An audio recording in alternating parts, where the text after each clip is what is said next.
Guilty Gear Strive Season 4.2 is the final version of the game before we get the major update, Strive 2.0. And this is my tier list for this patch. Unlike most tier lists with rankings from S to D, I rate characters personally based on how I think they could perform at large events. And this is not to say that there are not characters that could swing above their pay grade. In fact, in this patch, it's probably the most often this thing can happen. And as you go down this list, you will find examples of characters that have performed quite well this year.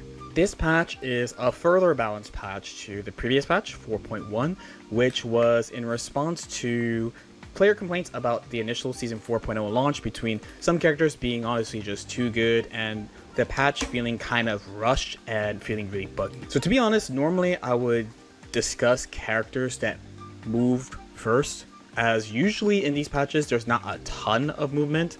But when I compared this tier list to the last one I posted at the end of 4.1, I feel that I've changed my opinion about where the characters are so much that we're just going to go from the bottom up. The main thing you need to understand going into looking at my opinions of the characters in the game is that the power level of the game has been reduced quite a bit. So not just because of nerfs to characters, of which there are plenty, but also because of two very major and very clear system changes, and then one much more subtle change that has affected the game by quite a bit.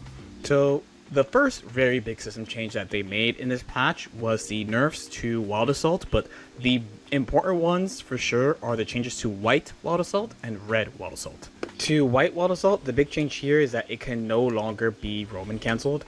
White Wild Assault is also disadvantageous on block, so once you use it, if it is blocked, they have to give up their turn. This makes it a much more costly yet still strong option to use in neutral. And I think it really puts White Wild Assault as truly an anti-zoning tool. Now, Red Wild Assault has a change where it is no longer cancelable on block. It is still cancelable on hit, but this has a few big effects on the characters that have it. So for starters, block string offense is just less oppressive on these characters. Everyone has the same Gatlings generally in this game. So for example, Kai has jab into 6k and also Baiken has jab into 6k. So the difference is really what options people have off said Gatlings. Now, the threat of Red Wild Assault made it so that it was actually really hard to reverse off certain situations and could lengthen people's offense. Another effect of this Red Wild Assault nerf is that resource cycling got weaker for the characters that had it. So previously, a character like Sid could use a bunch of resource and then use Red Wild Assault to actually stall to get the resource back. But because of the change, he is not as good at doing it as before. And Wild Assault is very standout because you have burst from round start, from round 1. So they had these options immediately. The third and final effect is that characters with Red Wild Assault were not as good at going from neutral to offense as they were before because of this change. This one is a bit more character specific, to be fair, but not being able to cancel Red Wild Assault means that a character's options off far slashes or far pokes in general can be weaker and have more counterplay. People really celebrated these changes actually because Wild Assault is looked at as the mechanic that changed how the game was played since, essentially. And I can admit, I do see the vision on why they add this mechanic in the first place. It helps open up options, it helps with consistency, and it adds a new element of resource management to the game. But I think this version of Wild Assault is much more healthy because it restricts what you can do in some situations. Now, the other major change of this version is the change to Super PRC. And this is a technique that's existed in the game since launch. So previously, when you did a super, you could cancel the startup with PRC and have the invincibility carry over. While somewhat difficult to perform with faster reversal supers, ones with long startup like Testament or Faust really benefited from this. Once upon a time, Potemkin's Gigantor Kai was invincible on startup, but they moved that to Heavenly Potemkin Buster. And with Super PRC, it greatly improved his defense with meter. So they made it so you can't do this anymore. And while it's cool that Ram can't do it anymore, especially as the Paleo base eventually added this to their kit, major emphasis on eventually, like previous changes of this type, other what characters do you mean? You can see on screen what I'm doing, no? Like the I'm doing Testament and Faust. and there's But the title really, of the also stream. Any character Look at with the a lower slower left startup corner. super. Just like when DPRC got removed, And by making an animation. Faust players and other characters like him rightfully hit the "what did you say fuck me for?" Now, more subtle is the change to risk and how that affected the game. For brevity's sake, risk is that meter right under the burst, and it is the game's guard gauge. Damage calculation is different now compared to before, because risk is a separate modifier from damage, as opposed to before when it affected combo scaling directly. A couple months ago, I asked on Twitter how people felt this change affected their character, because I felt like people weren't really talking about it very much, and pretty much one person from every character player base said that the risk change affected their damage and they felt like their damage was lower than before.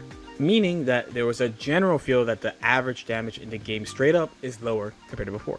So you're going to hear me talking about these three changes in regards to all the characters in different ways, but these three changes are the reason why some characters didn't actually get directly changed. So with that out of the way, we are going to start reviewing the characters on the tier list. And we're going to start from the bottom with the character that many players believe to be the worst character in the game right now, Faust. Faust is an item throw character, so what he throws 236p, he will randomly throw an item. Some of these items benefit him greatly, like Mini Faust. Others can be interacted with in different ways, so how you could pick up the trumpet and use it against him, for example, or how the opponent can also hit the bomb. His mid-range is quite good. He has 2p, which is a huge low, a huge far slash, a goated backwalk. Like for real, look at how fast he travels backwards. And he even has the ability to crawl under mid attacks despite his height. He also has an extremely rewarding command grab, leading into powerful 50-50 setups. And he could even 50-50 you from full screen in some scenarios. That being said, he has some pretty big flaws. So for starters, he really struggles on defense. The 2p I mentioned before is really good, but it's slow for punch button at 7 frames and generally does not convert into something unless he has meter. And even on hit, he tends to be even or slightly disadvantaged. They also nerfed one of his main neutral tools, the drill that he uses to attack enemy lows, which makes it generally a disadvantageous situation as well. Now I think the lower power level of the game does favor him, but he also got whacked by the nerf to super PRC, making his reversal super pretty bad. He actually got a buff that makes his far slash have less pushback, and this lets him convert into 2H far more consistently, despite it still being possible. But his far slash is slow startup, so he's not actually that good at whip punishing people. Overall, I think he relies a bit more on luck compared to before, and when he gets cornered, he's in a really tough spot for actually escaping. Venom is a set play zoning type character, and he has the ability to set pool balls on screen and hit these balls, and they move independently of him. The balls can be used for neutral, high-powered offense, and tricky looping mix-ups. He has big mid-screen pokes like far slash and 2S, and because he's doing so much stuff, he builds meter pretty quickly. He can spend this meter on either covering himself on strike throw, or he can spend it on his signature super, Dark Angel. And he can use his super for both corner push and mix-ups. In this patch, Venom actually got a massive list of buffs and changes, as he was generally thought to be the worst character in the game in the previous patch. Now Venom to me is a case of we've been here before. A character that's released that's been considered kind of weak from release, and then he gets a huge list of changes that, I mean, they do stuff. Like, he is better than he was before, but it's just not enough. This character has a few important weaknesses. So, like Faust, his defense is kind of poor, but it might actually be a surprise considering that, truthfully, he has a top class 2p, it's huge, it's mashable, and you can confirm it into a full screen knockdown. And he's a zoner, so he actually really likes this. But outside of this, he has average-ish everything else. So, an average 2k, an average backdash, and no reversal super whatsoever. He dies quickly too, which is rough in this game. He definitely does more damage now, which is great compared to before. In the previous patch, his damage was actually low outside of a couple specific situations. Both his mix-up and his strike throw between the vacuum on 6k, or 5k being better than Kai's for whatever reason, along with reward on the command grab, is pretty good. A big pain point of this character is that the balls don't hit extended hurt boxes, so there could be situations like this where it looks like the ball should hit them, but it doesn't. And I feel like this makes counterplay to what he does more linear than you would think. Next up is Zato, and Zato is a set play zoning character. He is also the game's main puppet character. He has the ability to summon a shadow, Eddie, and he can be used for neutral combos,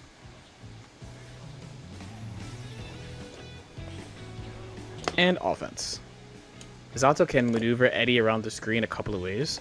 So he could just straight up move the character, or he can use special moves like Drunker Shade to put Eddie behind the opponent, or he can use his new move, Float, and send Eddie far away like this.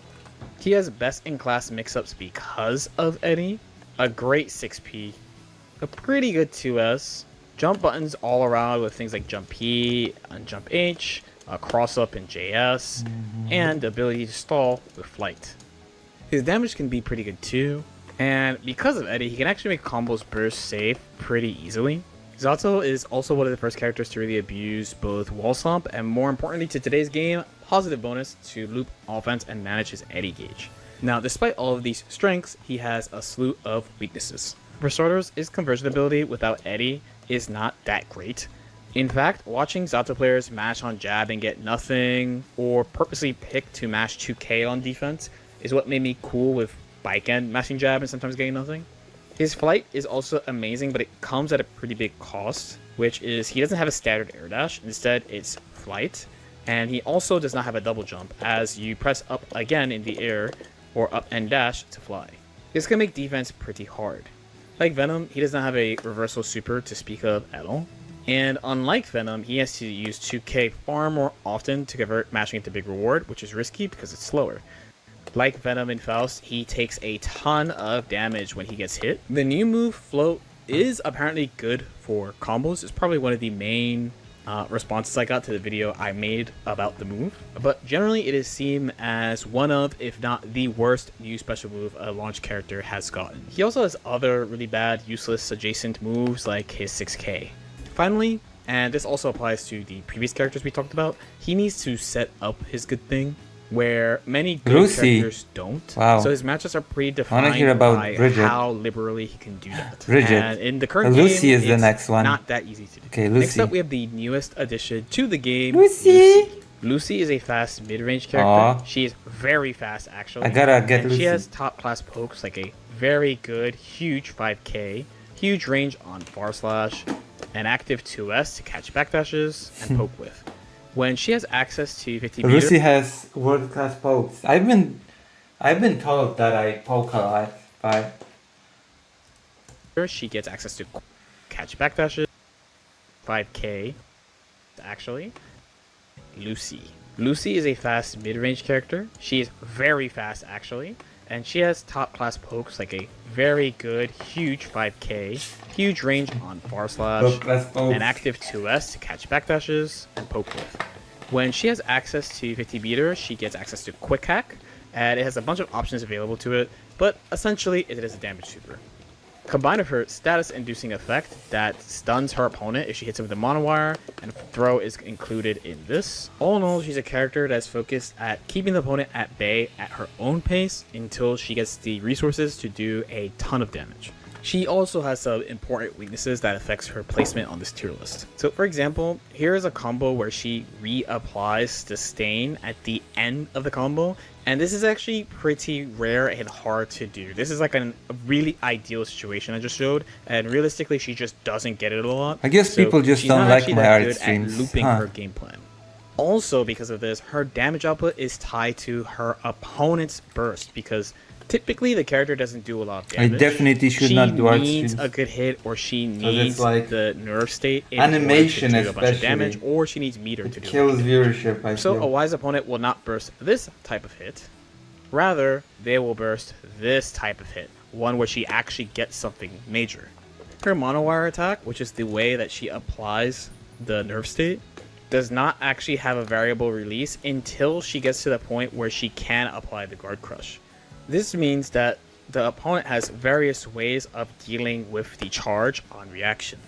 And this also applies to her follow-up normals. She actually can't delay these normals by that much, and this is a general rule of the game for follow-up normals on these buttons. So the opponent can use passive defense to really make this annoying for her to use, and can even get a punish for doing so.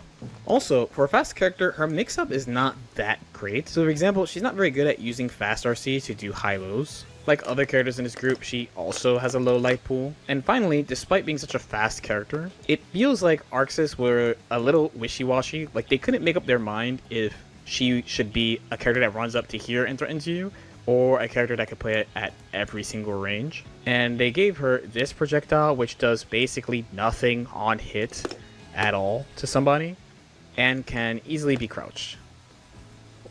Really, it's trash. Now, Testament is more of a traditional mid-range zoning character, so Testament's actual moving speed is not that fast, but their ability to act is fast. They have a fast, low-profile 2K, a faster than average backdash, along with a massive 6P, and excellent mid-range pokes like Far Slash and 2H.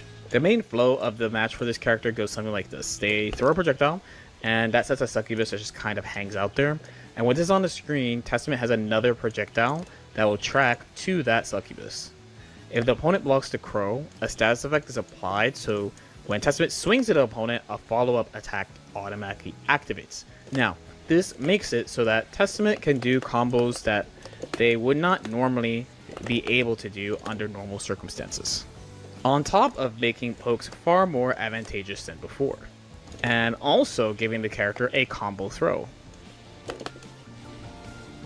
So one of the main nerfs that Testament got was to the aforementioned super PRC from the beginning of the video, where they have this super, but they're no longer able to cancel the startup with 50 meter. So now they need 100 meter to do this action, which is not that common to get.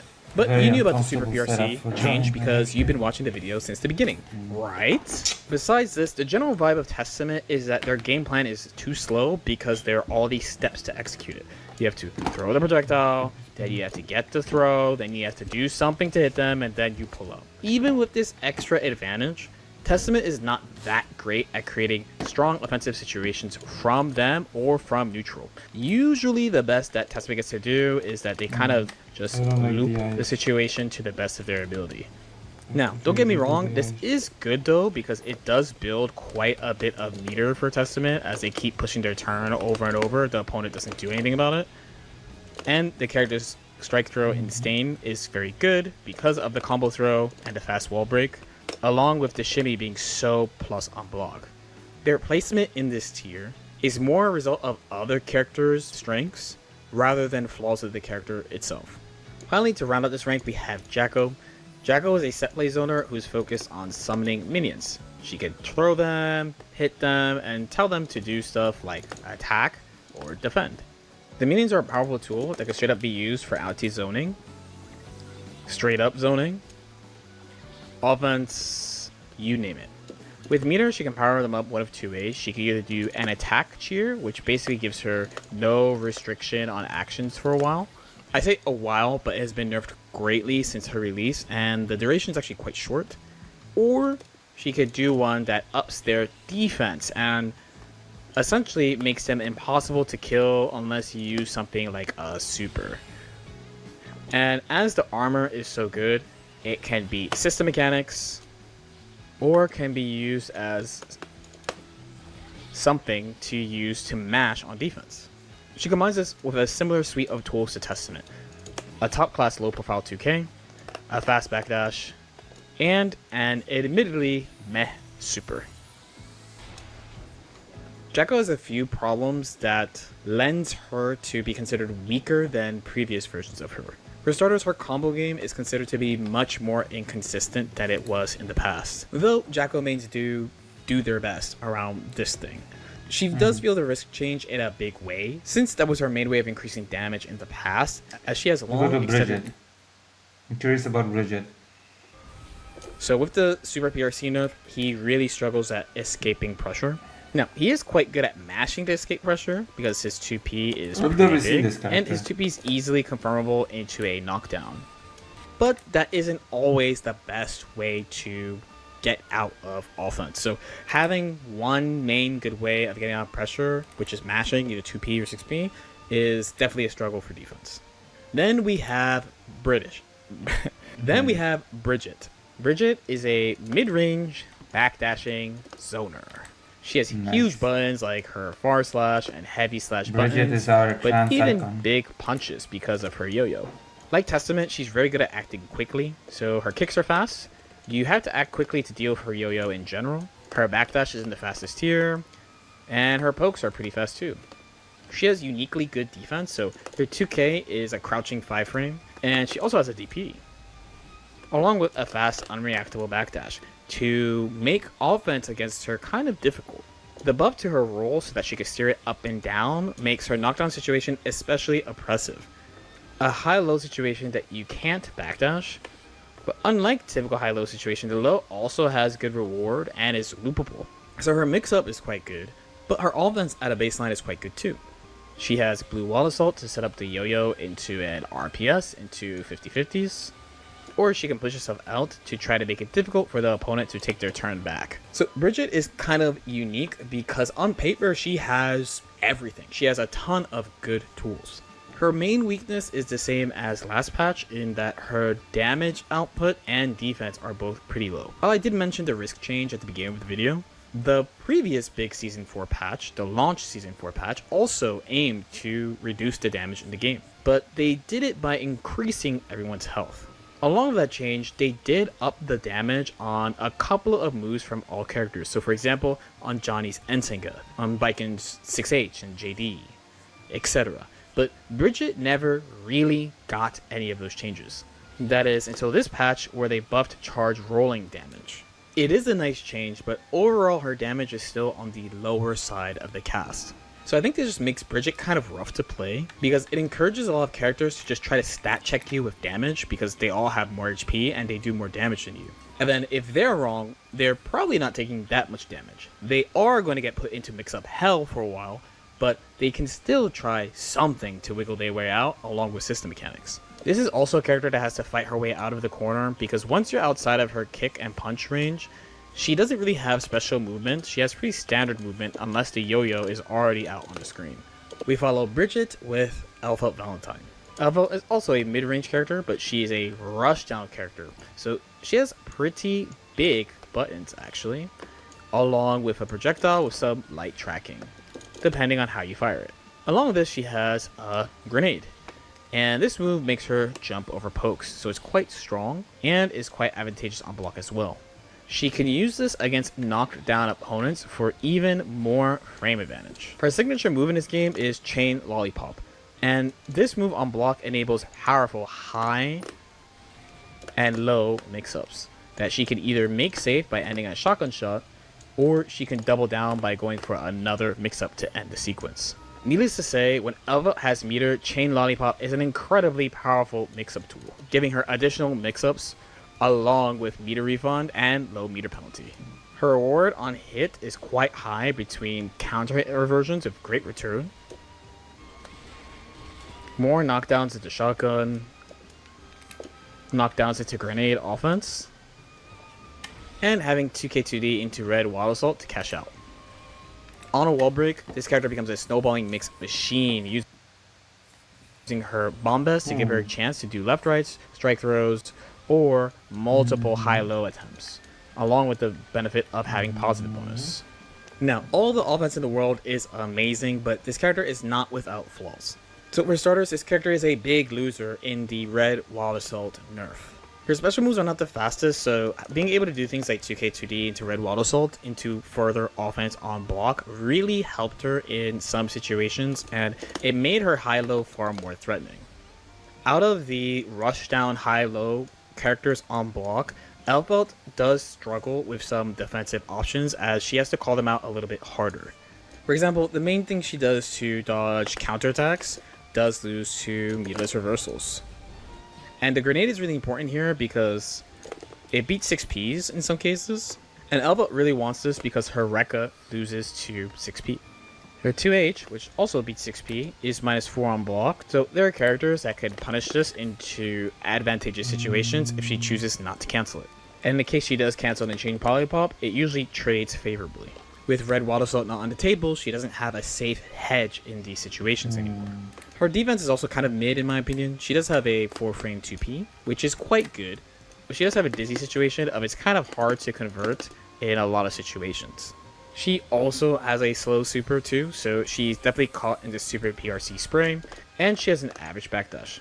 Overall, her rushdown still is amazing despite the nerf to red wall assault, as she does force the opponent to make choices, and she gets good reward when she's correct. But it's a lot more committal than any other version of Season 4, which means she has to take more risk before she starts getting meter to snowball games. Next is Giovanna. Giovanna is also a mid-range fundamentals type character with a major emphasis on whip punishing, strike throw, and conditioning. She's very fast, she has a step dash, and this dash actually improves as she gets more meter. This improvement also applies to her defense and her damage. She even applies chip damage on her normals as she has more meter. Once she's in, she has a more advantageous on-block close slash, powerful spacing traps, and her new move, Chavid, that helps condition the opponent to sit there so she can build meter and engage. So what do you her think? strike How do you throw like the game. animation? Her speed and whip punish game are so good that it can feel like you Okay, let's can't watch repress something more buttons at interesting. all. I feel like people for are real. bored of this. Anything that people can enjoy, actually.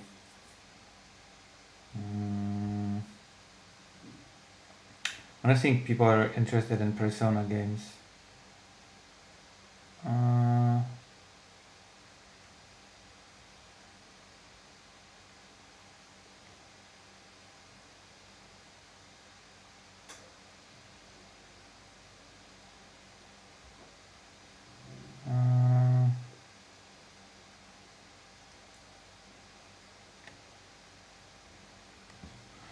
Can I watch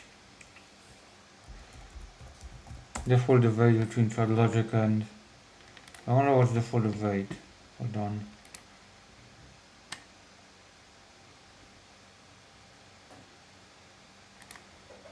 Korean Logic Destiny debate. But without commentary. Oh god. Okay, fine, I'll watch it through.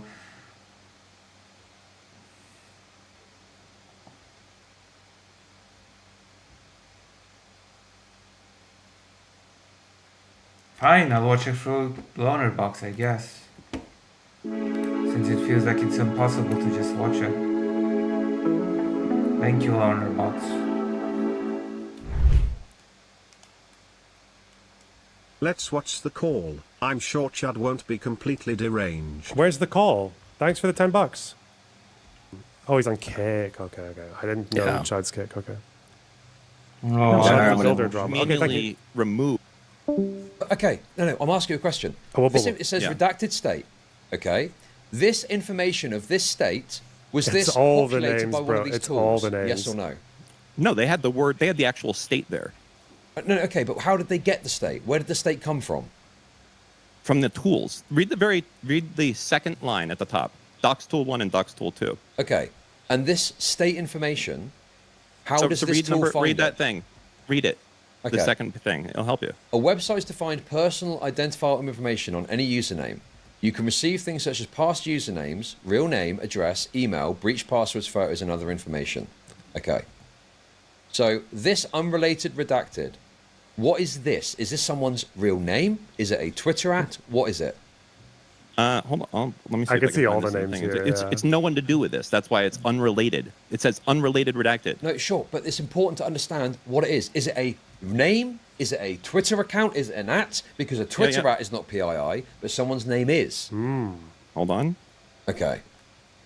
So I've got Shamu in chat here, and they're saying their defense is they redacted it because it's a public person, OnlyFans creator, and their location is public on Twitter. They're a big OnlyFans creator. There is no doxing happening here, and they're redacted to manipulate people reading it. Response to that? Okay, so I'm looking at it right now. I don't know who, but that it's a name of a creator person is Okay. in state. You're gonna debate Okay, Destiny? but name of a creator person, is it their public Yeah. profile name? And what's the... Yes, it is.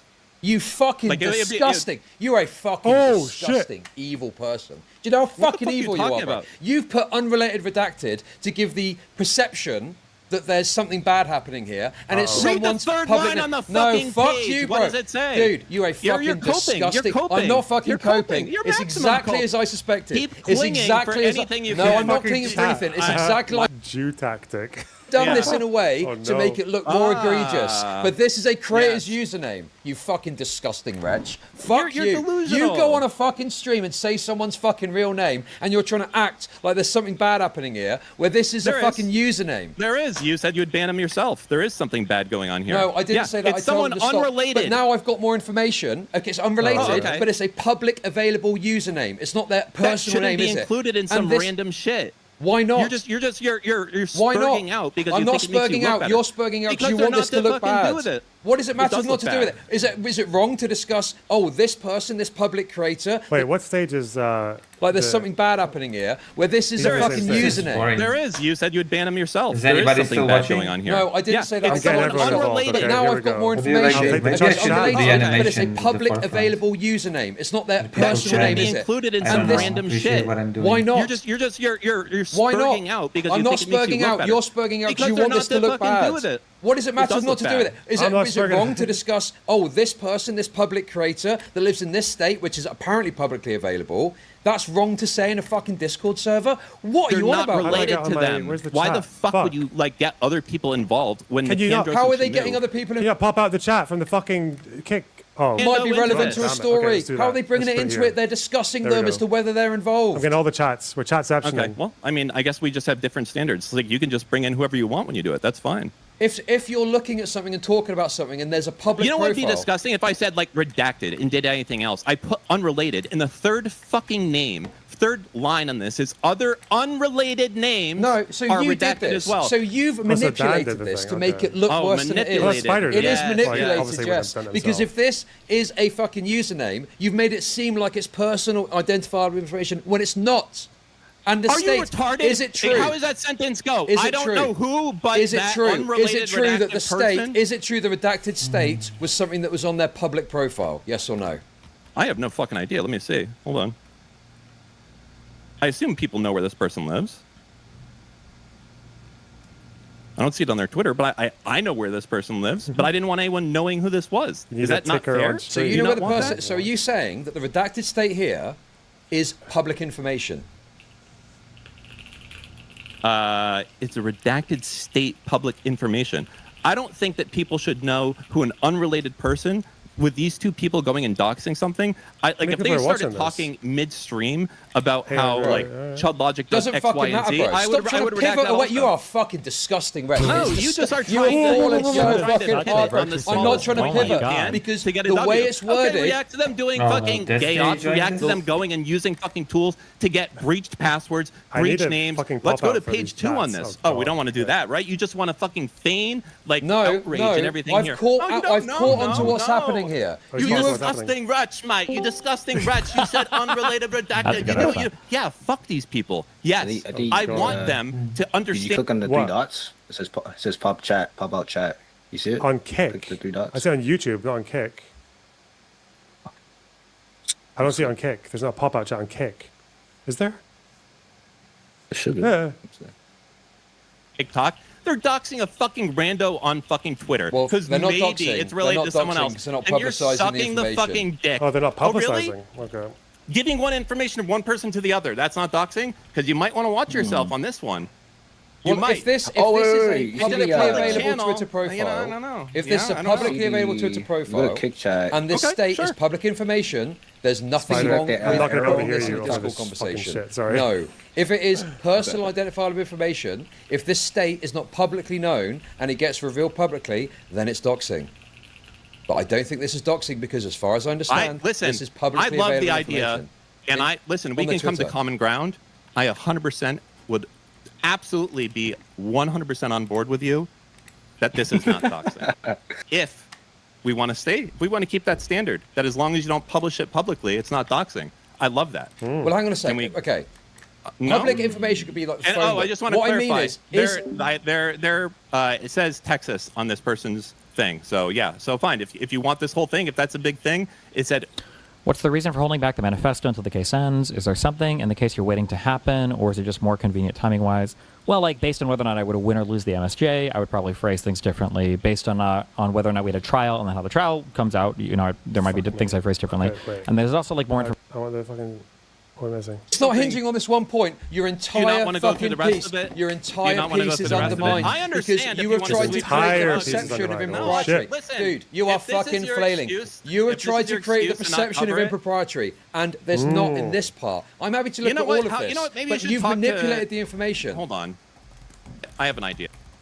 If you want, I have someone else who wants to kind of discuss this. Who? What do you think? Who? How about your best boy Destiny? What do you think? I don't want to speak to Destiny. I'm not talking to fucking You Destiny. sure you're running? No, well, sure. If you want to say I'm running, fine. I'm not talking to Destiny about this. Whoa. Okay. I'm not getting roped into be a right back. fucking DGG gay optrix. No, not happening. Okay. Not Then fucking just happening. don't fucking read it. Then just fucking close it, move out, say it's not a big deal, and move the fuck on. Why do you need Destiny be- to come in? Can't you defend yourself here? Hey, listen. I'm just saying. He messaged me, said he wanted to come in. No, maybe I'm he not had fucking some talking to information you. I don't Destiny have. can get fucked, bro. It's so obvious Okay. he's trying to rope me I'm into fine these if you want to fucking bring gay in DG Shamu or games. Nicandros. Absolutely. I'm 100% cool with that if you want to bring them in. I'm fine with that. Wait, Well, what? I mean, if Who? you want to speak to them Oh, in order to, Nicandros, you know, yeah. allow them to defend themselves, that's fine. I can do Okay. that. Good. Okay. Why don't they do a two-team? Like, what about Chad and Queeman and Dan and Destiny? Dude, it's literally in a profile. I'm on my island. It's literally in a fucking profile, dude. Why are they Look. using that? Wait. Why are they using that software then? You don't understand. Okay. Oh, Why are they I using think that I can software? clear this up for you. This is not about them doxing Novaru. You understand that, right? This is a random Twitter user they're trying to go after. Do you think this is the person they were going after? No, but the point Right, is, how is in your everyone? document, Is anybody you have Yeah, who are they? created You wouldn't something use the software for to this create the person. perception of impropriety. It's the use of the No. fucking. Yes, you have. You could remove this line and it would be just as bad. You're just No. hoping that this makes you fucking better. Remove it. Go ahead. Remove it altogether. Do you know what? Fine, I am being a pussy. Bring Destiny on. Bring that fucking pussy on. Let's fucking go. Come on. All right. We'll do it. Hold on. Drama. Like old times. Yes, like old times. Drama. Wow. It's been a while, Destiny. Fucking cinema. Holy shit. I'm good. How are you? I'm doing great. Okay, so I know the meme is that me and Dan are always scheming together, but I haven't seen this before. I just see you guys arguing over it. Right. That's bullshit. You tweeted this straight away. Yeah, well, I retweeted it because it was shitting on you, so of course I did. Doesn't mean I read it, though. Hold on, let me catch up. So one second. my point here Oh my is God, bad the face. perception of That's impropriety not. That's not a good opening. What the fuck? by listing this as unrelated redacted and redacted state when it's Novaru who lives in Texas. Is that true? Yes. Did Shamu confirm this? Yes. Dan confirmed it, and I've just checked Novaru's profile. She lives in Texas. Yeah. They're not involved with who they're doxing. That's why it says unrelated. Destiny, Destiny, you're Yeah. a reasonable What's that? guy. Surely Uh-oh. you would agree that putting it this way makes it seem like this is personal identifiable information.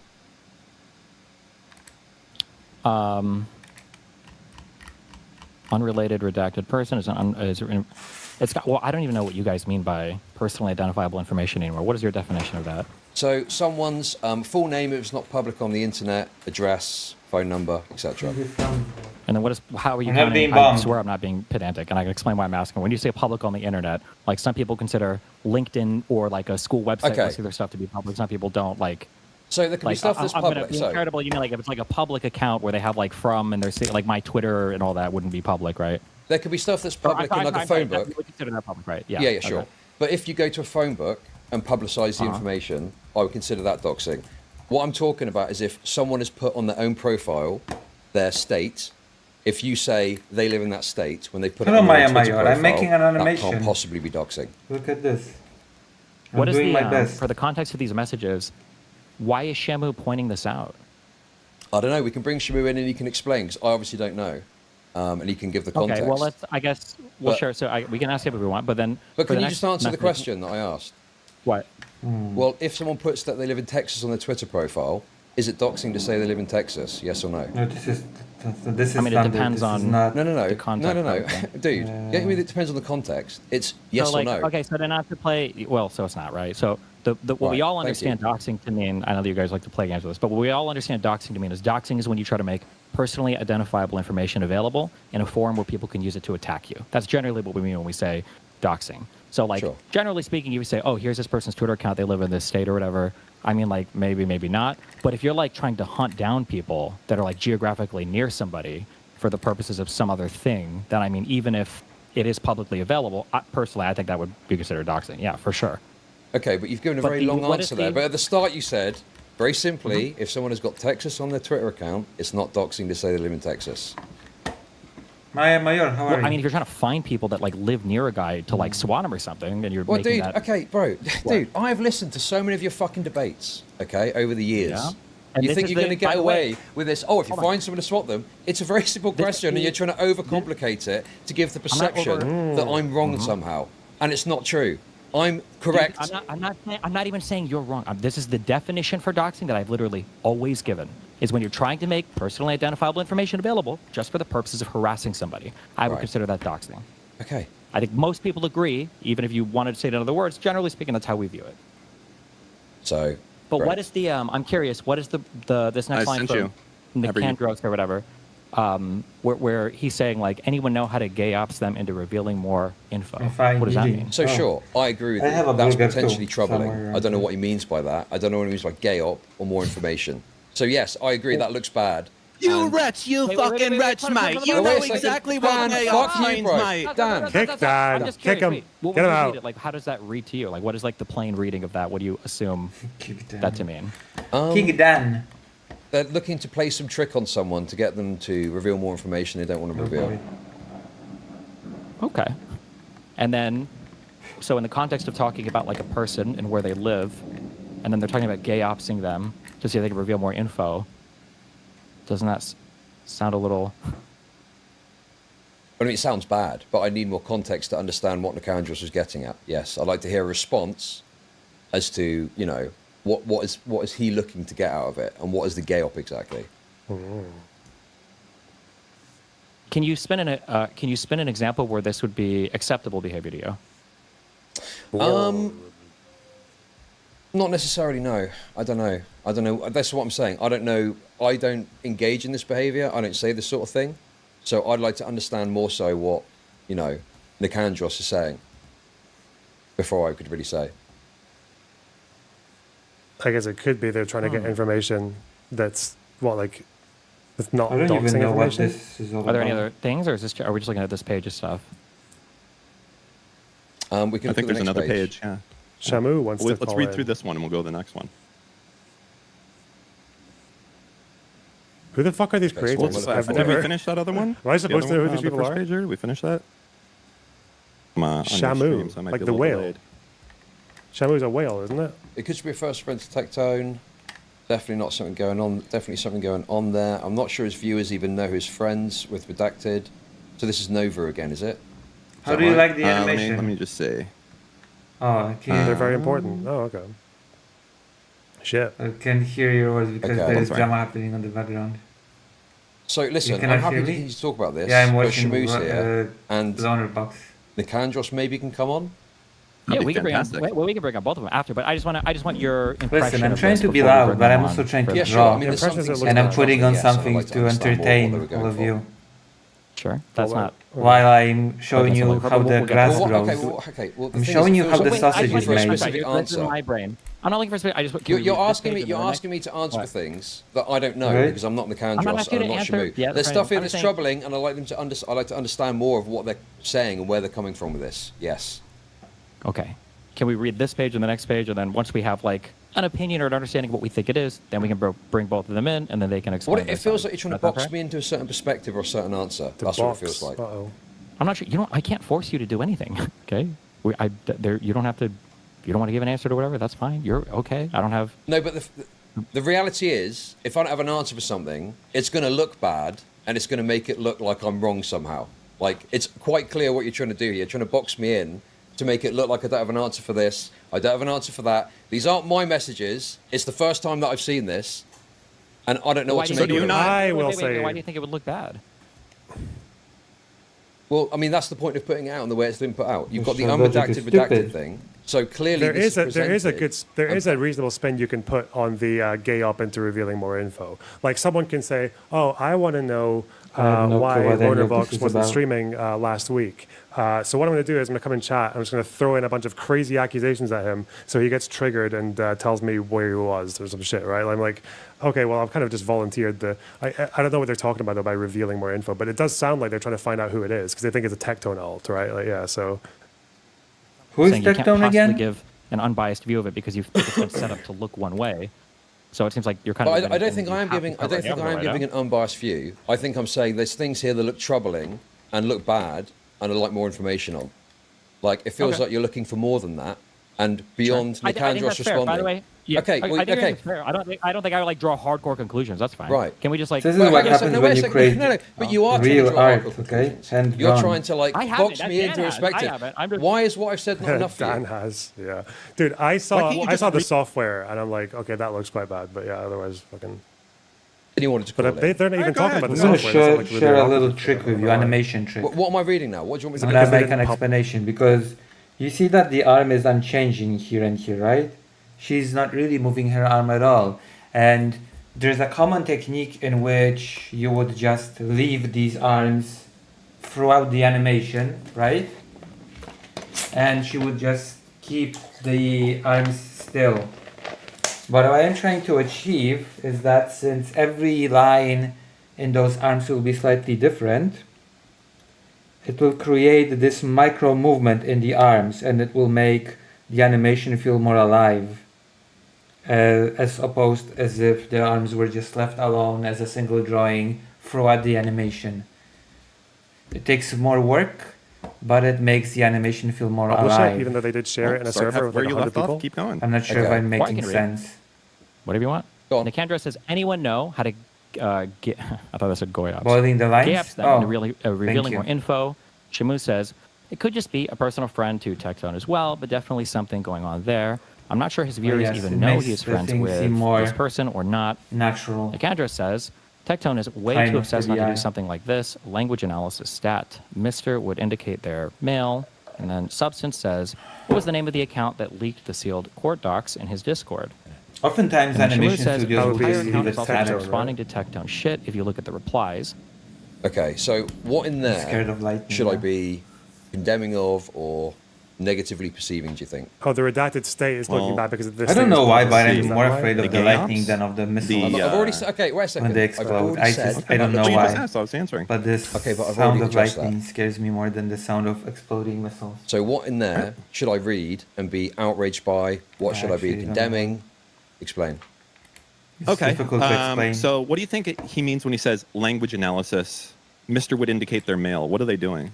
So language analysis is, I think, if I'm thinking of the right thing, it's to do with analysing the called- way that they To speak see if it's a to match up Tectone with alt, someone right? else. To use like Because a- I think yeah. there was some- Stylometry. Yes. Yeah, I think there was something to do with this account could be Tectone. Is this correct? This is the one that's supposed to be Will be. Tectone. I love it that my community just doesn't really give that much of a fuck about I this. have to make Alarm bells. Charles is research for impressed, two but it more looks people, bad. two more The politicians today, by associated the Breaking with way. Tectone news. that was So leaking I full gonna- information. I hope you'll be I available assume that they're for a bit assuming that longer this is today, Tectone's because alt, later or I'm gonna add two more someone people. related to Tectone. Right. so that we have five what- for If you want to know well, who an I think- unrelated I think- redacted person is, I'm happy to show you that unrelated redacted whatever in a DM here. If you Because wanna I think get what they're clarity on trying to something. do is they're trying to establish if it is Tectone's alt, correct? Okay. Sounds like it, Yes, yeah. by like going through and using tools to find out the information on it, et cetera, et cetera. Okay, so that's what it seems like. They're trying to find out if this is Tectone's alt or like an unrelated account. Yeah. Looks So good. they have Thank you. no proof for this, except that guy is someone's No? alt or Yeah. something. So they've got no proof for it, and they're trying to establish if it's true without publicising the information. Jesus Christ, Private that is identifiable some information. scary lightning. Correct. So that would be like I accuse. I think So I think that, like, okay, I'll just Jason- make it clear. Oh, The gay op thing looks troubling. Revealing more Okay. info thing looks troubling. Everything else, I don't think I've got a problem with. Nothing's getting publicised, and they're just trying to figure out if this is someone's alt account. Don't have a problem with that. Yeah. Okay. Next. Chud's chat is. Is the next page like a continuation of the same conversation? Is that Yes. Yes. Okay. There's no redacted on Steam. Okay. So that's an account name that is not anywhere public. It's just a name that they got from their OSINT tool. So they ran this doxing tool where you put in a Twitter username and it goes through data breaches and it finds the emails, it finds your passwords that you've had that have done all that stuff. So I'm more they scared put of in some lightning Twitter than of username missiles. and found an alternate name. Okay, and this alternate name, now they're looking and they're saying, hey, this alternate name. Can Chud come back from this? I don't see it on What is Steam. this? It could be Hey, unique hang on a enough. sec. You're baking a lot of stuff in there. You're saying there's password breaches. Do What we is know that this? this information is being, found off the back of a password breach, What is or is this? it that a Steam account is linked to an email? What is this? Well, isn't it that the What- I software don't understand would what you're asking show here. you? They ran a Twitter account What was through that? a service that lets you get Even information about it, like emails, real names, I don't addresses, know how I achieved other that. accounts. Yeah. Okay. You following me? So they Sure. started with like a Chud logic, and now Yeah, they're but is the on Steam they're on account Chuddy is the Steam, 556. Okay, but is the Steam account Chud Logic? Yeah. Or is No. it something else? It's something unrelated? unique that they got from the doxing tool. Correct. Okay. So like I started with chudlogic@gmail.com, and now I have like, piglover69, and I'm like, piglover69. I don't see that on Steam. Okay, let's try running that through another doxing tool that gets a list of every account that's been registered under that name. So that's what they're saying right there. And if you okay. want me, I'm happy to send you the complete with everything. Dan would let Destiny diddle his child. Zero credibility, LeMayo. What the fuck? I can send it to you if that's These like fucking if people. you don't care. I'm happy to send it. Okay, so I could put that in the box of I'd like more information about that. It looks bad. Let's get more information. Oh, yeah. Okay. Okay. Next. All right. Well, yeah. Keep reading. The person might be retarded enough to have another account somewhere, Let's find more chats. We need more chats on And then screen. back- If you think that I'm Fuck you. missing. and then The clumsy chat. attempt at woke scolding, and then another redacted image, and then now it's just this is all this account does really, Lamar. What are these redacted images? You're gonna have to wait for later on that. How Just are now, you, assume that people? there's nothing. Assume that it's not there. It just says redactedimage.png. Remember, Okay, we've got I'll plenty of guarantee chats you now. it's That was- nothing. Is it like a that was like a PPI new. thing? No. Wait, did you hear it's the all lightning? in the database? The file wasn't archived. Literally, you have to use your imagination. Also, if you like what I do, Because consider obviously redacted donating or image gives subscribing. another perception of impropriety. Because Yeah, but I Times mean, are it's not tough. there. What's up, Just Word? assume Appreciate it. you have to. What are they talking about? I don't know. What do you think they could be posting? Like, Looking up someone's information. if Yeah, it's they are. someone's, if It it's is a someone's, bad thing. Yes, it is a bad thing. You're looking up someone's shit no, wait a second. and you're putting no, up their stuff. Yes. If it's someone's Facebook profile picture from an unrelated thing, that's different to it being a tweet, right? Okay, sure. Okay. So, you see my point? F's in And the chat. Destiny, you Okay. see the point as well. This is set up and designed to look as bad as possible to, in my opinion, smear Shimur Nikandros. Ooh. Well, how do you not set it up so that it's not just doxing everybody? Okay, is it doxing to put Novaru's account name on the document? Well, did they know initially that it was Novaru? Well, it's Novaru's Twitter account handle. This isn't about Novaru. I just No. removed shit that wasn't Unrelated, related. redacted. The That's point I'm unrelated. making. Unrelated. So, the point I'm making is that you have put things in here that should be Yeah. on the document. Because what does it fucking matter Oh, yeah, if I have Novaru is to- mentioned on the fucking document here? Wait, is But you Novaru set not it in a way that unrelated makes it look redacted, worse than though? it is. So why am Well, I I going think to that- I accept think the anything else difficulty- that's here? Oh, okay. Oh, you're saying it's Oh. over redacted because there are things that are being protected in here that aren't like worth. Yes, protecting. exactly. Like Novaru's Precisely. public. Yes. Gotcha. I mean, You I see feel why like that's a the issue problem, is that- Destiny, right?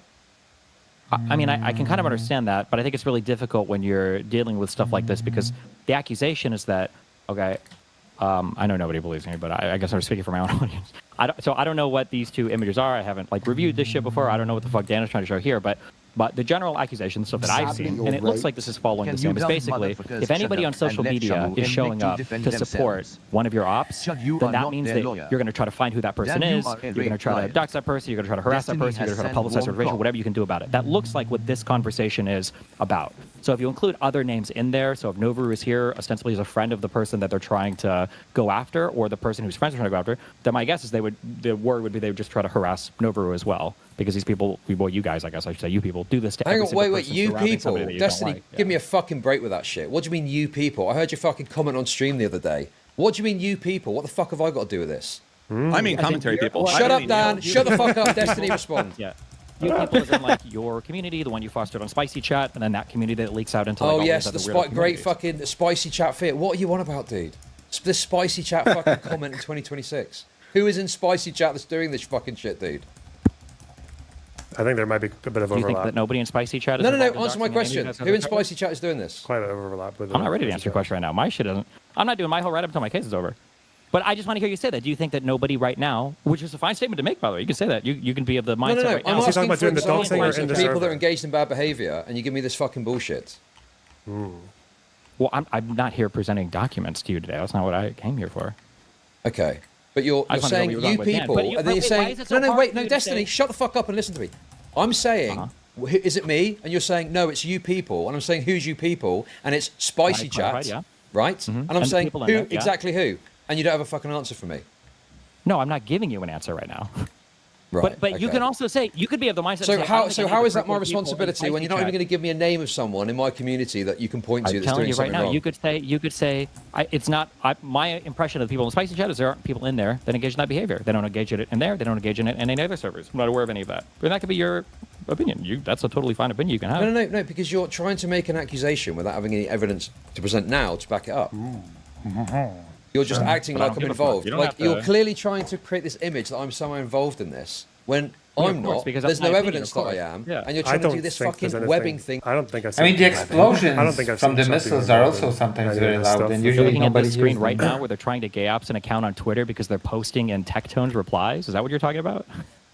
Well, hang on a sec. That's a whataboutism. That's completely irrelevant, right? That's what we're talking It's about. not really a whataboutism. If you're telling me that I'm doing a bad thing and then I can demonstrate that you're giving a pass to a bad thing. Well, then no, it sounds hang like on. you don't I'm think not. the No, bad so thing's wait a bad thing. second. It's an You're such a little inconsistency, not fucking whataboutism. dirty little debate trickster. I'm not giving a pass to this. I'm saying there's things here that look bad, and I'd like more information. I'm not giving a pass to it. I just don't have all of the information yet.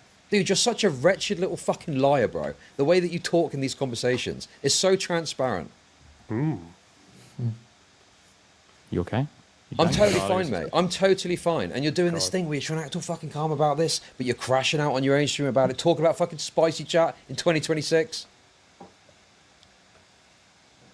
Is your impression that I'm the one crashing out right now? You guys have been on meltdown mode for like the past like 48 hours. Yes, But we can yes, pretend that's because not you're trying to the act case, I calm guess, if you about want. it, but you clearly are fucking obsessed You with guys have spicy been on chat. meltdown You're banging on mode. about spicy chat in 2026, Where's bro. Shamu? But Where's you're trying to act calm about Shamu? it now. To be fair, it's not spicy chat. This Like spicy pervert chat who is like belongs in an 6 electric to, chair. like, Oh, the so it's start not chat. spicy chat. Well, why is Destiny No, talking no, about no, I'm no, thinking okay, that, like, hang on a minute. ahead No, of you deal. is, like, Why is ASOS, Destiny talking about spicy spicy chat if it's chat, not spicy Nuki chat then? chat. You see what What did happened I say? there? Wait, Your what did fucking I say? retarded audience. No, There's no. only fucking Indian rape lovers that are left. Your retarded this audience will work? gobble this up. Does this work on Your your retarded audience? audience will What gobble did this I- up. It does. Look what at did I- them. wait, wait, wait. You were What trying did to I say? you were trying to insinuate I'm What did I somehow say? involved Chuck. in this. You were trying to Chuck, what did I insinuate that I'm say? somehow involved, and when I challenged you, you went to spicy chat, and when I asked for specifics, ahead. you said you didn't give me Love any. the monologuing. Yep. What did I say, Chud? What was the thing that I said? You said you Who did people. I say was involved? You said Yep, you and then I said- people, which was suggesting that I'm somewhere involved. And when I question you Yep. about it, now we go from well, it's spicy chat to well, actually, it's not spicy chat. What did I say, Chud? Do you even remember? I do remember what you said. Yes. What did I say? I don't need to give you the specifics of what you Tell said. me you guys don't You enjoy said drama. you What the people, fuck? And which Okay, was this is not suggesting. good. I said that it's. I don't like I said how that this it's is- when I said you and your I'm gonna people. do a different I said, thing. and then I'm I gonna brought use a up spicy different chat as an technique for example. I can see And then Shamu I in further the Chud clarified waiting the people that room. are in that Okay. server. I can asked you, do see you think that they frequent other Shamu. servers where everybody doxes Wait, each other? what's- And then you started screaming Yeah, about I know. spicy chat and debate I don't tactics. even know what's happening. I don't even know Is what that they're your impression or is referring your to. I don't impression that even the know what people they're that talking frequent about. spicy chat What or did he- frequent spicy chat aren't What the involved in fuck that is this behavior? picture? I don't think the people that are in spicy chat are involved in that behavior. No. What percentage of this There you go. server do you think is also in spicy chat? Oh. Not sure. Don't know. But then again, are they Is that engaging? in even this behavior in the server. I don't even know that. I don't know that. Like, it's very tenuous. It's like the most we got is the, you know, there's aspects that look bad. The gay op thing looks bad, right? But that's the Logic best is not that a we've very got is, smart are we individual, saying though, gay so op? I don't know. I don't know what the context is. I don't know what it means. don't respect the Steam Chad thing Logic looks much. bad. Again, I need more information about that. And now Well, to you're be trying to quite link honest with people you. in spicy chat to this by the sheer thing that they're in the same I just want you to Discord. read the image. I just want you to My read to the apologies end. for not respecting Okay, the but great there's a Chad number Logic. of problems that I'm coming across, and you don't really have good answers. It's just like, Well, you've stated your problems. You can not like the answers. That's fine. I think Okay. I think they're okay reservations. You can say it seems like you're over redacting stuff to make it look really bad. That's a fine opinion you can have. I think, yeah, read the rest and then bring in Shamu and Nicandros and they can defend their perspective. Absolutely. as followers from my POV, this redacted guy is some tard who watched my video and seemed to agree with it. I doubt it's him. And so they're looking at follower lists, I guess. Fucking Hambo, man. Is that supposed to be bad? Like, am I supposed to have a outraged reaction to that? It doesn't seem to be a problem to me. You can just keep reading. Yeah, most likely thing is like a mod or something, but I guess it specifically follows Pink just to do shit like this, Lamal. And I then missed redacting that. Go ahead. they've had 2 username changes. Run the docs tool 2. This drama has so this nothing is to do check with me. past This is Twitter I'm users. just I being have lazy no right now. There's idea a- what this drama No. has to Nothing do to do with with me. anything. No. Okay. Do you want me to show you I'm what actually- this is? I'm I can- boring. if you want it, you I want don't even have a strong I opinion can run of it what on the fuck you we're looking at. It and looks show you bad, what it gives. yeah. And you can tell me if you're... Probably with Chud, actually, in the sense that, I mean, if anyone was using that software on my server, they'd be getting banned immediately. But, like, yeah. I don't even know what I software mean, they could have been they're doing it for alluding to. non-nefarious motive or whatever, but... I don't even know what they're talking about. On the doc, The Discord is small, but it's not, I don't think it's too small to be... I don't think it's small enough to be private. Yeah. so who is this supposed to be? I will no message clue what it they're to you. talking Hold on about. right now. 1 second. Here. Also, Transforum, I've sent you some messages Destiny is about... agreeing with you while muted. So I didn't Destiny is include agreeing them. with you while muted. Let me see. Do you know who that is?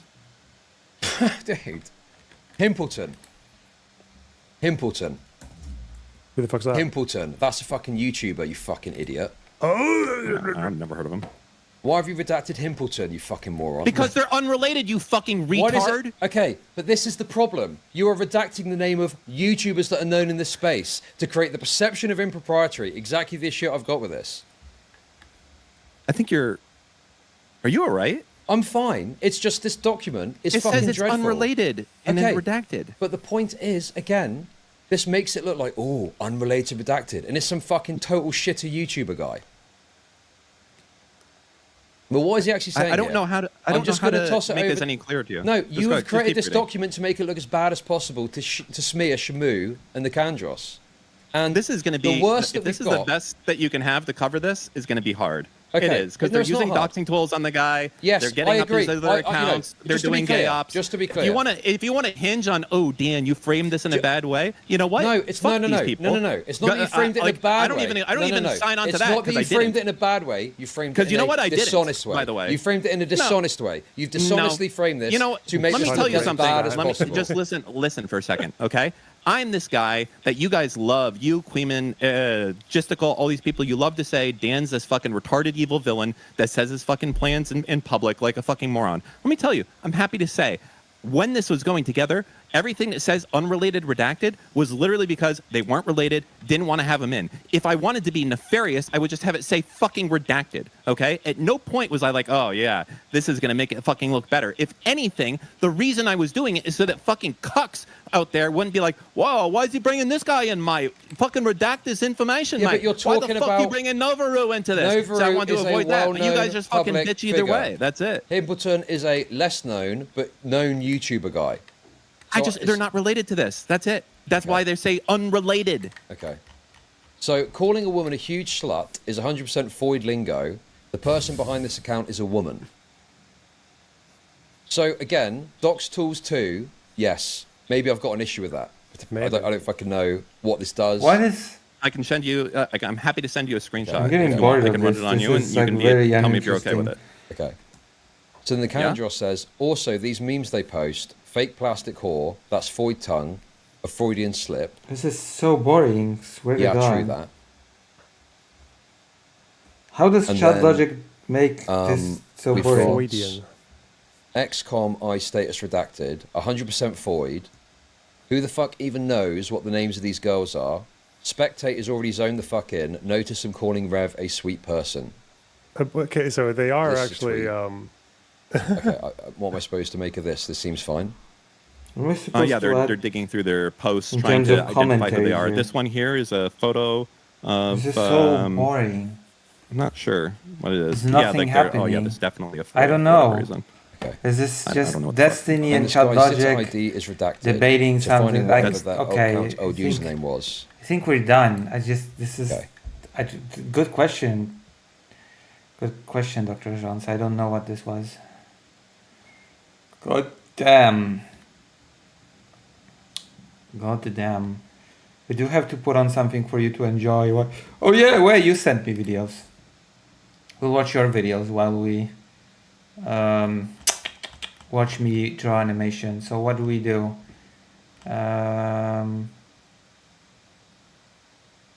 No. Okay, we're gonna watch Brandy's Books video about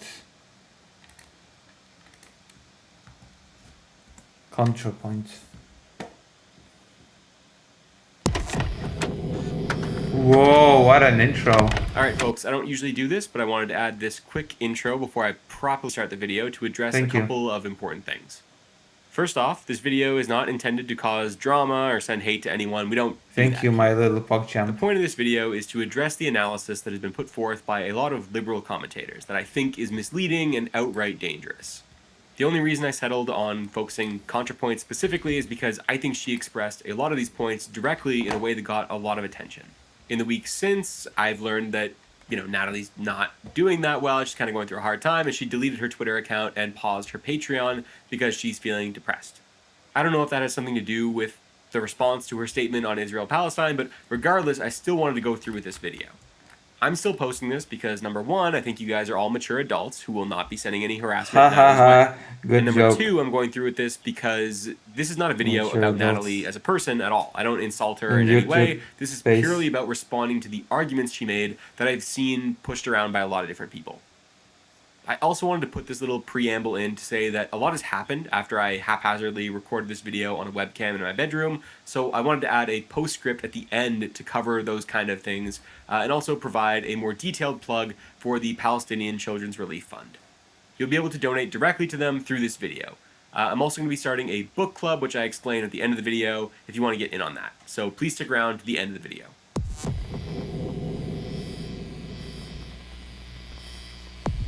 This channel has existed for over a year and a half now, Damn. and it's finally time for us to do something that I thought we would never do. Attack ContraPoints. Criticize a woman. For the second time. Today's video is about notorious video essayist and close personal friend of Hold Hillary on. Clinton. If it's for the second time, then you've done it before. So how can you say that you thought that you'd never do it if you've already done it before? ContraPoints, also known as Natalie Wynn. She rose to prominence through her extremely long and well-produced YouTube videos covering divisive topics won like head. capitalism, cancel culture, and Twilight, apparently. I've been subscribed to her channel for a number of years, and I actually really like her stuff. Her ability to balance insightful analysis with humor and these extravagant set pieces has made her a staple of BreadTube, a very loose coalition of left-wing YouTube video essayists. But a couple of weeks ago, Natalie found herself on the wrong end of a barrage of criticism. When a Twitter user asked her when she would be making a video about Gaza, she responded, "Never. Y'all would hate it." And given that she had cultivated a broadly left-wing audience with generally pro-Palestine sentiments, it was generally believed that the reason we would hate it was because it was going to be a little bit too pro-Israel for our tastes. Which may or may not be fair.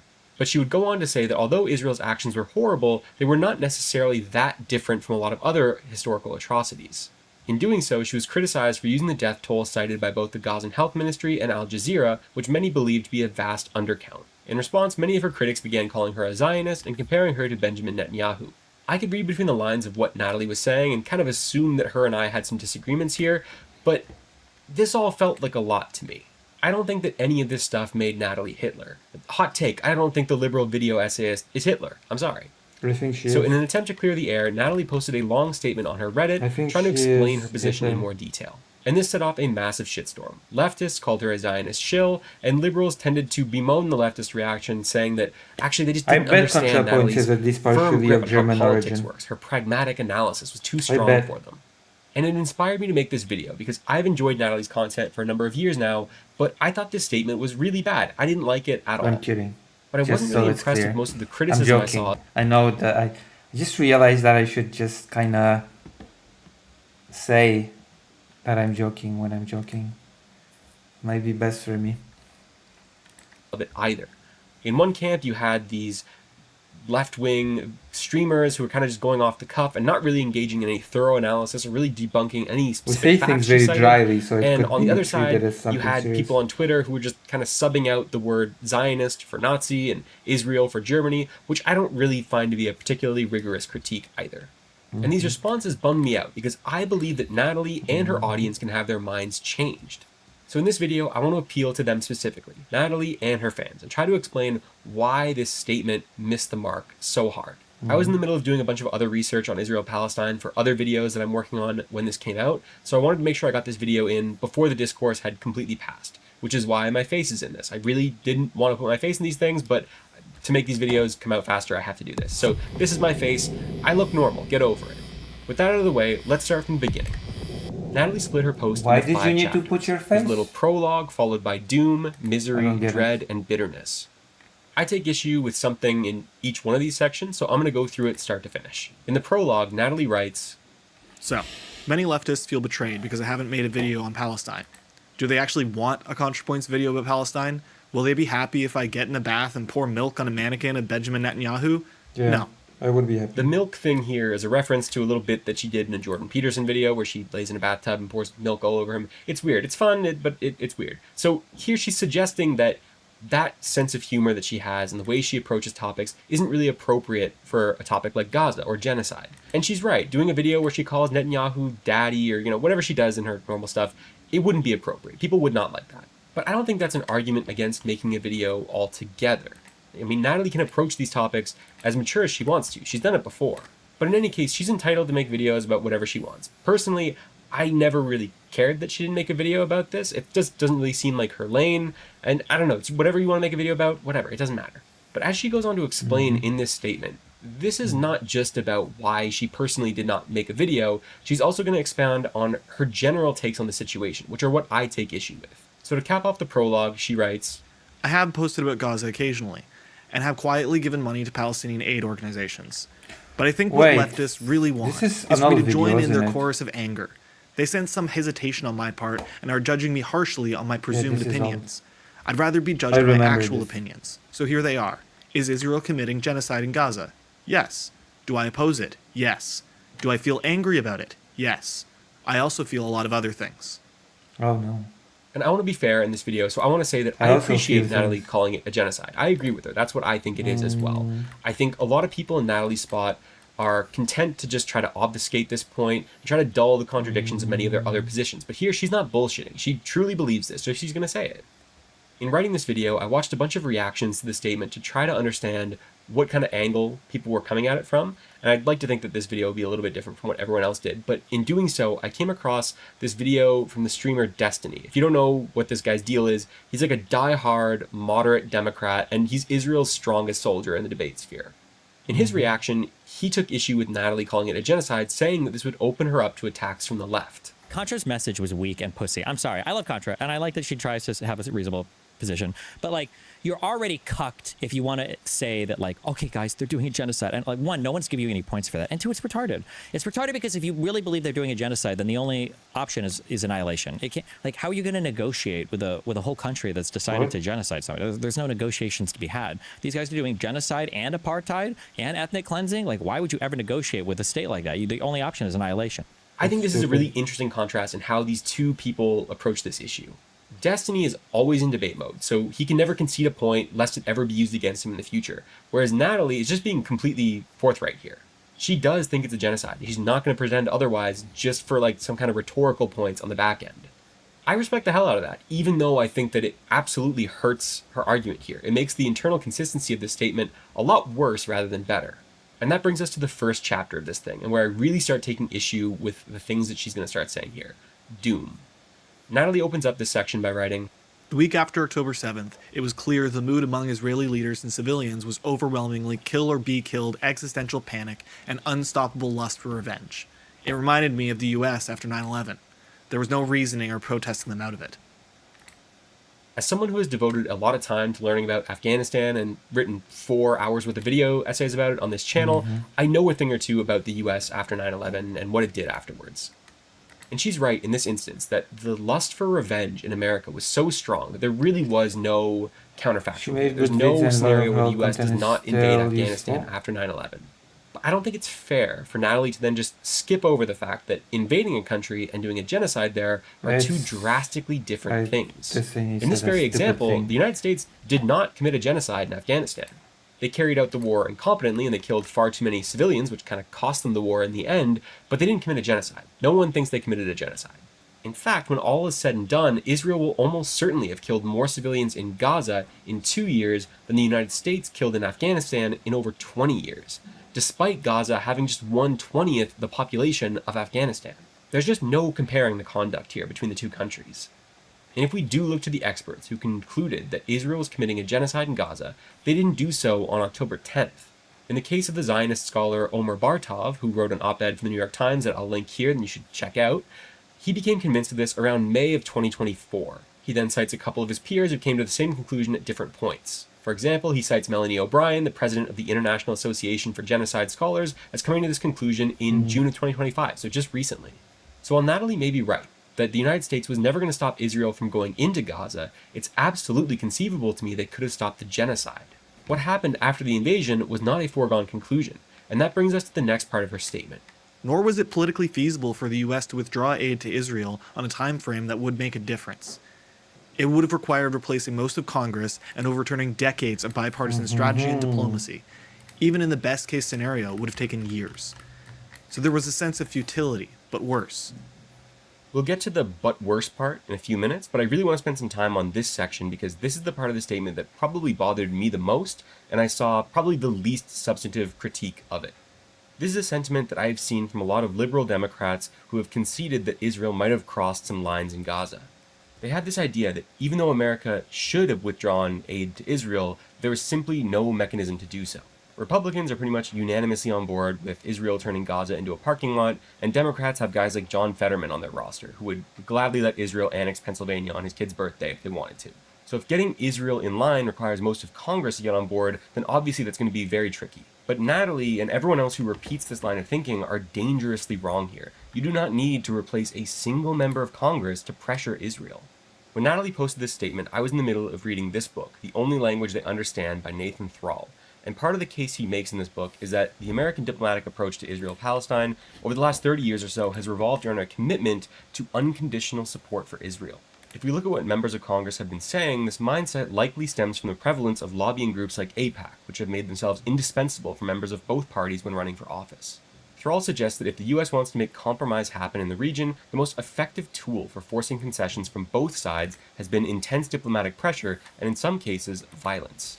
For the Palestinians, violence has been a particularly potent tool for pushing compromise, as they've come out on the losing end of pretty much every armed conflict they've had with Israel. And Thrall lays out some instances where Israel has been deterred by violence as well, both from Hamas and from their neighbors like Egypt and Lebanon.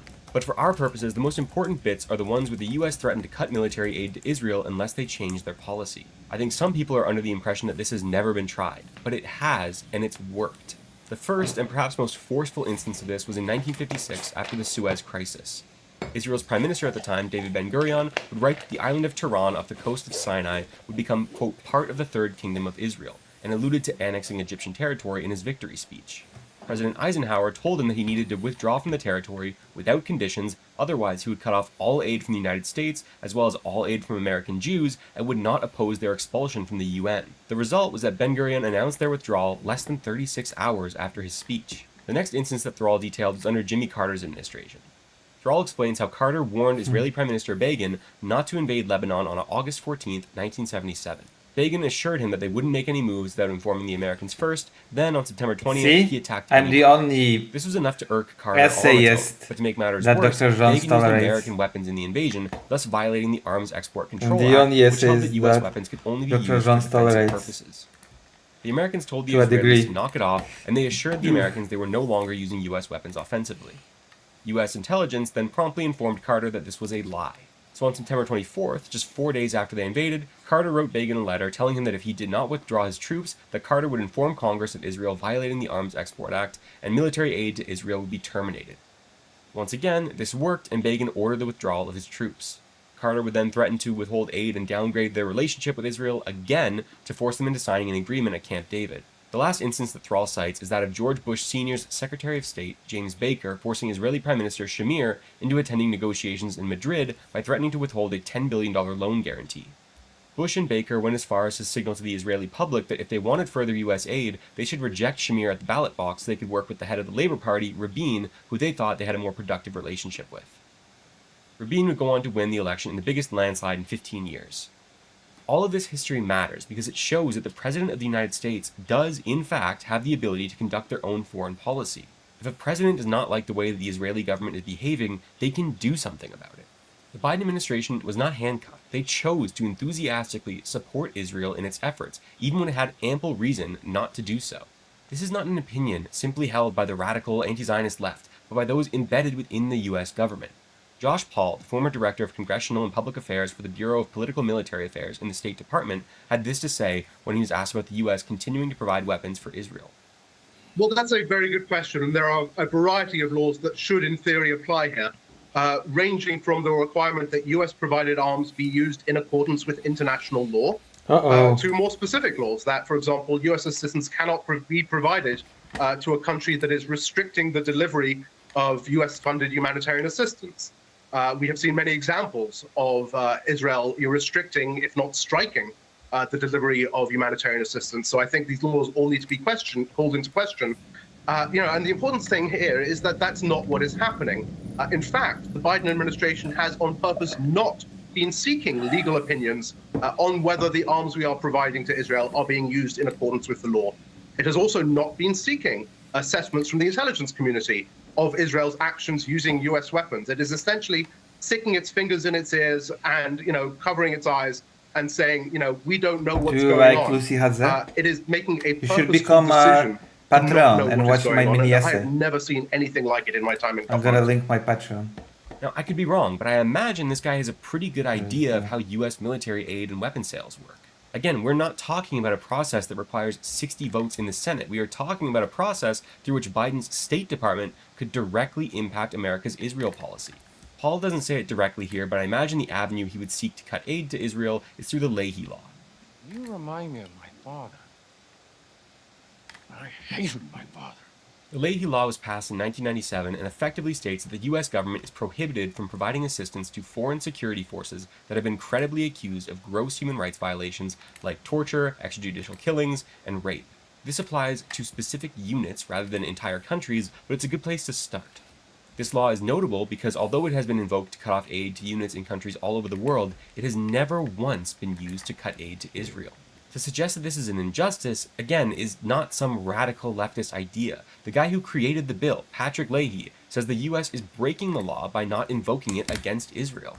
Similarly, Charles Blaha, the former director of the State Department's Office of Security and Human Rights, told NPR that in 2020, the State Department set up a special forum to identify units in Israel committing human rights abuses, and that to this date, they have not found a single one. He then makes it clear in the interview that this is not evidence of Israel having a good record on human rights, but rather that the forum does not work, saying, quote, "In my opinion, there are probably dozens of units that should not be beneficiaries of U.S. assistance." When asked why he believes this, he says that he has reviewed the exact same files that were sent to the forum. I really want to hammer this point home because it flies directly in the face of the idea that Democrats were handcuffed.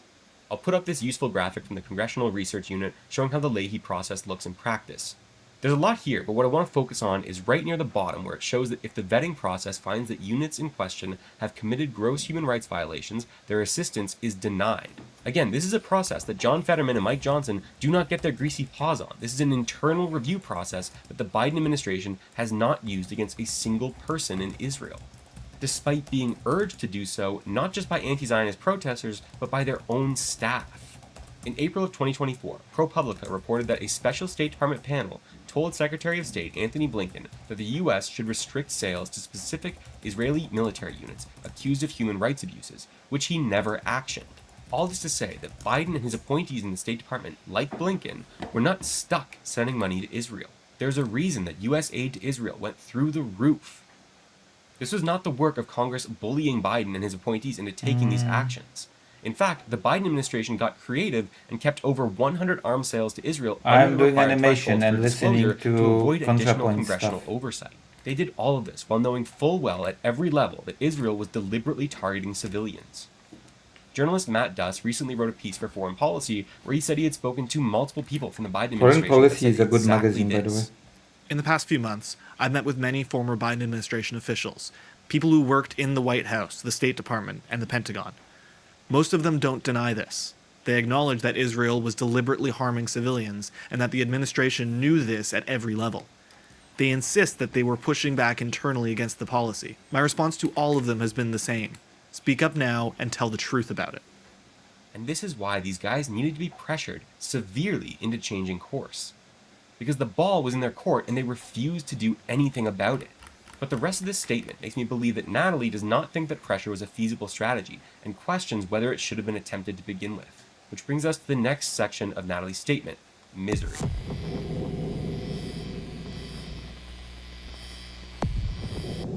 This section opens up with this quote.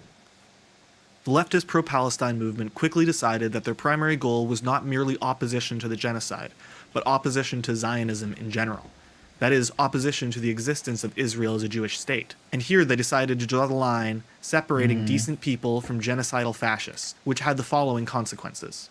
And we'll get to the consequences, but first I want to mention that this is where I think that Natalie's statement goes from wrong to a little bit confusing. Natalie uses the term the leftist pro-Palestine movement, and I actually have no idea who she's referring to here. Does she mean someone like, say, Rashida Tlaib, the Palestinian member of Congress from Michigan? Was it Ruwa Roman, the Palestinian Georgia state representative who the DNC refused to let speak at the party's convention? Probably not. She probably doesn't mean these people because they have to couch their anti-Zionism in more PC terms to get by in electoral politics. But does she mean Palestinian academics like Rashid Khalidi, who have been contributing anti-Zionist scholarship for decades? Probably not. I mean, she later says in her statement she doesn't blame Palestinians for any of this stuff. So I imagine what we're talking about here is like Hassan Piker or angry people on Twitter.com. And if this was truly just a statement explaining why she didn't make a video about Gaza, maybe that would be fair enough. To say, hey, I don't want to make a video because a lot of you are terminally online, you're miserable, and you're just going to harass me for it. I think that would be valid on some level. But at this point, I think it's obvious this is not just a statement about why she's not making a video. She's also providing her take on the political situation, which she breaks down further with a couple of bullet points. Natalie says that these are the consequences of the leftist pro-Palestine movement's messaging stance. 1. It shrunk the coalition. Zionist is a very broad category. Most Jews are Zionists. Anyone who supports a two-state solution is a Zionist. 2. It was politically infeasible. What is the pathway that takes us from the present situation to the dissolution of Israel as a Jewish state? I don't see how this could happen without either a total internal collapse of Israeli society or else, nuclear war. As usual, leftists have championed a doomed cause. Yeah. I do not like these points. Actually, there's a very interesting thing that many people don't know about. Transforum says, as a Jewish person, ethno-states are always a bad idea. That's why I am anti-Zionist. Whether it's Aryan Jewish, Japanese Jewish, or whatever, ethno-states are a dangerous thing. Yeah. There's a term called Yiddishland, right? There's an idea called the Yiddishland. There's a book, it's over 500 pages long, and it's called Our Beautiful Yiddishland. And it's the idea that Jewish people are not really a national group, that Jewish people exist all around the world and are not really tied to a single place. And it's kind of an antithesis to Zionism as a concept. And it kind of lost after World War II as a concept against Zionism.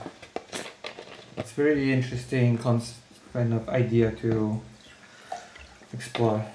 Yiddishland.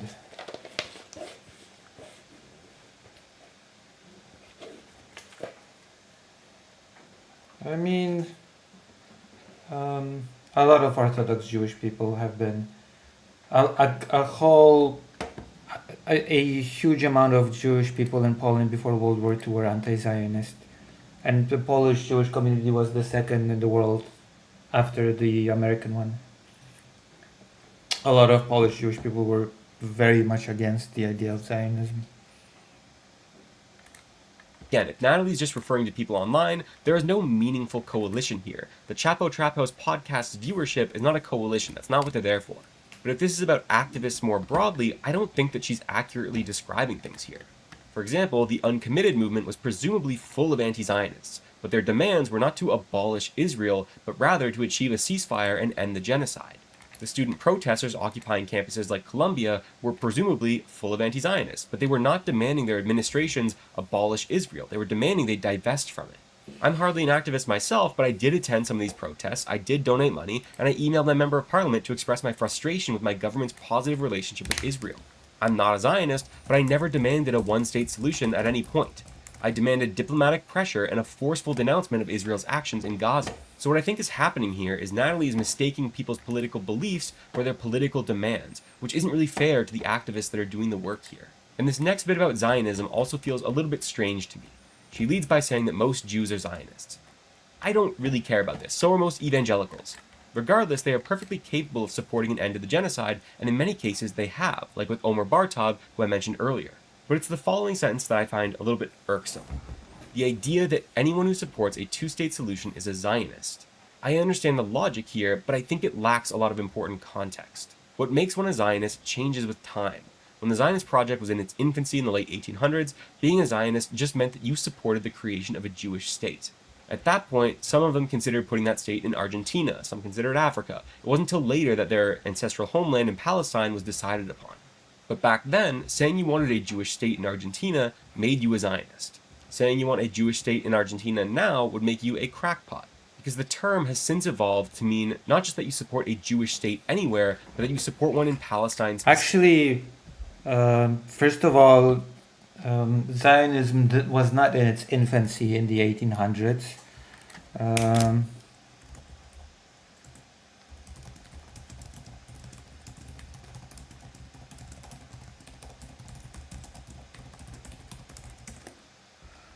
That's the new Zionism, because Zionism itself is divided into old Zionism before Herzl, which was different, and the one that emerged with Herzl. Most people don't know that, but Zionism before Herzl was more religious. It wasn't even about creating a Jewish state. It was about people wishing to go to Israel to die, as this kind of idea of I'm going back to the mythical homeland for my life to end there. This was more mystic and stuff like that. And actually, when Herzl created the Zionist movement in the 1800s, the people that championed the old type of Zionism said that he co-opted the movement, he made it about himself, and there was huge criticism of him over that. That's one. There was a second thing that I wanted to say. Yes, Florida for Jewish people. There was another thing that I wanted to say. Evolved to mean not just that you support a Jewish... Oh yeah, also the Zionism that Herzl was for... It was not just for a Jewish state anywhere. People actually wanted it to be in Israel. When Herzl proposed other places, it caused a split in the Zionist movement. It caused the Zionist movement to fracture in half.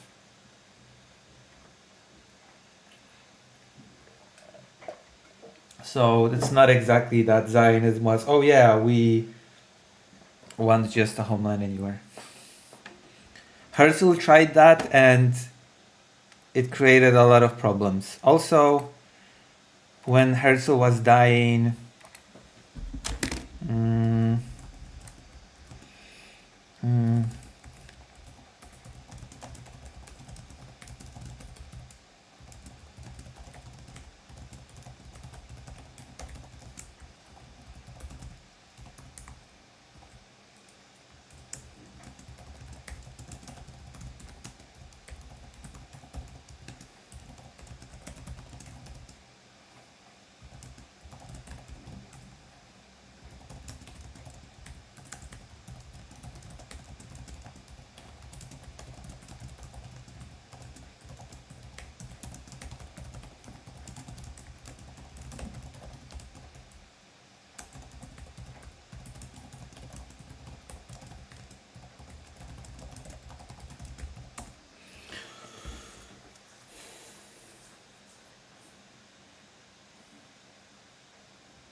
So yeah.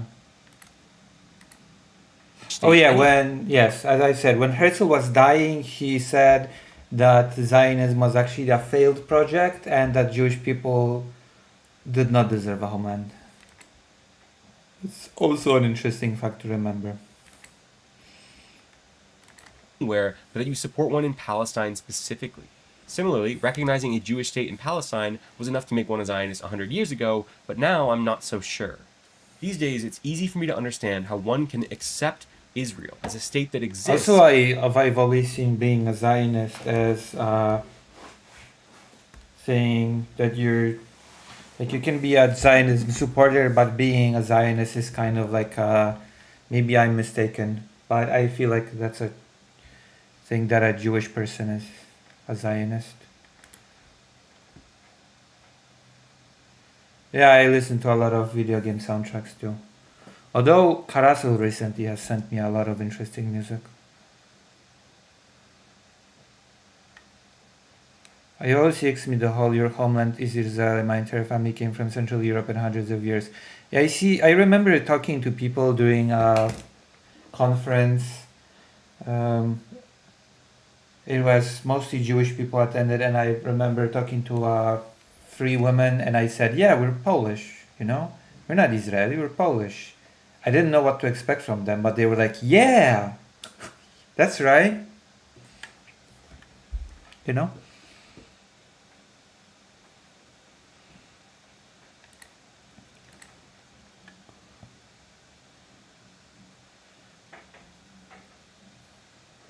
Also, there was this whole people being thrown out of Poland in 68. When was the invasion of the USSR of Czechoslovakia?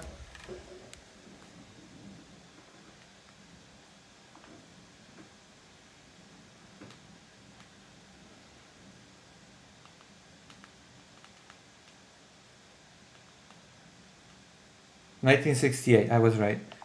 So in 1968, Poland threw out a bunch of Jewish people to Israel, and they never adapted to Israel because they never saw Israel as their home. They were Polish.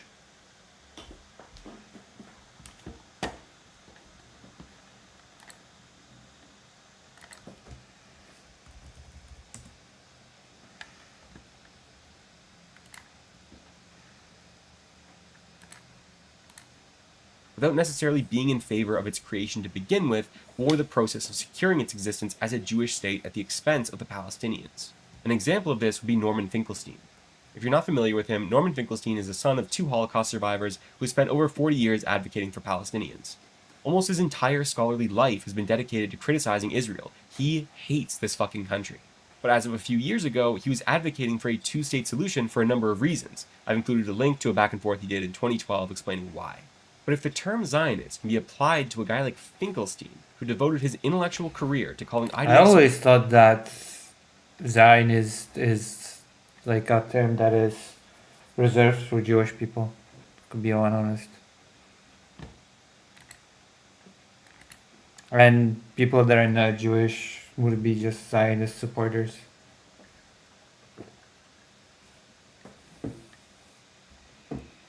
A lot of Polish Jewish people came back from camps and were killed or cast out of the former Polish homes. We should have a look hard to look at. That's right, yeah, that was a huge thing. That's why actually when people say that October 7th was the biggest attack on Jewish people since World War II, that's actually not true. That is actually very much not true. The pogroms that happened on Jewish people after World War II, right after World War II, were big. Maybe people just counted as part of the Holocaust, but they were technically speaking not part of the Holocaust.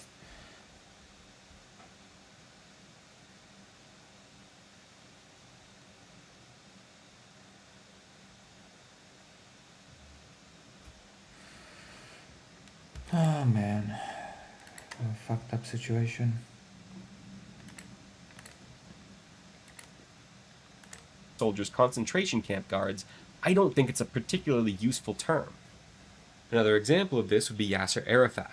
Over 30 years ago, he accepted a broad outline of a two-state solution wherein Israel would keep 78% of what was once Palestine, while the Palestinians would get the remaining 22%. By Natalie's logic, this would make Arafat a Zionist, but that just doesn't make sense to me. This guy spent decades fighting against Israel, only to conclude that he could not beat them head-to-head when the PLO was heading towards insolvency, thus forcing him to find some kind of compromise, which they ultimately failed to reach. Does that make him a Zionist? I don't think so by any reasonable definition. As for this bit about the left championing a doomed cause, I mean, I guess. But if we're not talking about the actual protest movement, and instead talking about people's opinions, what else are they supposed to do? When I read leftist Israeli academics like Jeff Halper, Ilan Pappé, and I mean, Avi to be Shlaim- honest with you, championing lost causes, quote unquote, is what being a leftist is all about, isn't it? Like, I remember in the 19th century, the leftist movement in Poland had two things on their mind. An album. I'm gonna DM it to you later. Hungarian music. There were two things. How can we get a Polish country? Right? I was one. Second, can we get some form of socialism or communism rolling? And since at the time Poland being independent seemed like a pipe dream, those two discussions were treated equally seriously. They were treated as equally plausible. Being a leftist is always about basically impossible, talking about stuff that feels impossible in the moment.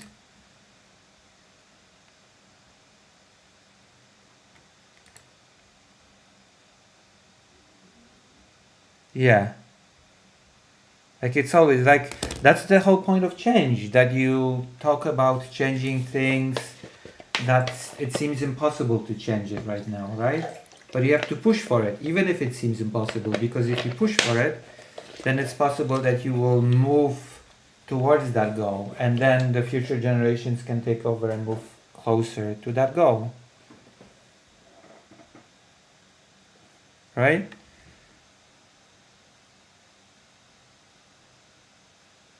That's the whole idea. In my opinion, anyway.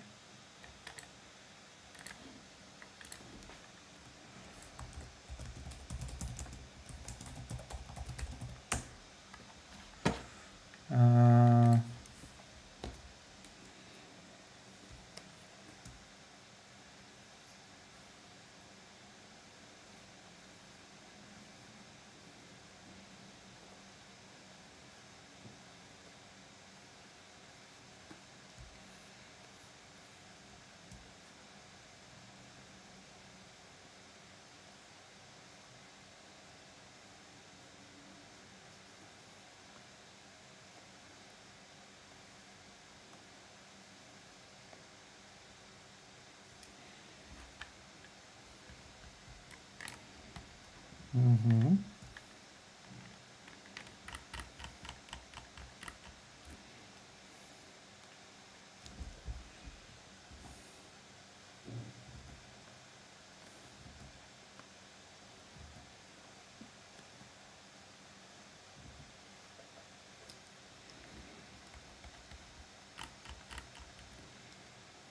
Yeah, sorry. Wait, you can see what I'm doing. You can see I'm doing the animation. Which must I? It's a beautiful and profound thing to fight for something people before and after us not know you will win and press on regardless of the matter. Yeah.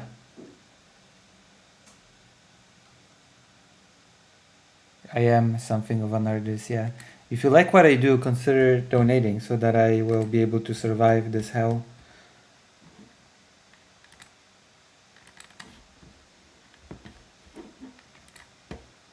Advocate for a one-state solution, am I supposed to dismiss them as championing a doomed cause? They're just laying out a conclusion they came to after decades of research. Neither they nor any other protesters have seriously demanded this of the US government in the near future because they know it's impossible in the current moment.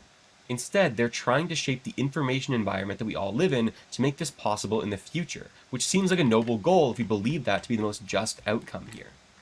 So So although I can agree with Natalie, there were certainly people online saying it's one state or bust, I don't think that was a demand of the actual movement by any means.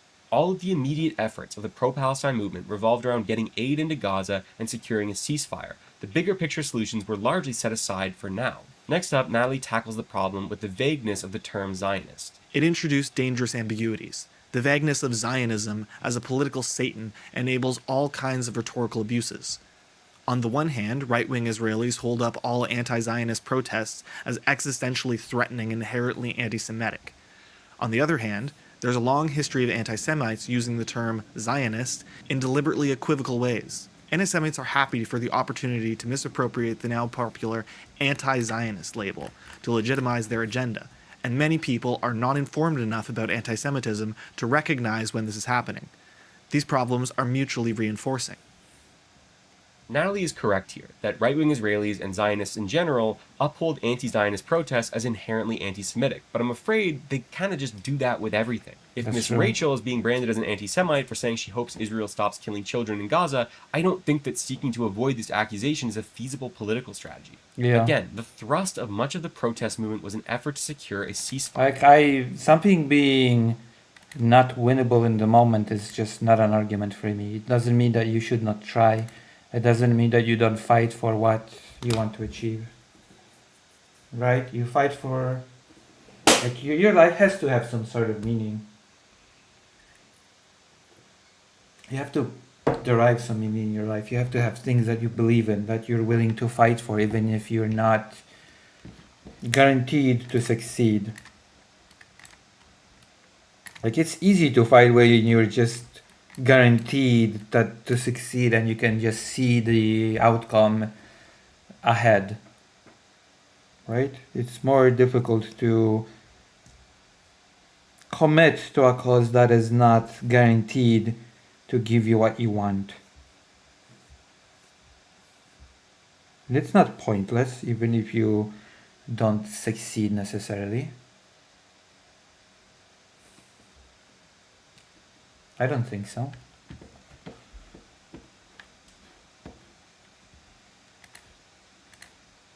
This has been branded as anti-Semitic and existentially threatening to Israel as well.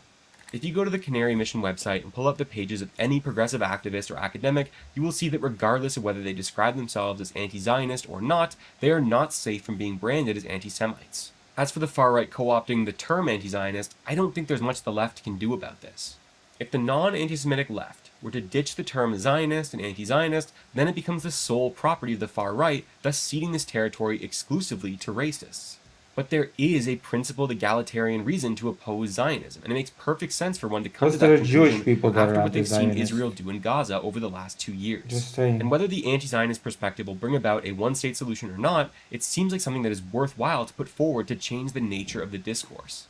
The solution to the cross-contamination here that Natalie is describing is simply for the anti-Zionist left to keep their distance from the anti-Semitic right. And considering I haven't seen many leftists embracing figures like Nick Fuentes or Candace Owens, I think they've largely done a decent job of this, so I don't think it's a major issue. The next section in her statement is dread.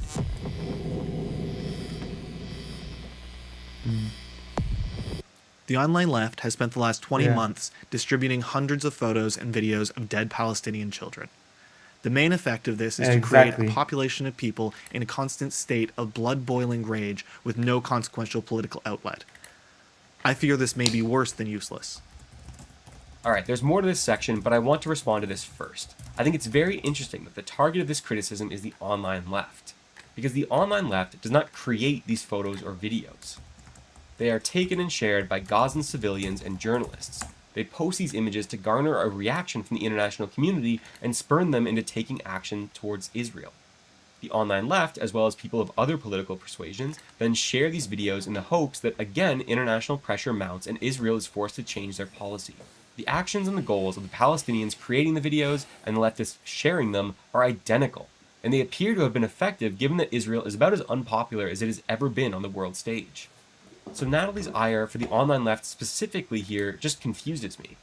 It reads as though she just personally didn't like seeing this stuff, and since the genocide didn't end, her seeing it was all for naught. But that's politics. Just because you lose does not mean you never should have tried to begin with. Yeah, exactly. And that He's brings us to right. the last part of the dread section. You lose. Anti-Semitism and anti-Zionism You are lose in conceptually politics. You stand up. You dust yourself off, and you try again. Just like in life, you fail in life. You dust yourself off. You stand up and try again.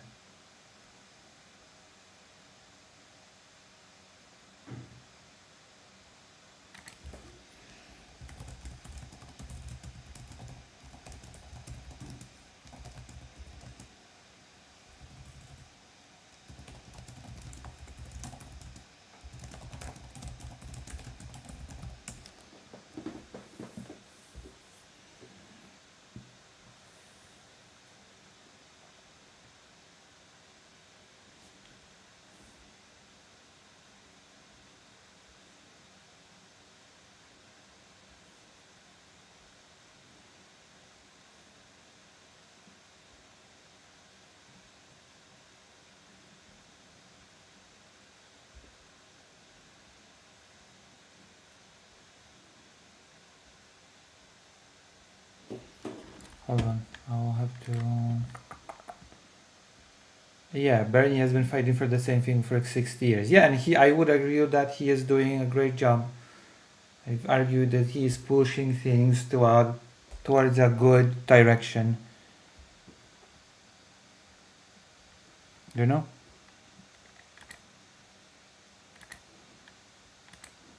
not the same, and conflating them is dangerous. But in okay, this is really long. You can just pause and read this if you want. Damn. Lazy. Natalie says that she doesn't think Jews who feel isolated or wary in the current atmosphere are not hysterical or hallucinating. I kind of get it. It is correct that the way that Israel is perceived negatively impacts Jews everywhere. I don't doubt there has been a legitimate increase in anti-Semitism once Israel started bombing Gaza. And that is obviously not fair. Israel does not represent all Jews no matter how much it tries to convince people that it does. But I do think that it's fair to point out that a lot of these claims are hysterical and can be used to cynically further the interests of Israel. For example, the EU Commission's coordinator on combating anti-Semitism used her role to claim that new forms of anti-Semitism were emerging. She described these instances as ambient anti-Semitism, which she explained to mean creating an atmosphere where Jews feel uncomfortable. The example she cited was, quote, bake sales for Gaza. In many cases, this kind of thing can get pretty Islamophobic as well. In the closing days of the New York mayoral Democratic primary, State Senator Sam Sutton posted a video from a bomb shelter in Jerusalem saying that Jewish New Yorkers should vote for Andrew Cuomo over Zoran Mamdani because, quote, we don't want to be in a situation like this in America. I guess he was insinuating that Zoran would use his mayoral powers to bomb Jewish communities. It was obviously a ridiculous thing to say, but I should be clear that Sutton is not a right-wing Israeli, he is a New York Democrat, saying this about a member of his own party. And yet, despite the media making a major point of Zoran's alleged anti-Semitism and pro-Palestinian activism, Andrew Cuomo would later concede at a private event that Zoran actually won the Jewish vote in the most Jewish city in America. This tells me that in spite of the media frenzy on rising anti-Semitism, a significant number of Jews, at least in America, are not really buying into this stuff anymore. I think that a lot of these people understand that this is being manufactured to push a pro-Israel agenda, and Natalie knows this and acknowledges it as well, but just kind of skims over it to emphasize the real anti-Semitism, which she believes empowers the Israeli right. But even if we run with this and we focus on the real anti-Semitism, of which there's undoubtedly been an increase, we should be realistic about the fix here. If we know that flare-ups between Israel and Palestine increase anti-Semitism everywhere, then this seems like more reason to try and end the conflict and force a settlement of some kind. And as I laid out earlier, I think the best way to do this is through putting pressure on Israel. Whether pro-Israel advocacy the groups US like is AIPAC definitely or the in a ADL like it or position not, to do it. this is in the best interests of both Jews living in Israel and abroad. But to do this, people have to be willing to talk about it. And Natalie says she's hesitant to do so because although Israel can be criticized, she does not want to risk contributing to anti-Semitism without greater tangible benefits. And I find this cowardly, bothersome for two reasons. The first is that if criticizing Israel requires nuance to avoid playing into anti-Semitic tropes, then I believe that's something she's perfectly capable of. She can approach... I think that criticizing Israel requires much less nuance. And I'm saying this as a Jewish person. Right? enterprising topics like Jordan Peterson and incels with nuance, so I'm sure she's capable of doing the same thing for Israel. But it's this last piece that I find confusing. Quote, it's something I don't want to risk contributing to if not outweighed by tangible benefits. What could those benefits be? I mean, we all know we're not going to video essay our way to a ceasefire, let alone a 1 or 2 state solution. But if she made a video and ended it by plugging a charity that sends aid to Gaza, surely that would be sufficient tangible benefits, right?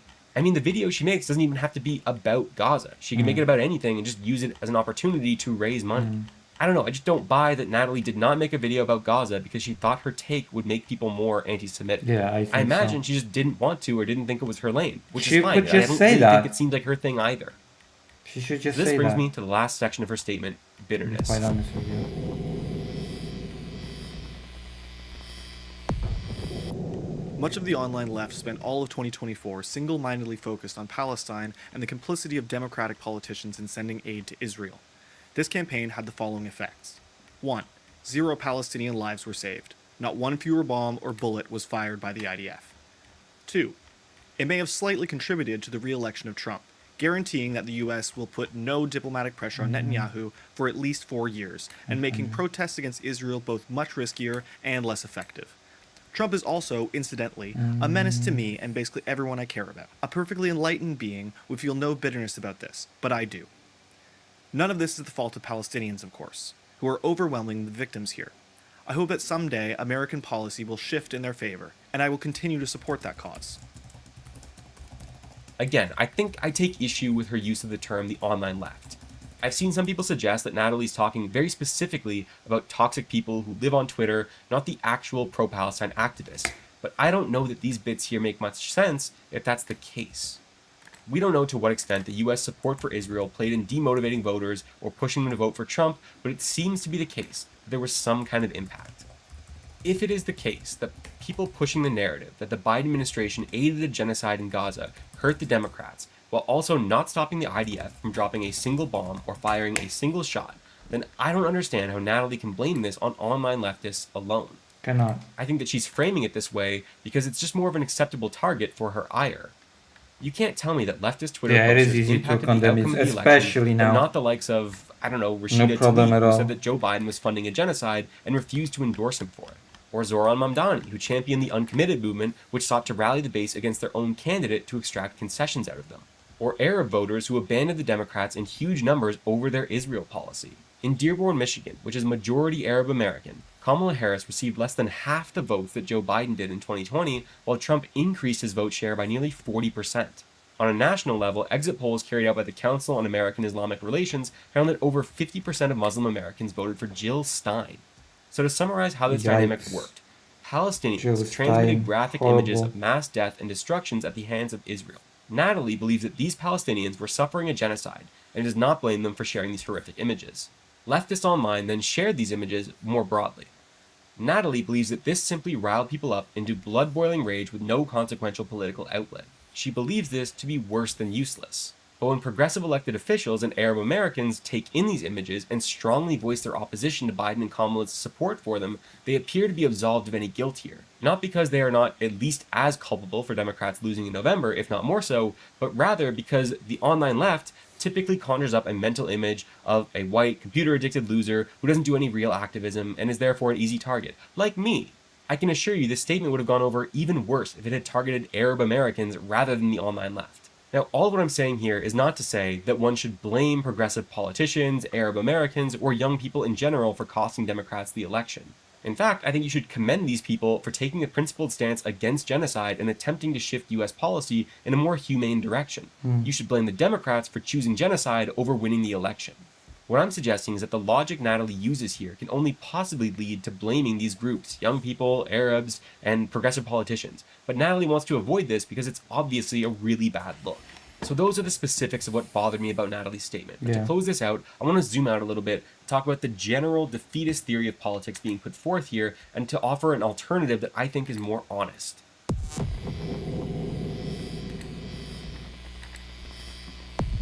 Natalie's statement tells us there are no meaningful mechanisms for the left to pressure the US government into changing their policy on Israel. She says that in order for this to happen, one would need to seriously alter the balance of power in Congress first, which would take many years, likely decades. To do this, one would need to radically shift the public opinion on Israel. But she is hesitant to personally talk about Israel lest her words be twisted in such a way as to increase anti-Semitism, and presumably you should be concerned about it too. But if you did want to speak up about it, you shouldn't have shared too many grisly videos about what Israel was doing in Gaza, because that could have demotivated voters in the 2024 election.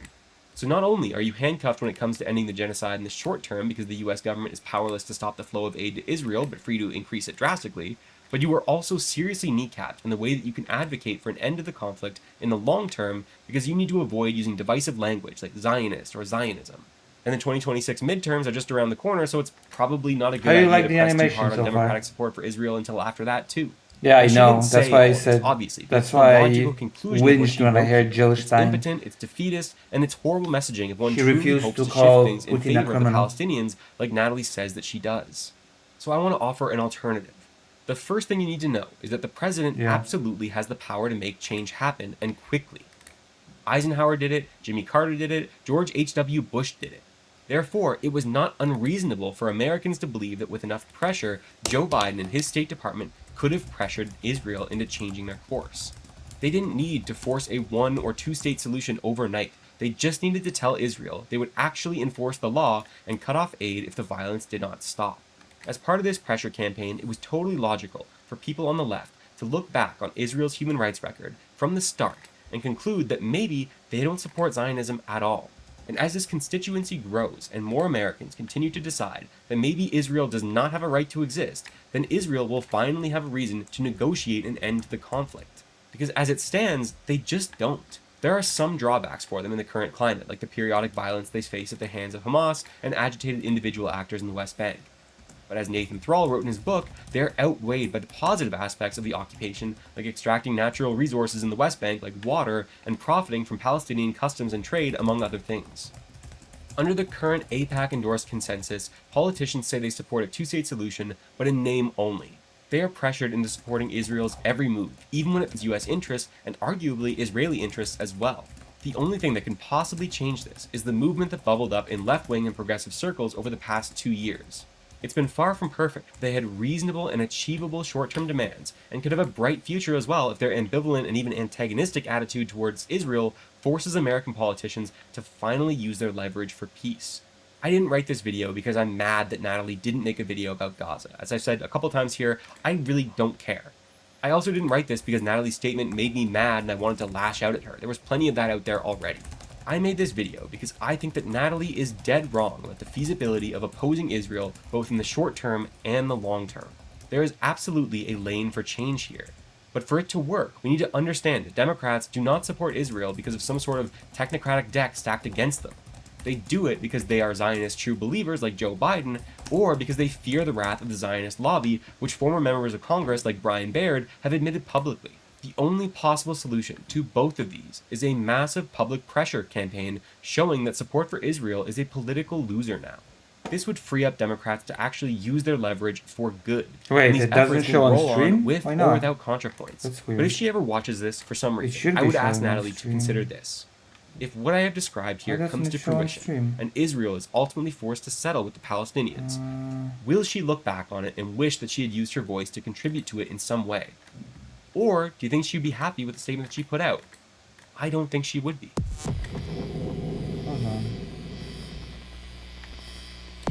Alright, like I said at the very beginning of this video, I have a few more things that I want to add at the last minute before I actually publish this thing. First off, I want to summarize a couple things that have come out in the last few weeks since I recorded this Should that be are showing. not long after Weird. Natalie released her Why statement. doesn't it The famine show? in Gaza accelerated sharply. I don't get it. Aid organizations have been sounding the alarm since October 2023 that much of Gaza was food insecure. But in the last few months, Israel took over distributing aid in Gaza directly through the Gaza Humanitarian Fund. Yeah. This is not a reputable program designed to feed Gazans. It can be more accurately described as an intelligence cutout staffed with military contractors that have turned aid sites into shooting galleries. These guys corral starving Gazans into dense crowds, then use tank fire as crowd control. The result is that they very quickly shot and killed more civilians than Hamas did on October 7th. Beyond this, the images of starving Gazans have convinced even more people that what's happening there is a genocide and not some sort of complex, urban warfare. This includes the president of J Street, which is kind of like the liberal Zionist counterweight to AIPAC. Their president conceded that this is a genocide, but he did also say that saying so hurts his feelings, so he's not really going to be beating this drum too hard, which is pretty pathetic if you ask me. So now, mainstream Young Democrats and centrist elected officials have started calling for an arms embargo on Israel.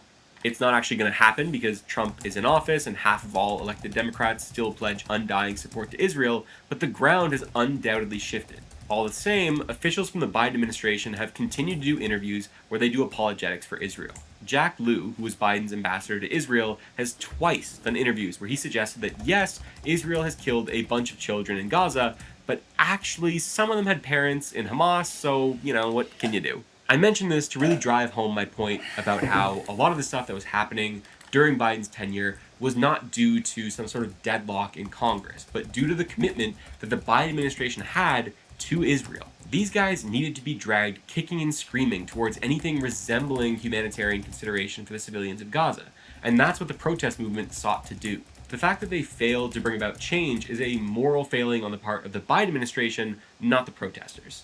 The second thing I wanted to add as far as current events goes was the revelation that the ongoing destruction of CBS News was largely due to Zionism. So in January of 2025, 60 Minutes did a segment on State Department officials resigning over Gaza, which the American Jewish Committee denounced as being overtly one-sided. This led to George Cheeks, the CEO of CBS, appointing a new executive editor for 60 Minutes, thus revoking their editorial independence, which, is a pretty big deal for journalism. Beyond this, CBS's new owner, David Ellison, who bought the network after the previous owner wanted to devote more time to pro-Israel activism after October 7th, is now in talks to possibly purchase Bari Weiss's The Free Press. And rumor has it he would also hand her editorial control over CBS's content as well. This would be problematic because Bari Weiss and most of the people she keeps on staff at the Free Press are some of the most bloodthirsty freaks you can find in your computer. I bring this up to clear up this distinction between Jews and Zionists that Natalie thinks a lot of people struggle with. The head of Paramount did not sell to David Ellison because they are Jewish. I have no idea if they are, I didn't check because I don't care. George Cheeks did not revoke the editorial power of 60 Minutes because he's Jewish. I have no idea if he is, I didn't check because I don't care. And the Free Press does not produce a constant stream of atrocity apologetics because they are Jewish. Many of them are, I know this because they bring it up constantly, but some are not. Olivia Reingold, who recently wrote a lengthy piece about how claims of famine in Gaza are overstated because the dying kids there had cerebral palsy or rickets or whatever, is not Jewish. I know this because she recently made a very long post whining about that fact because she just wants to be so freaking bad. The thing that ties all these pieces together is not a religious or ethnic identity. It's an ideological one. It's Zionism, which is distinct from Judaism. I know these things are distinct because there's a Jewish guy sitting right there who needs to stay off camera because if I let him come over here and start talking about Israel, we're going to get demonetized. By the way, there's a thing that people just don't understand. When people say Zionism is different from Judaism, being Jewish is distinct from Judaism. Okay, I feel like people don't really get what Jewishness is all about. Like there are Jewish people that are not Zionists or Israeli, but they're also atheists. It doesn't really tell me anything when you say that Zionism is distinct from Judaism. Okay, Jewishness is distinct from Judaism. Like the distinct ethnic kind of thing for Jewishness started already branching off all the way back in the Polish-Lithuanian Commonwealth. Like the fact that Jewishness is not inherently a religious thing kind of started taking shape already in the Polish-Lithuanian Commonwealth, and I feel like people struggle with that.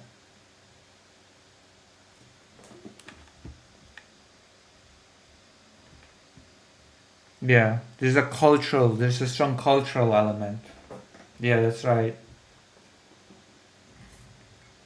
It's independent from being super religious.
I'm actually fixing a. I'm actually trying to help in a crisis behind the scenes. Yeah. A lot of people don't like Jewish people as an ethnicity. Yeah, it just feels like a lot of people just kind of struggle with the cultural ethnicity aspect of Jewishness, and either go for Zionism or Judaism.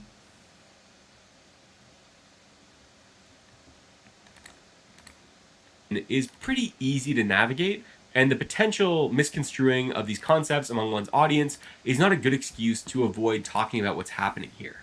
And the last thing I want to mention as far as this video goes is the idea that social media personalities have any sort of responsibility to talk about topics like this. When I made this video, I said multiple times that I didn't care that Natalie didn't make a video about Gaza, and I meant it when I said it, I really did. But I'm afraid things have changed, and I'm now more annoying, and I'm officially a woke scold. I now fully believe that people with large platforms have a moral duty to talk about this, and to do something about it. No, I don't think so. I'm gonna say no, I don't think so. Everybody does not have the moral obligation to talk about every single atrocity that's going on, in my opinion. Like, if you have a platform, should you make 10 different essays about Myanmar, Sri Lanka, Ukraine, Gaza,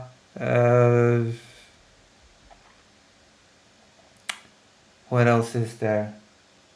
There's God, there's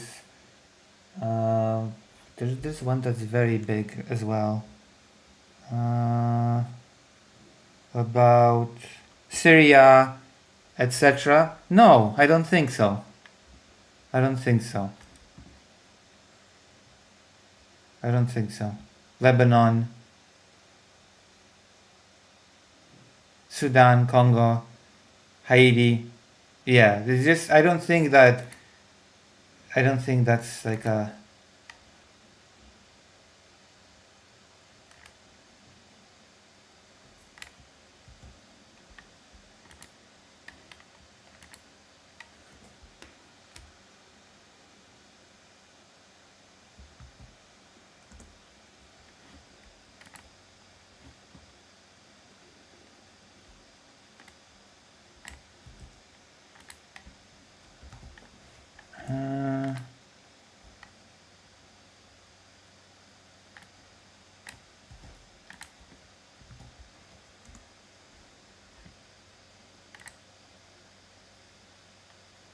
yeah. Yeah, Ashkenazi Sephardic. Yeah. But you have the Ladino language, right?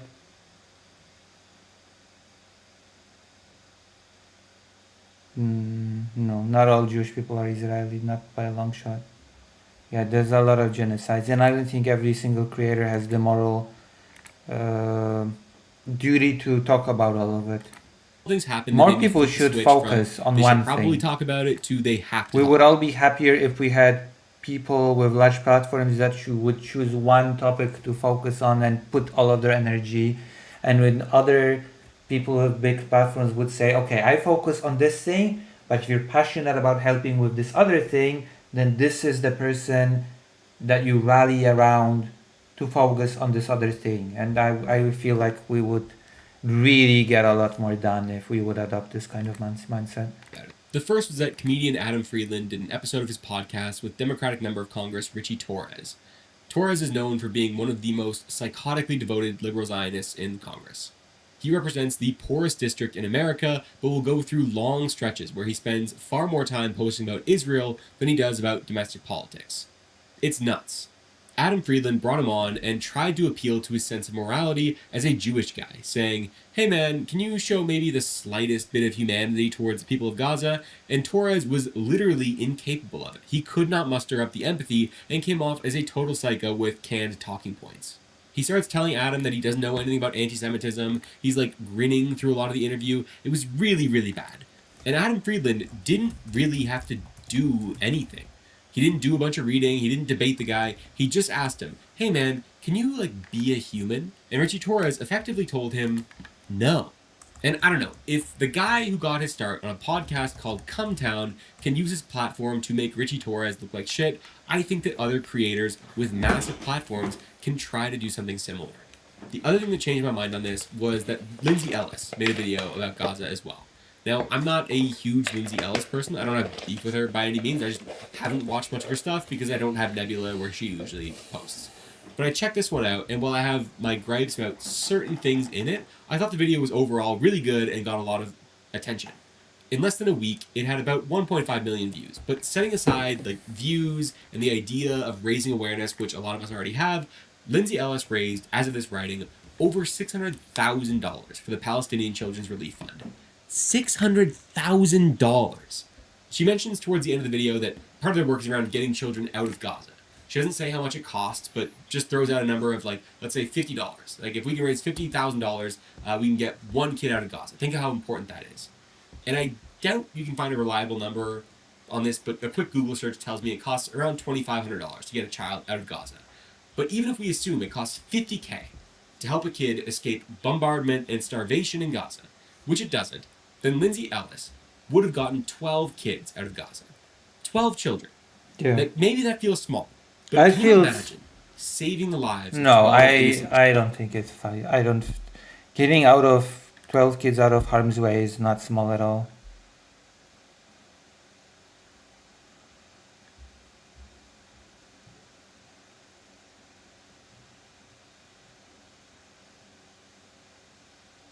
Yeah. I think people should just focus on one thing in depth. Yeah. That's why I appreciate that Dylan is the Ukrainian guy that focuses on that says transfer him. Yeah. I think my focus is mainly Ukraine as well. But yes. You know? And people should focus on one thing. Get things done. And then people who focus on that thing should tell people, hey, for that other thing, go to this other person.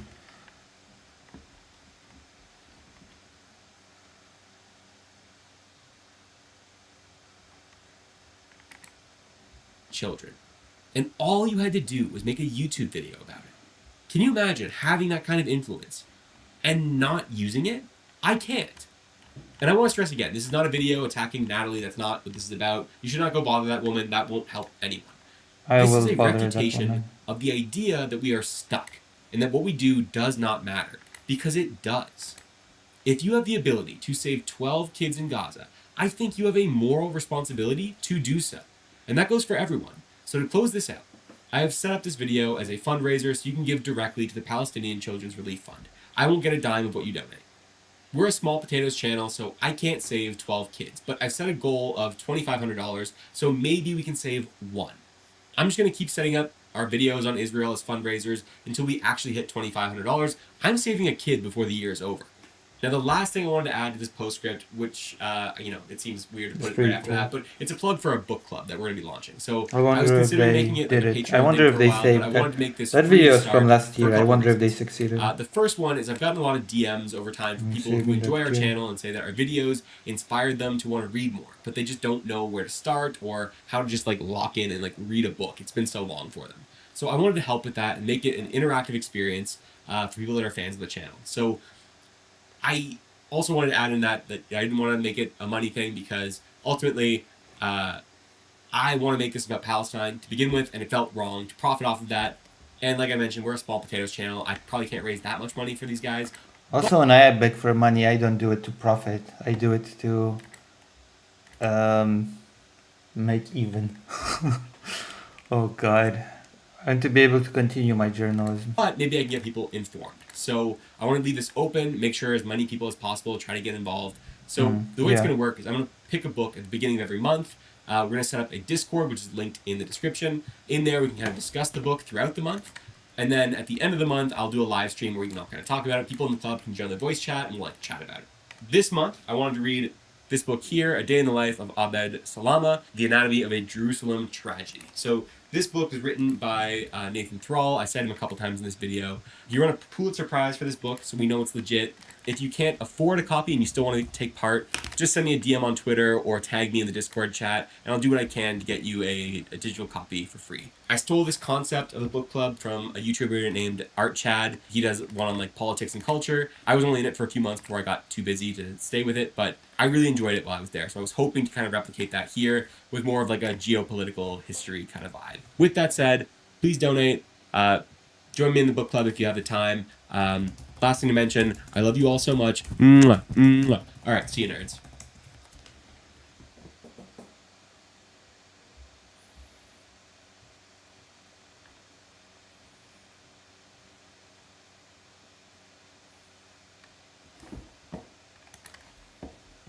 Alright, we're gonna watch a Star Wars now. Do you want me to continue animation or do you want me to do some gaming? My question is for you.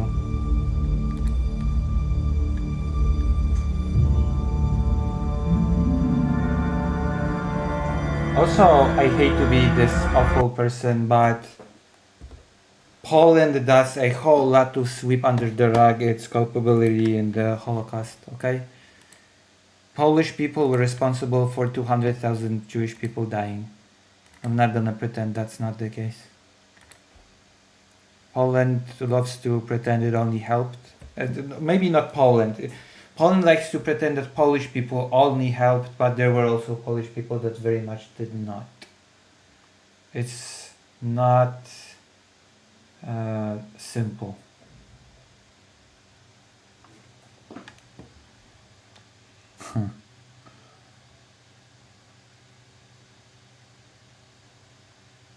You should kiss us goodbye at the end of video. Wait, me? What does YouTube chat think? Should I do animation or game? You like to watch me animate?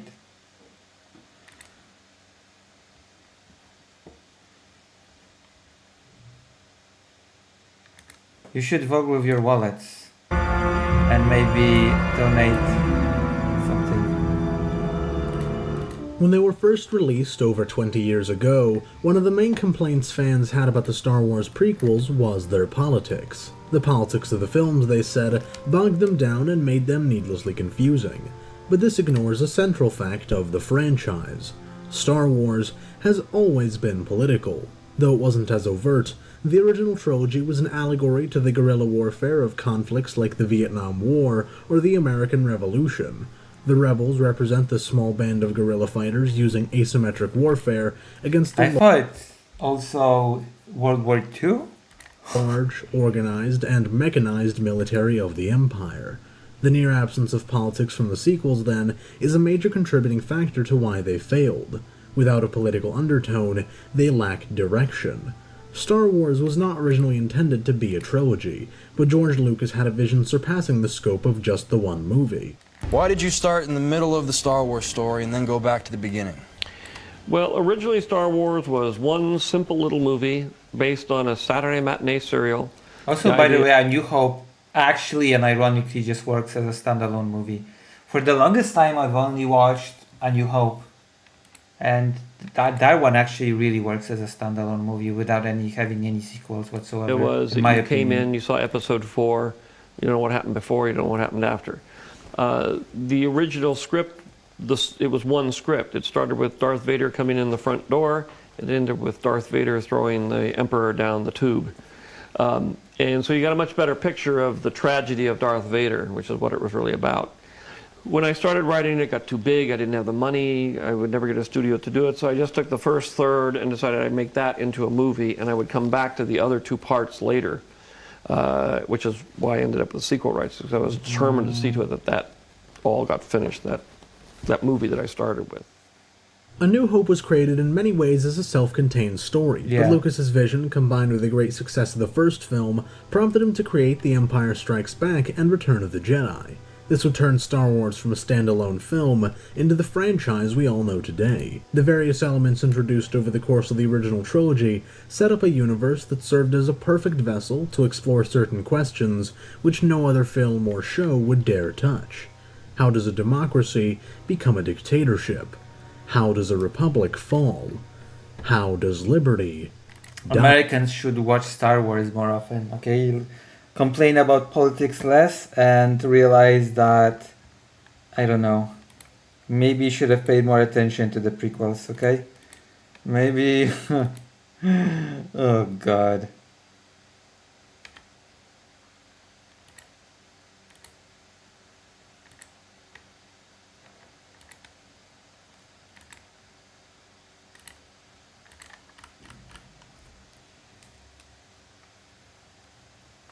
Dear God.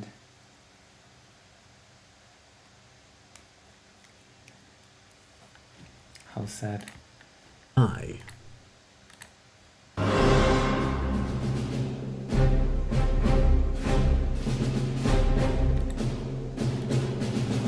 The Phantom Menace opens on a galactic republic in turmoil. At the start of the film, the Trade Federation, a galactic shipping conglomerate, is enforcing a blockade over the small planet of Naboo due to a taxation dispute. To try and mediate the crisis, Jedi Knights Qui-Gon Jinn and Obi-Wan Kenobi are dispatched on a diplomatic mission. To put it lightly, the mission does not go well. The pair descend to the surface in a droid transport ship as their frigate is destroyed, and the blockade turns into an invasion. They pick up a companion, rescue the Queen of Naboo Padme Amidala, and break past the blockade. In the escape, they take damage to their ship that forces them to make a landing on the desert planet of Tatooine. Shenanigans ensue, and after freeing a young boy named Anakin Skywalker from slavery and obtaining a new hyperdrive, they finally arrive at their destination.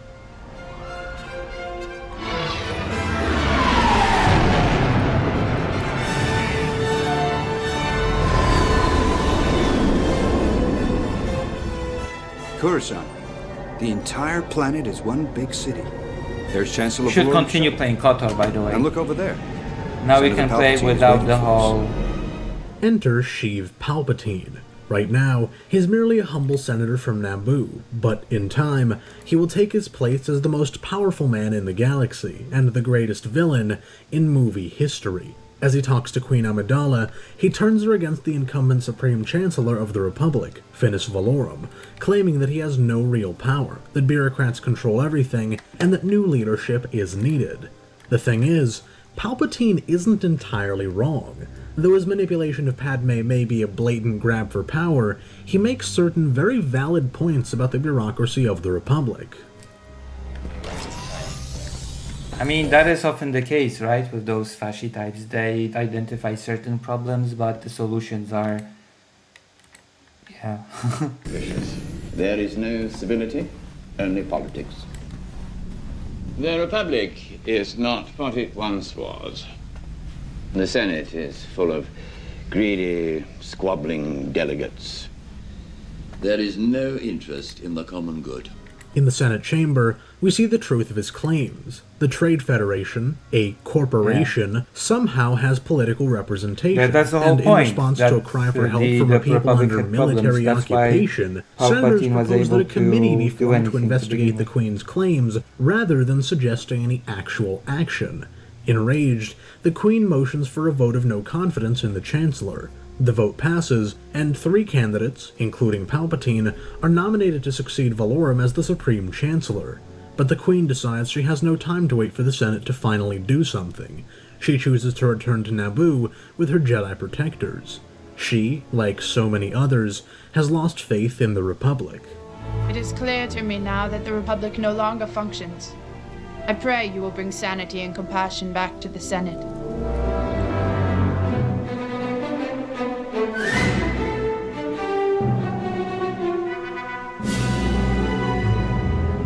The third act of the film sees our heroes returning to Naboo. The Trade Federation is engaged in battle on 3 fronts, as the 2 Jedi fight the enigmatic Sith apprentice Darth Maul. Displaying his skill as a pilot and his strength in the Force, Anakin manages to destroy the Federation control ship, thus deactivating the droid army on the planet below. As this happens, Qui-Gon is killed by Darth Maul, and Maul is in turn killed by Obi-Wan, or at least so we are led to believe. Palpatine, newly anointed as the Supreme Chancellor, arrives on the planet. The Jedi Council agrees to train Anakin as a Jedi under Obi-Wan, the planet rejoices at their victory, and the film comes to an end. Episode 1 is the least monumental of the prequels in terms of the underlying political story, but it serves to establish the decay of the Galactic Republic. On Tatooine, we are shown the utter neglect of the Outer Rim. The Republic may talk a big game about freedom, but on Tatooine and worlds like it, it means absolutely nothing. I can't believe there's still slavery in the galaxy. The Republic's anti-slavery laws are... The Republic doesn't exist out here. We must survive on our own.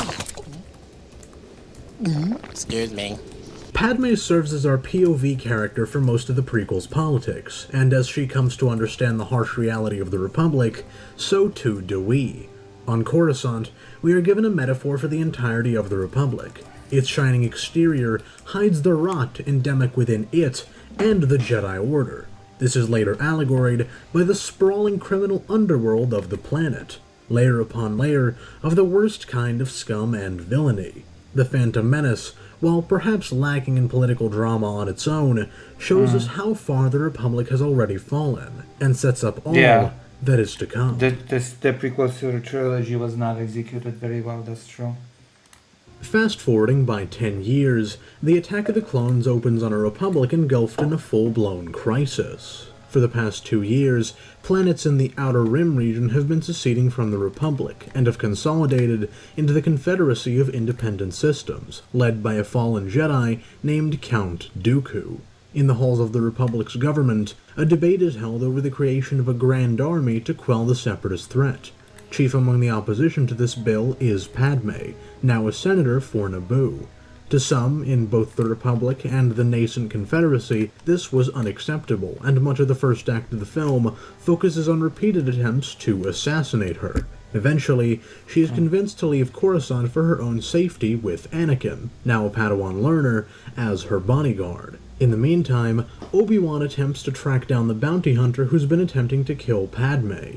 He begins to follow the trail of a poisoned dart, and the clues eventually lead him to a planet beyond the reaches of the known galaxy called Kamino. It is here that Obi-Wan discovers the Clone Army.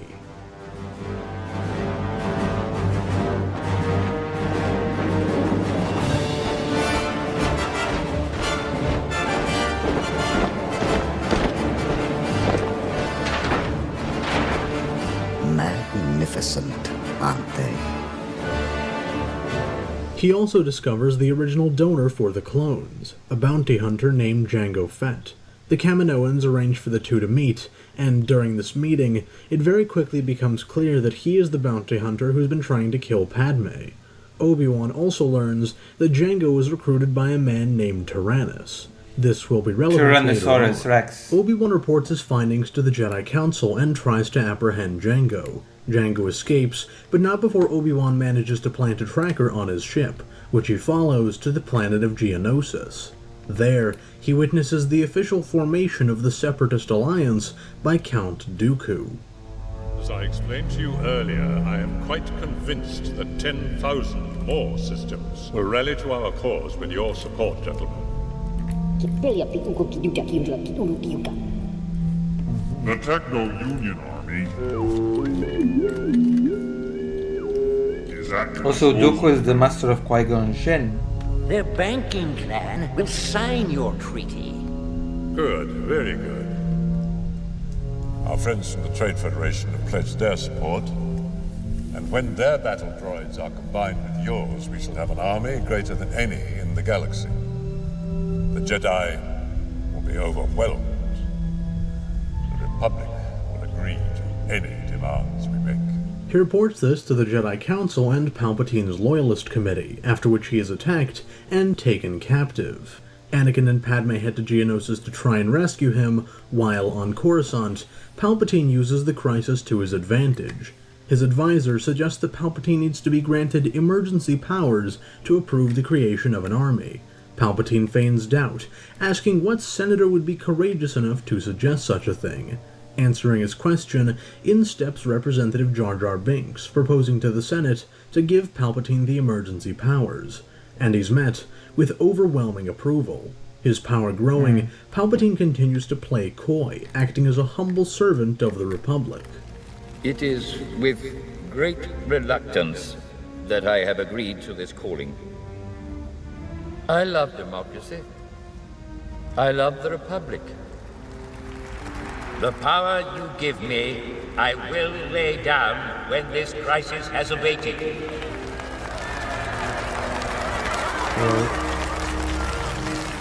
And as my first act with this new authority, I will create... It sounds like when President Sunday says when he says he hates drama.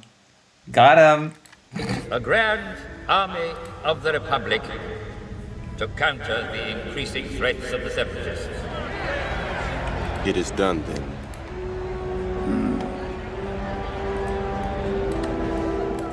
Meanwhile, on Geonosis, the cryptic Count Dooku talks to the captive Obi-Wan, and in this conversation, we get a clear view on who Count Dooku is, a political idealist who saw through the corruption of the Senate. Long before the Confederacy, he attempted to bring reform to the institutions of the Republic, only to be pushed away. In the prequel films, we are only ever shown Count Dooku as a Sith, but in truth, he never gave himself fully to the dark side. His goal was always to fix what was broken. He has a very powerful face, doesn't he?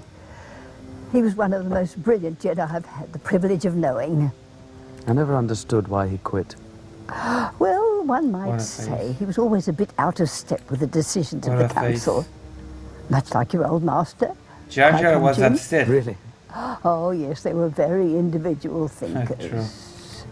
Idealists. In the end, I think he left because he lost faith in the Republic. He disappeared for 9 or 10 years and turned up recently as head of the separatist movement. The third act of the film takes place primarily on Geonosis. In their attempt to rescue Obi-Wan, Anakin and Padme in turn get captured, and all three of them are sentenced to be executed in the Petranaki Arena. Just as they're about to be killed, Jedi Master Mace Windu shows up with over 200 more Jedi to try and rescue them. The Jedi engage in battle with the newly formed Separatist droid army, and though they fight valiantly, they are massacred almost to a man. With only 30 knights remaining, Dooku offers them to surrender. The Jedi refuse, and as the rest of them are about to be slaughtered, the clone army arrives. Look! I'm just kind of now noticing 100 years after watching the movie that did the clone army appear so late so that the Jedi could be called down to 30 from 200? Were the Jedi called down in this movie? Like early pre-66 order, reduction of numbers? Around the survivors, a perimeter create. For the first time, we witness the clone army in action, and as the chaos unfolds, Dooku attempts to escape the planet. He is confronted by Anakin and Obi-Wan, who duel him to little success, with Anakin losing an arm. In walks the Grand Master of the Jedi Order and Dooku's former master, Yoda. The two duel briefly before Dooku flees the planet. The battle comes to a close with a Republic victory, It feels like they but the appear too late crisis to, has not ended. I have to admit that without the clones, it would not have been a victory. Victory? Victory, you say? Yeah. Master Obi-Wan. Victory. Not victory. Are you deaf? The shroud of the dark side has fallen. Begun. The Clone War has.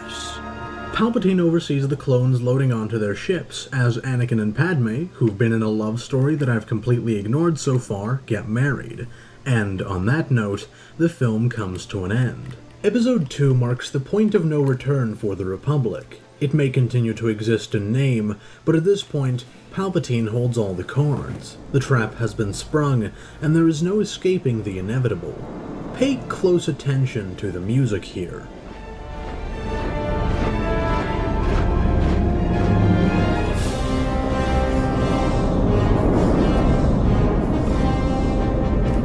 Not as subtle as the essayist thinks, okay? This is the birth of the Empire. The Clone Wars have begun, and with them, Palpatine's already considerable power will only continue to grow, while the Jedi Order remains utterly blind to his machinations. The attack of the clones exemplifies the rise of an autocrat. With emergency powers and no more term limits, there is nothing stopping Palpatine. His plan in place, the fall of the Republic is no longer a matter of if, but when. But for that to happen, the Republic must fight in the Clone Wars.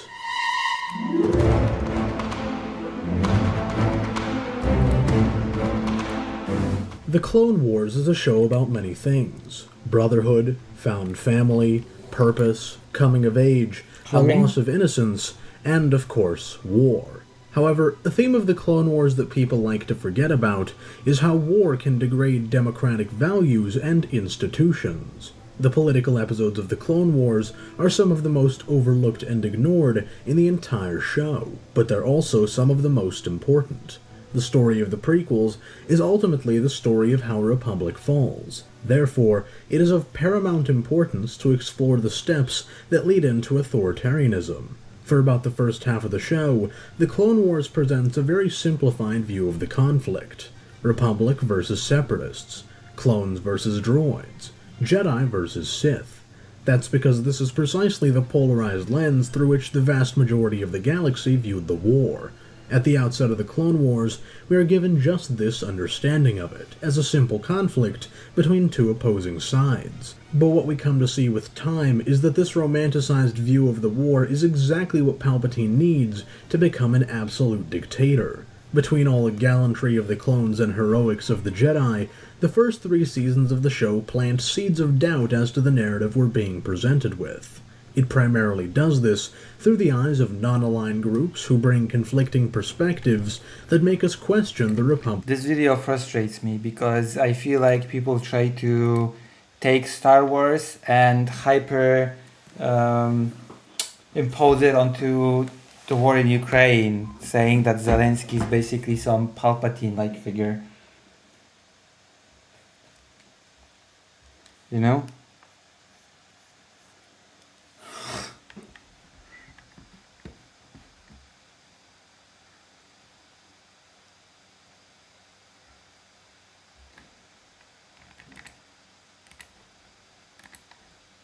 And the Jedi. The very first of these comes in the form of the 2-episode Where's the election, Zelensky? The arc begins with Anakin, Are you his the new Emperor? Padawan Ahsoka, and Jedi Master Aayla Secura crashing on the remote, grassy world of Meriden.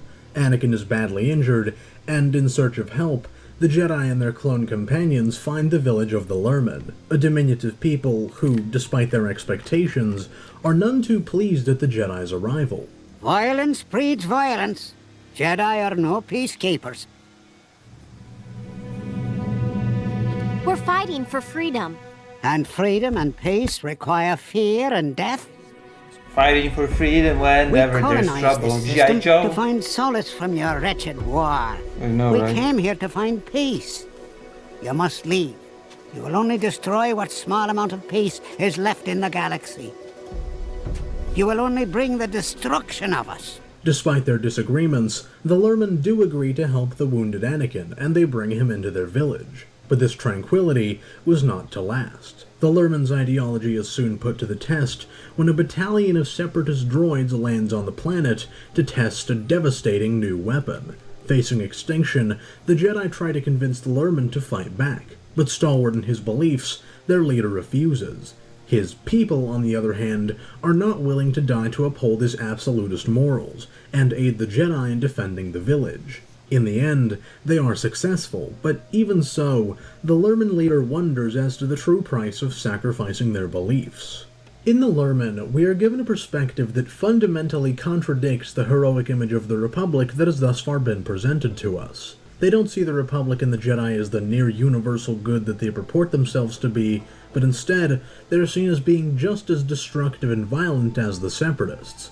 The Jedi protest that they're fighting for freedom, but to the Lurmen, liberty is not worth the cost of armed struggle. In spite of the irrational extreme to which their pacifist philosophy is taken, we know that there is a grain of truth in what the Lurmen leader said. The Republic and the Jedi could hardly claim moral superiority when, as we see in increasing frequency as the show goes on, they commit many of the same atrocities as the Separatists. We show these different points of view that kind of compromise the Jedi. or show them in a way that we're not familiar with. What menace have you brought to our village now, Jedi? I thought the Lurmen were a really good way to start introducing this theme, and it really puts Ayla Secura on the spot. It really puts Ahsoka on the spot. That's true, they Vladimir. think they're fighting on the side of good, and here they have to meet a character, and they have to be confronted by the idea that, well, maybe you're not. The extremist pacifism of the Lurmen is contrasted later in the season during the Ryloth arc. The arc revolves around the Republic trying to take back the Separatist-occupied planet of Ryloth. In the final stages of the invasion, Jedi Master Mace Windu must ally with the Twi'lek freedom fighters of Cham Syndulla to take the heavily fortified planetary capital. The first 2 episodes of the arc center on the efforts of the Republic, but in the final episode, it refocuses on the freedom fighters, who've been fighting the Separatists since their initial invasion. This doesn't mean, however, that they're fans of the Republic, or that certain elements of the Republic are necessarily fans of the freedom fighters. You see, Cham Syndulla was something of a radical reformer before the war, and much like the Lurmen, he saw through the propaganda of the Republic. Unlike the Lurmen, though, he understood the need for violence in the pursuit of liberty. Syndulla isn't only seeking freedom from Separatist occupation, but freedom from all occupiers, including the clone army. I don't trust Senator Ta. His plans for a world after the war. The Republic will help you rebuild. We won't abandon you. Your troops will stay for security? For a while, to keep the peace.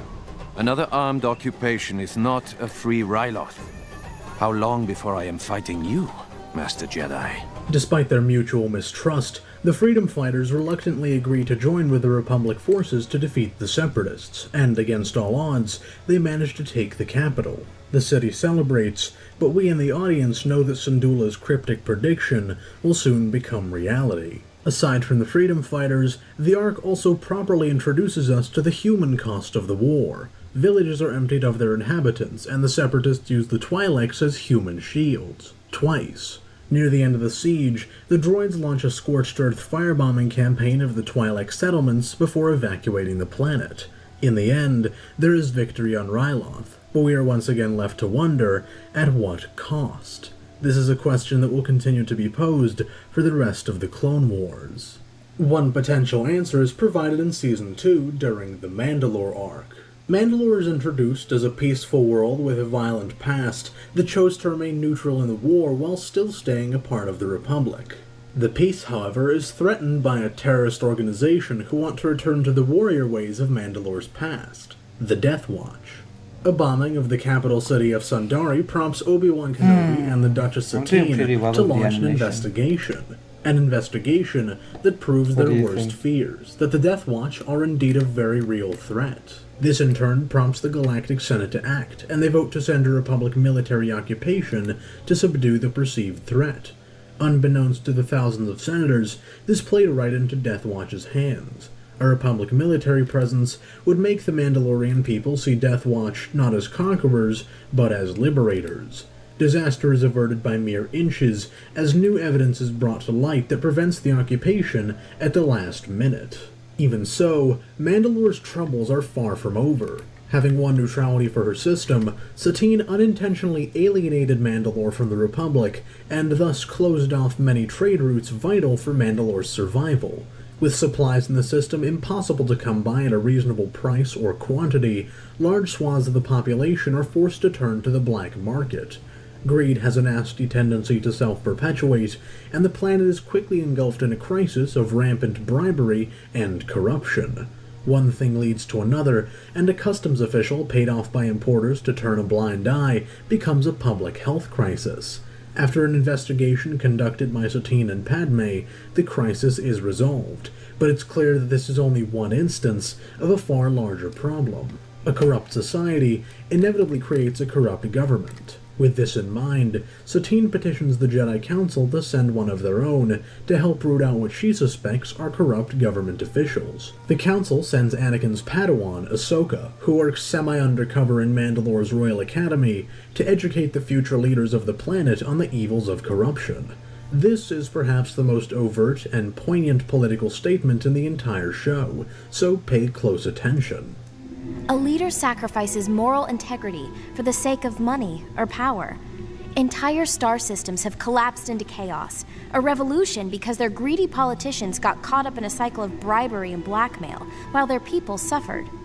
Does that mean most government officials are corrupt? Well, no. But the point is that temptation is always there, and citizens must be vigilant so corruption can't take root. The deadliest enemies of a society dwell within its borders.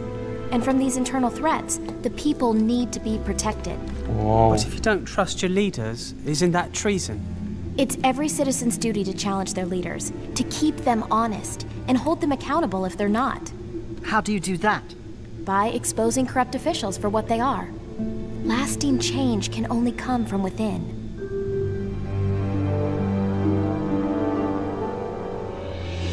A few of the cadets at the Academy take Ahsoka's words a bit too literally and uncover a black market deal with a cloaked government official. It turns out that this official is in fact the Prime Minister, and just before he's able to take full control of Mandalore, Ahsoka and the cadets manage to arrest him. The crisis on Mandalore is resolved. For now. Throughout the Clone Wars, Mandalore's slow fall from grace into corruption and decadence mirrors the events taking place in the Republic. Corruption is a deadly poison to any democratic system, and once it has taken hold over a society, it is nearly impossible to purge. Mandalore serves as a microcosm of the Republic, and after having seen the whole once it takes hold, it's impossible to purge is nonsense. I'm sorry. In the toll that corruption has taken on Mandalore, we are soon made to consider how it is affecting the Republic. Since the very start, we've known that the Galactic Senate is overrun with corruption, is not this but how does that affect force the people? Of nature? The answer is shown to us in the two-parter Padme arc of Season 3. As the war drags on and clone casualties mount, a push is made by certain senators to fund the creation of additional clone troopers. Padme takes up the opposition to the bill, arguing for humanitarianism. When an influential senator planning to speak out against the bill is attacked, Padme is forced to speak in his place, and in doing so, she shows the Republic for what it has become. Tekla Minau. Tekla is one of my aides.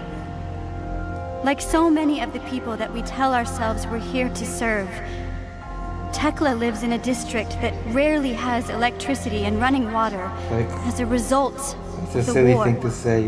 Her children can now only bathe every 2 corruption weeks, takes and they hold have in a no democracy, light it becomes in which to impossible read or study at Shut night. up. The Republic has always funded these basic services, but now there are those who would divert the money to the war with no thought for what the people need to survive. If not for people like Tekla and her children, who are we fighting for? My people, your people, all of our people. This war is meant to save them from suffering, not increase it. I support our brave soldiers, whether they come from the clone factories or from any of the thousands of systems loyal to the Republic. But if we continue to impoverish our people, it is not on the battlefield where Dooku will defeat us, but in our own homes. Therefore, it is our duty and our responsibility to preserve the lives of those around us by defeating this bill. Padme is the embodiment of what a politician should be, a representative of the people, someone less concerned with retaining their office than with the reason they were put there in the first place. The bill to create additional clones is decisively defeated, and Padme's apparent path is made clear. With her oratory skills, political acumen, and understanding of the people, she is well on her way to the chancellorship. Or at least she should be. Unfortunately, unbeknownst to all but a few, the fate of the Republic is already sealed, and there will not be a new Chancellor. For now, we must adhere to the principles of our democracy. We must let the wheels of the Senate turn.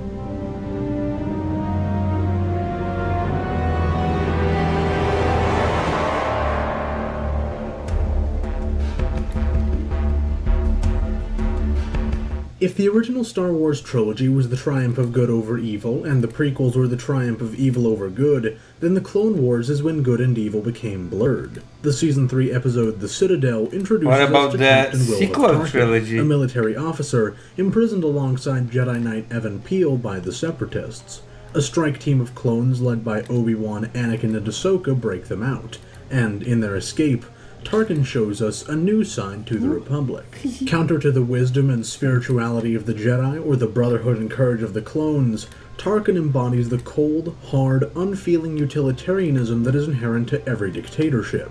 In their escape, he is found admiring the design of the Citadel and lamenting that it doesn't belong to the Republic.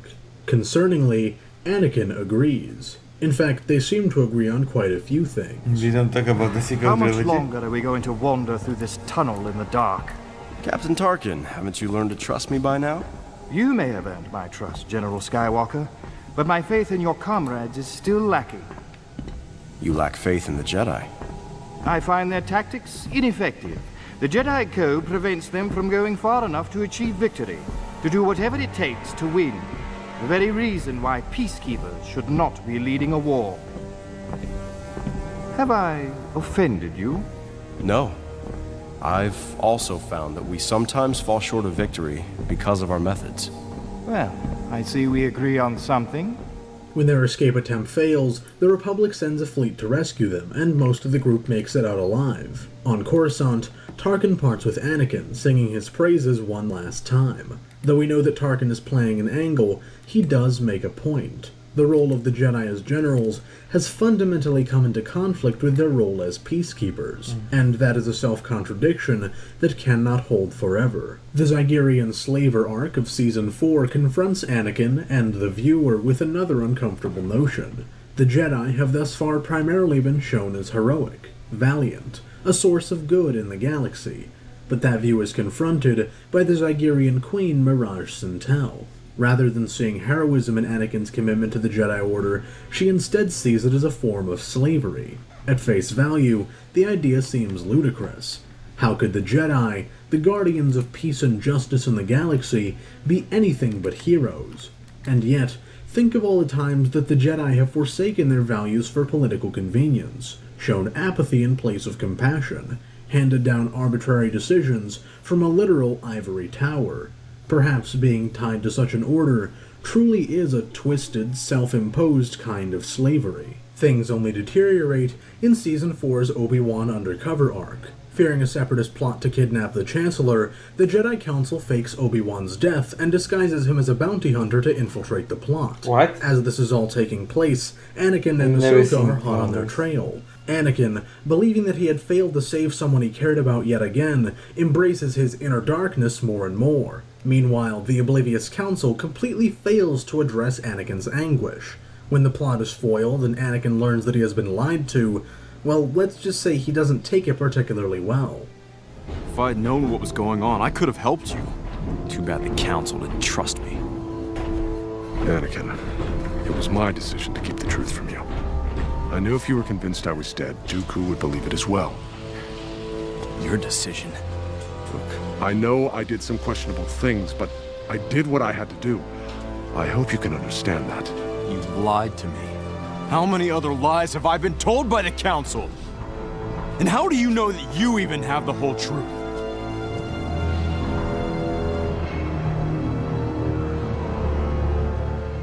Anakin's outrage is completely understandable. For days, he believed that his best friend and mentor had been killed, only to discover that it was a poorly planned scheme by the Jedi Council. With neglect like this, is it really surprising how effortlessly Palpatine is able to pull Anakin's strings? I have it from a reliable source that the fugitives were last headed towards Nal Hutta. You cannot deny your feelings, Anakin. They are what make you special. If you believe you can stop this plot against me, I trust you. Thank you, Chancellor. You won't regret this. No, I won't.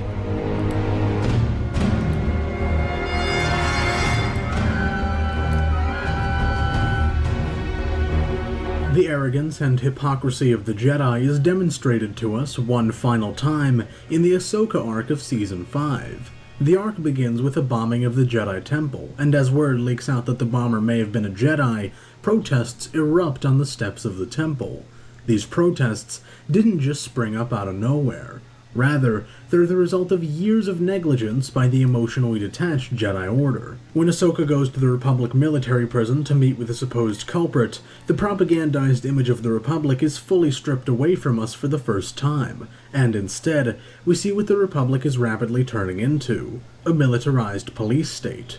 From the waving banners, to the imposing clone statues, to the military being used as a police force, this Republic is beginning to look more and more like an empire. When Ahsoka is framed for killing the bomber, she finds herself at the barrel end of this imperious force. Barely managing to escape, she sets out to prove her innocence. With the total disregard that the Jedi and Republic seem to have for their own people, the desolated, Blade Runner-esque appearance of the underworld comes as no surprise. Ahsoka is eventually captured and brought before the Jedi Council to make her case. But no matter what she says, their decision has already been made. It's pretty clear that the Council is far from certain of her guilt, but in a purely political move to try and appease the Senate, they deliver a guilty verdict all the same. After a hearing that lasts less than 2 minutes, Ahsoka is expelled from the Jedi Order and turned over to the military courts to stand trial.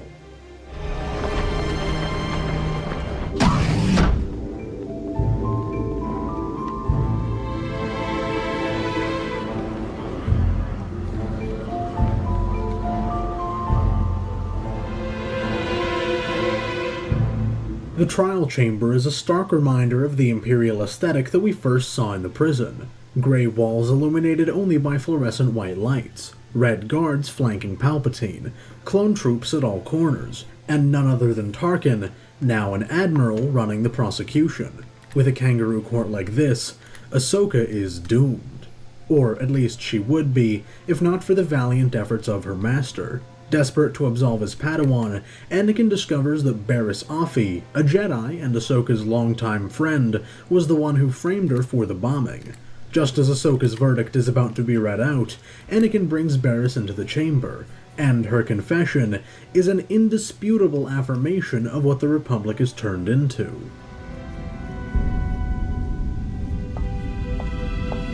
I did it because I have come to realize what many people in the Republic have come to realize. That the Jedi are the ones responsible for this war. That we've so lost our way that we have become villains in this conflict. That we are the ones that should be put on trial. All of us! And my attack on the temple was an attack on what the Jedi have become. Oh no. An army fighting for the dark side. Fallen from the light that we once held so dear. This Republic is failing! It's only a matter of time.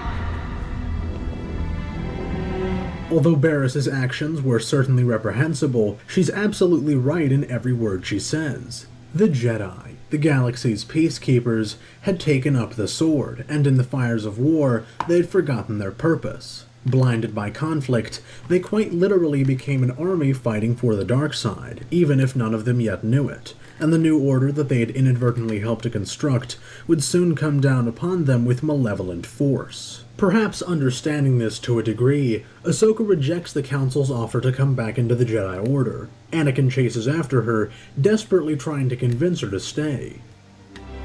The Jedi Order is your life.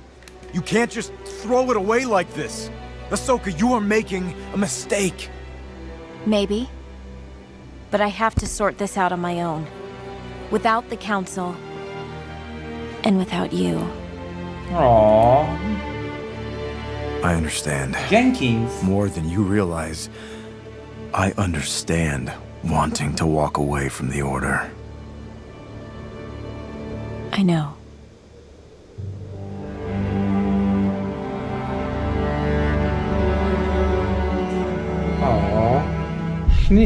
This isn't really a conversation between Anakin and Ahsoka so much as it is Anakin talking to himself. But unlike him, Ahsoka has the strength to do what he does not, to walk away from the Jedi Order.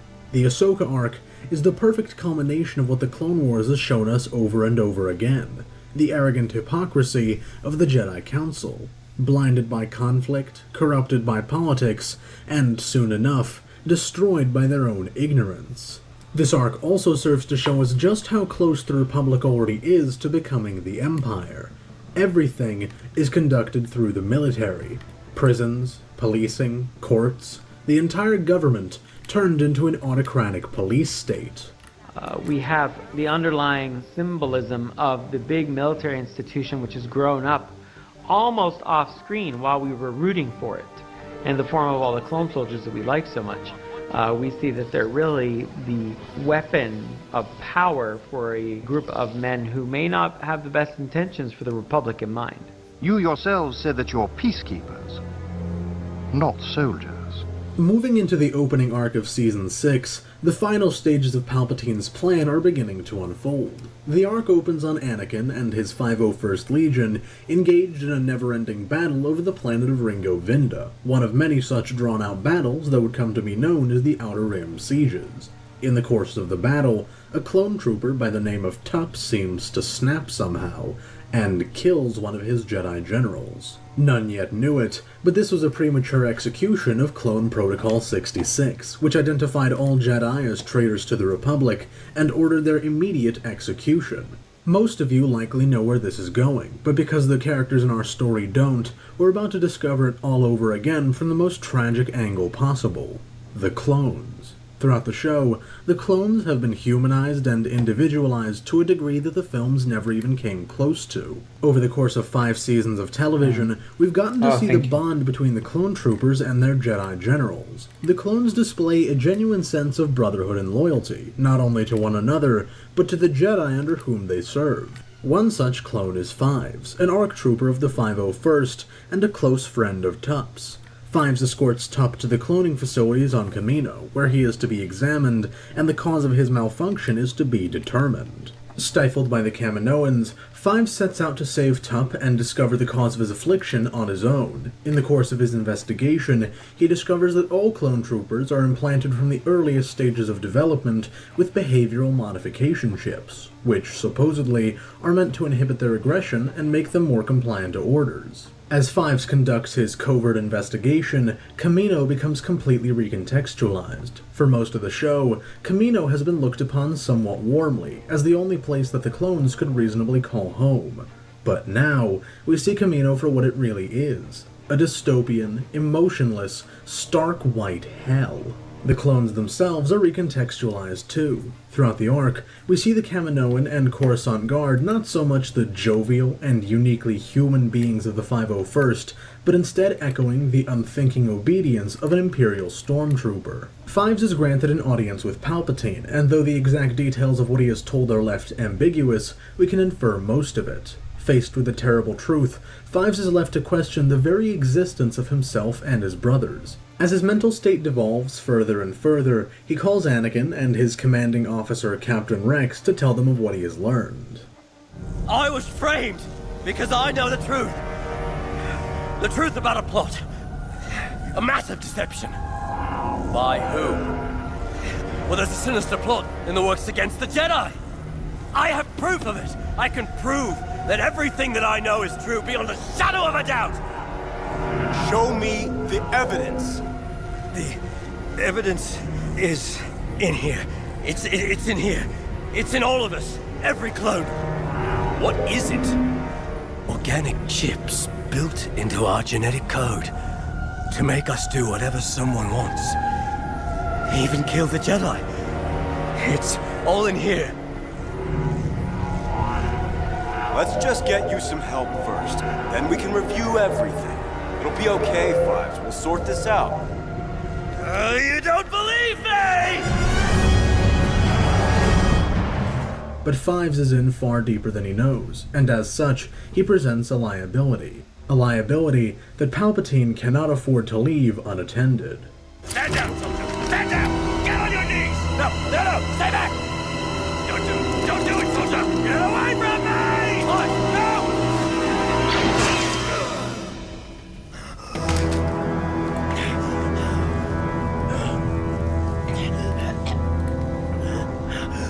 Fives was perhaps the last chance that the Jedi and the Republic had at survival, a glitch in the system that orchestrated the war, which presented the unlikely opportunity at stopping all that was to come, and his death is made all the more tragic for it. It's bigger than any of us, than anything I could have imagined. I never meant to. I only wanted to do my duty.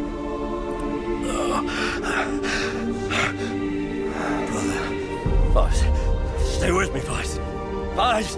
The mission. The nightmares. They're Aww. finally over. So sad. Vice. Come on, Vice. Get good. No, stay with me, Vice. Jedi. Don't go.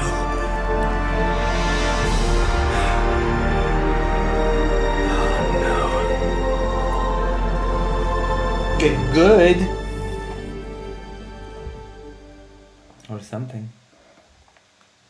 Following shortly on the death of Fives, the Clovis arc of Season 6 is the last of the Clone Wars show's political arcs, and puts Palpatine yet another step closer to becoming an absolute dictator. The arc centers on the neutral, snow-capped banking world of Scipio, sent to acquire relief aid for refugees of the war. Padme becomes involved in unraveling a conspiracy within the intergalactic banking clan. When corruption in the banking clan's leadership is exposed, a man named Rush Clovis steps into the picture. Clovis had previously betrayed the Republic, but it now appeared as though he was prepared to turn over a new leaf. With the affirmation of both the Republic Senate and the Separatist Parliament, Clovis takes his place at the head of the banking clan. Little does he know that he is a pawn of Dooku and Palpatine. Employing blackmail, Dooku forces Clovis to raise the interest rate on the Republic, after which the Separatists invade Scipio. This, in turn, prompts the Republic to launch their own invasion to drive the Separatists out.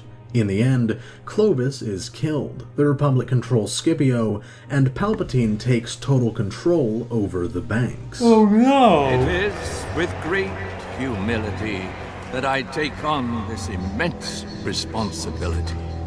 Rest assured, when the Clone Wars end, I shall reinstate the banks as we once knew them. But during these treacherous times, we cannot in good conscience allow our money to fall under the manipulations of a madman like Count Dooku or Separatist control again. Oh no! May there be prosperity and stability in all our Republic lands. May our people be free and safe. Long live the banks! At this point, the Republic is on the brink. Their military is by now an Imperial army in all but name. The corruption that brought Palpatine to power in the first place has taken over the entire government, as senators openly engage in war profiteering. Concerned only with retaining their cushy positions in government, the Senate now serves only as a glorified fan club for Palpatine, incapable of doing anything more than sycophantically cheering as he rapidly assumes total control. That's not good. By now, all of the pieces are in place for Palpatine's complete takeover of the Republic. But for one, the Jedi. Essential to Palpatine's plan is the downfall of the Jedi Order, as they remain the last group who could and would oppose any formal Imperial takeover, and as the war moves into its final stage, the Jedi just begin to uncover the truth. The Season 6 episode The Lost One traces the steps of long-dead Jedi Master Sifo Dyas, who ordered the creation of the Clone Army 10 years before the war. The creation of the clones and the timing of their creation was always a subject of suspicion, but was never given serious consideration until now. A lengthy investigation leads Anakin and Obi-Wan to the Pike planet of Obadiah, where they encounter Dooku and discover that he is the man called Tyrannus, the very same man who enlisted Jango Fett to be the DNA donor for the clones. After a duel against Anakin and Obi-Wan, Dooku manages to escape, and the pair of Jedi Knights report their findings to the Council.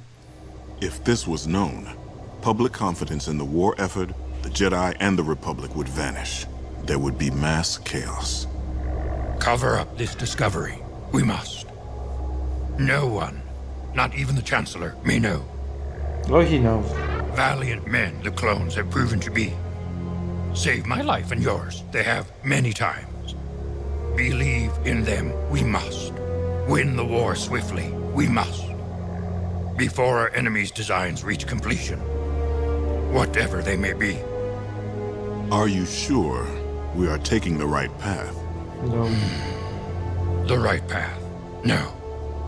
The only path? Yes. Designed by the Dark Lord of the Sith, this web is. For now, play his game. We must. At this point, the Jedi know that the clone army was created by the Sith, and yet still, they don't take action. Rather than continuing to investigate, the Jedi Council instead moves to simply win the war, because in their 1,000 years of supremacy, the Jedi prepared to fight the Sith as they had done a millennium ago, on the field of battle in an intergalactic war, the Clone War. However, while the Jedi grew stagnant, the Sith had evolved. Their takeover would not be through conquest by an overwhelming army, but instead, it would come from within. Yoda, the wisest and perhaps the wariest of them all, knows, at least to some extent, what is coming. The Jedi and the Republic are not taking the right path, and they no longer can. Instead, they're taking the only path left to them, the path to annihilation. The Clone Wars have all but destroyed the Republic and the Jedi Order. The Jedi became too involved in the politics of the Senate, and soon enough, politics was going to become involved in them. Whoa. Before the war, the Senate was corrupt and the Jedi were stagnating, but the war turned the Senate into a body of powerless sycophants and turned Jedi peacekeepers into warriors. As public opinion turned against both and their attention focused on defeating the Separatists, Palpatine, left unnoticed and unchecked, accrued more and more power for himself until he became a dictator in all but name. All that remained for him to do now was to perform the masterstroke of his plan. But first, there was to be one last hurrah for the Republic. Hurrah!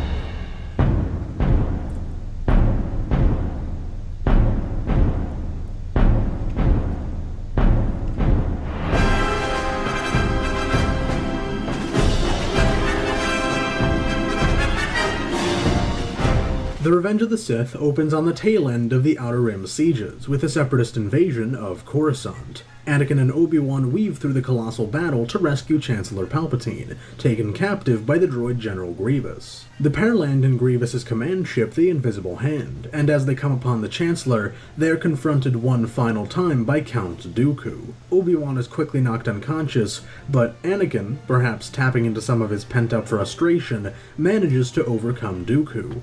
Goaded by Palpatine, who is revealing his Sith identity more and more, Anakin beheads him. The three then get captured, have a brief skirmish with Grievous, and crash land the ship, or at least half of it, on Coruscant. As this all takes place, halfway across the galaxy, a parallel battle occurs. The revived Sith Lord Darth Maul has conquered Mandalore, and the Death Watch are forced to ally with the Republic to drive them out. Ahsoka Tano, briefly returned from exile, leads the Republic forces into battle. The upper city of Sundari is quickly secured, but in the tunnels running beneath the city, Maul and his forces hide. Meanwhile, back on Coruscant, events move at lightning speed. Anakin discovers that Padme is pregnant with his child, and this sends him into a downward spiral of emotional distress. He begins having dreams, or as he believes, premonitions, of Padme's death in childbirth. After having lost his mother, lost his Padawan, and for a time believing that he lost his master, Anakin cannot afford to lose yet another person that he cares about. Exploiting his emotionally vulnerable state, Palpatine manipulates Anakin, pouring poison into his ear. Palpatine appoints Anakin as his personal representative on the Jedi Council, to be his eyes and ears. The Council accedes, but they refuse to grant Anakin the rank of Master shared by all other Council members, snubbing him once again. The Council then assigns him to spy on the Chancellor, the same mission that Palpatine just assigned him, but in reverse. To say the least, Anakin is not pleased, and when asked by Palpatine, he confesses. Once more finding Anakin in a vulnerable position, Palpatine seduces him with the story of his Sith master, Darth Plagueis, who had supposedly found a way to cheat death.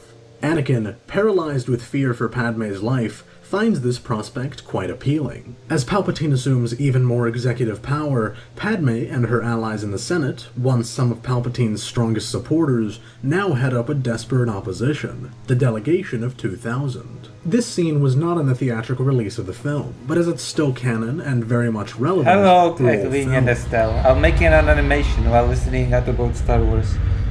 Now that he has control of the Jedi Council, the Chancellor has appointed governors to oversee all star systems in the Republic. When did this happen? Oh, that decree was posted this morning. Do you think he'll dismantle the Senate? Why bother? As a practical matter, the Senate no longer exists. The Constitution is in shreds.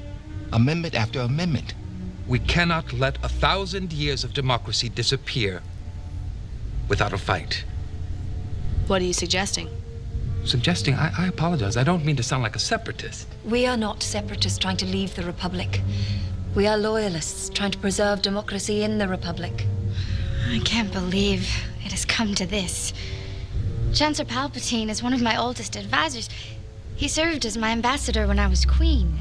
Senator, I fear you underestimate the amount of corruption that has taken hold in the Senate. The Chancellor has played the Senate as well. They know where the power lies, and they will do whatever it takes to share in it. And we cannot continue debating about this any longer. We have decided to do what we can to stop it. Senator Mon Mothma and I are putting together an organization. Say no more, Senator. I understand. At this point, some things are better left unsaid. Agreed.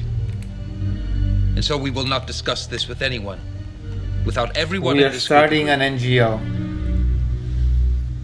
That means those closest to you, even family. No one can be told.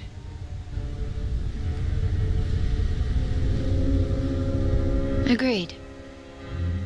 The members of the delegation know very well the trap that Palpatine has laid. As the war winds down, the fervor instilled in many who would have otherwise been skeptical dissipates as well. But now, it's much too late. Having used the senators as his instruments of power, Palpatine is ready and willing to cast them aside.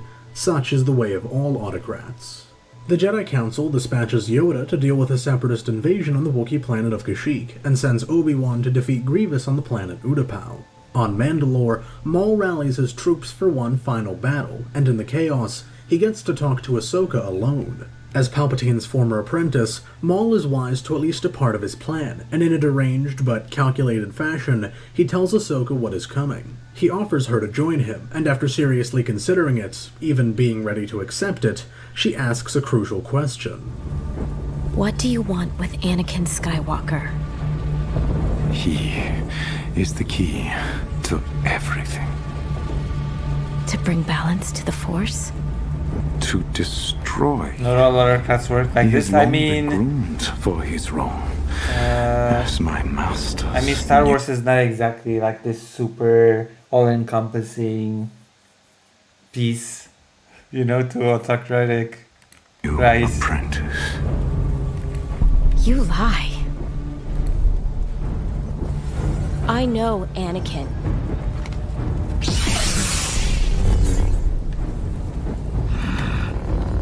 Your vision is flawed. I see the Padawan needs one last lesson.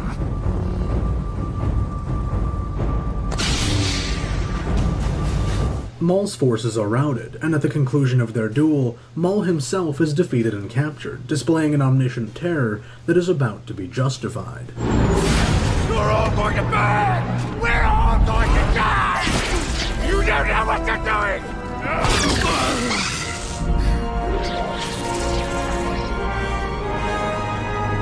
We'll take it from here, Commander.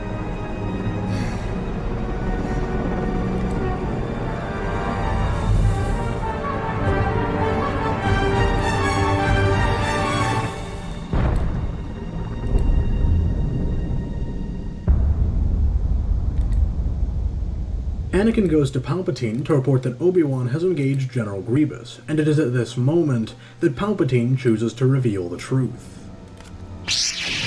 You're the Sith Lord. I know what's been troubling you. Listen to me. Don't continue to be a pawn of the Jedi Council.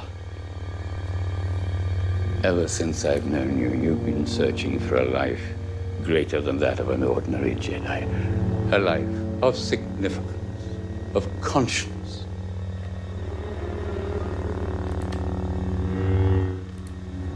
Are you going to kill me? I would certainly like to. I know you would. I can feel your anger. It gives you focus, makes you stronger.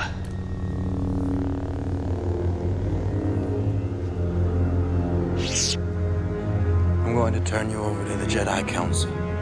As Obi-Wan defeats Grievous, Anakin relays his findings to the Council, and Mace Windu, along with 3 other Jedi Masters, goes to confront Palpatine. One final time, the fatal flaw of the Jedi is revealed to us. Even having found out that their entire view of the Clone Wars is skewed, the Jedi still believe that this fight will go just like it did 1,000 years ago. But, of course, it doesn't. The 4 Jedi Masters whip out their lightsabers, and within just 20 seconds, 3 of them go down, leaving only Windu. Despite all odds, Windu manages to get Palpatine down, and at that moment, the emotionally conflicted Anakin rushes in. Torn between the Jedi Order and what he believes is the only chance he has to save his wife, Anakin must make the ultimate choice. Just as it seems that he might choose wisely, doubt creeps in. Why should he choose the Jedi Order, whose values and beliefs had long been forsaken, who had broken his trust, who had slighted him over and over again, over a chance at saving the one he loves? And so, he makes his choice. Please, don't! No!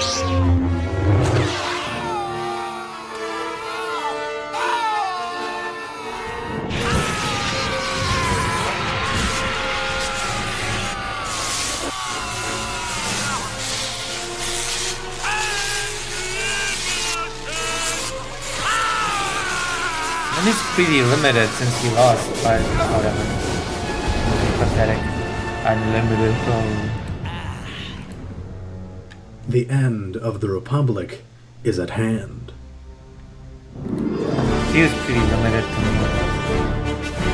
Or whatever.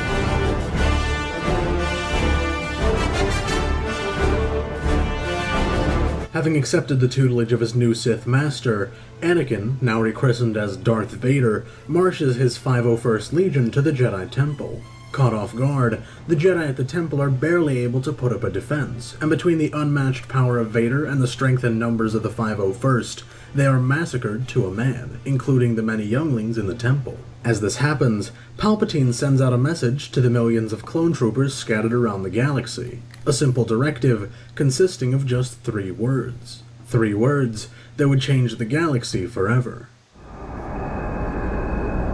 Execute Order 66. Yes, Lord Sidious. In a heartbeat, the clones who had served alongside the Jedi for years, who had come to trust them, respect them, fight side by side with them day in and day out, turned and opened fire. Within just a few minutes, nearly the entirety of the Jedi Order is wiped out. That's not sexy.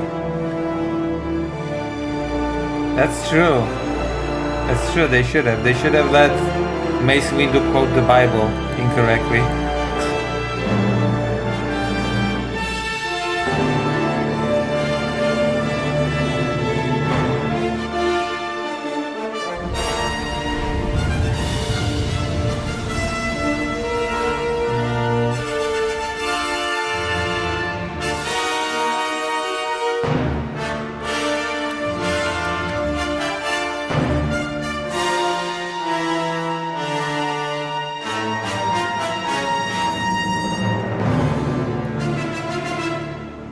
Would have that been the epicest?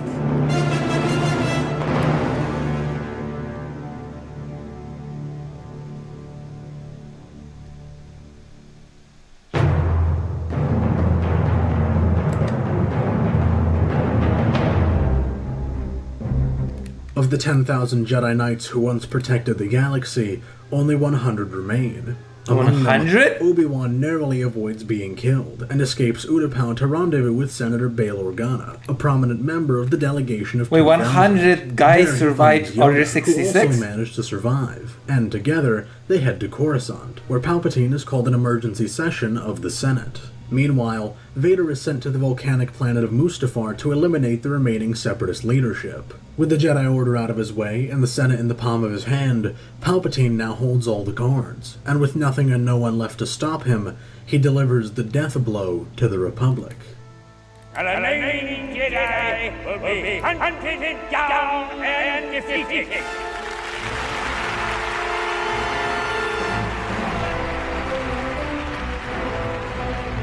The attempt on my life has left me scarred and deformed. But I assure you, my resolve has never been stronger. In order to ensure the security and continuing stability, the Republic will be reorganized into the first galactic empire for a safe and secure society. As Palpatine proudly announces the end of democracy, the end of the Republic, and the rise of his own absolute dictatorship, senators fill the chamber with a standing ovation. This is how liberty dies. Not through conquest by military force or a violent coup, but ushered in by the thunderous applause of the masses. Not from without, but only ever from within. All dictators, or at least all long-lasting ones, arise among the shouts and cheers of the people. And as Palpatine makes his promises of peace and stability, we get to see what happens to those whom he previously promised peace to. The war is over. Lord Sidious promised us peace. We only want...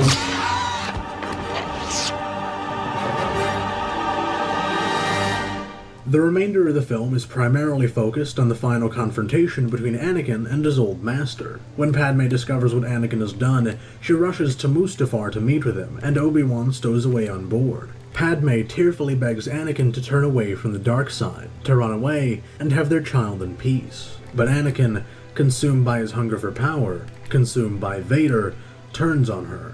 After trying to kill his wife, he crosses blades with Obi-Wan, which eventually results in his defeat. Vader, severely injured, tries to crawl away from the lava, which soon lights his body on fire, while Obi-Wan laments his turn to evil. You were my brother, Anakin! I loved you! In spite of his injuries, Vader survives, if barely. Rescued from Mustafar, he is equipped in a tar-black suit that keeps him alive. As Darth Vader rises from the operating table, a heartbroken Padme gives birth to twins, after which she dies of ambiguous causes. Meanwhile, Ahsoka manages to survive Order 66 and removes her friend Captain Rex's inhibitor chip. The two of them, along with Maul, narrowly escape and go into hiding. Yoda and Obi-Wan go into exile as well, with Obi-Wan splitting up the twins for their own safety. Despite the darkness that has engulfed the galaxy, there remains hope for a better tomorrow. And on this note, the film comes to an end. Episode 3 is by far the darkest Star Wars film. It marks the final transition from Republic to Empire, the end of democracy, the eradication of the Jedi Order, and the fall of Anakin Skywalker. It is the culmination of everything we have discussed in this video.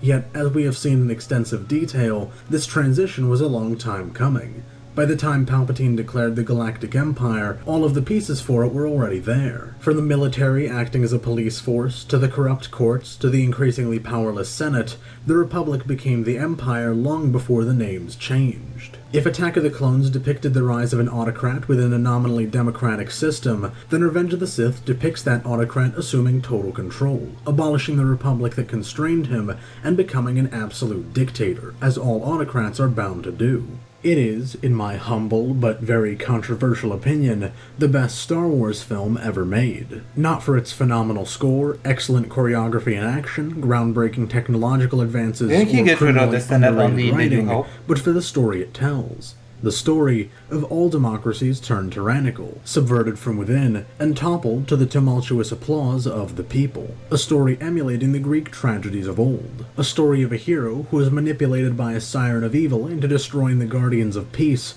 before trying to kill his wife and crossing blades with his brother. A hero born into slavery and freed, only to be forced back into subservience to the one who promised him salvation. It is a masterpiece. By the end of the film, Palpatine reigns supreme, as the police state that began to take shape during the Clone Wars is fully realized. Those who would dare to speak out against the Empire are few and far between. As the last loose ends of the Republic are tied up, a spark of hope is maintained by those bold few who stand up to the Empire. But for now, it seems that all is lost. The Republic that stood for 1,000 years is gone, and the dark times are upon us. The Empire was kind of short-lived, by the way, if you take things into consideration. You know? Very short-lived, actually. I think the Empire in Star Wars existed for less than... the Soviet Union? Did it even exist for a full 50 years? Like Palpatine's Empire? I don't think so, actually. I think it existed less than 50 years. How old was Luke when he overthrew the Empire? At the start of this video, I mentioned the backlash that the Star Wars prequels received for their politics back in the day. Yeah, less than a lifetime of a human. This backlash in various ways over the years. Like, actually less than a full lifetime of a human. I have never known the plot of this movie until now. As far as the plot goes, I am only just now piecing... So the Empire existed basically for 25 years. Like, let's Google it. How long did Palpatine's Empire exist? 23 to 34. That's actually pretty pathetic. Wow.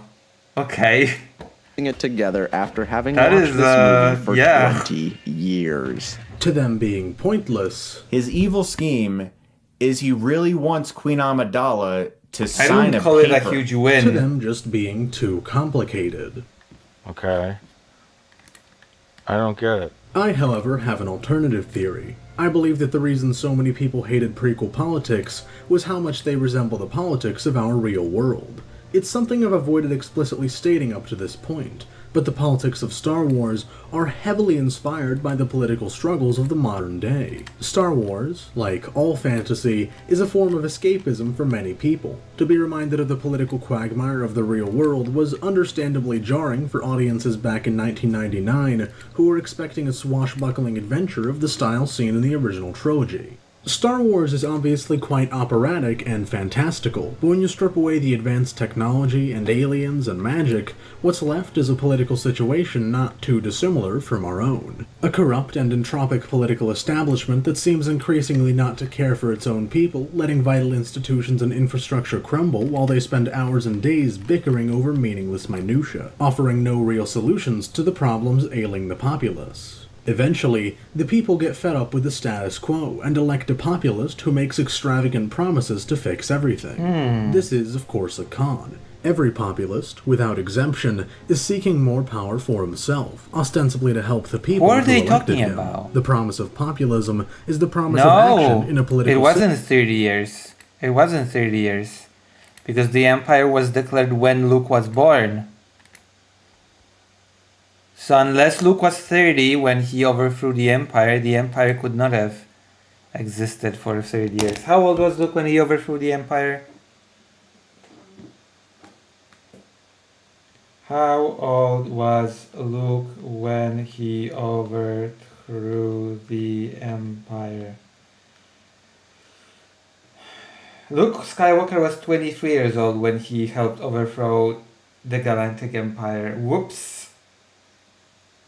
He was 19 years old in A New Hope, 22 years old in The Empire Strikes Back, and 23 years old in Return of the Jedi. I mean, he did. The Empire crumbled after Palpatine died.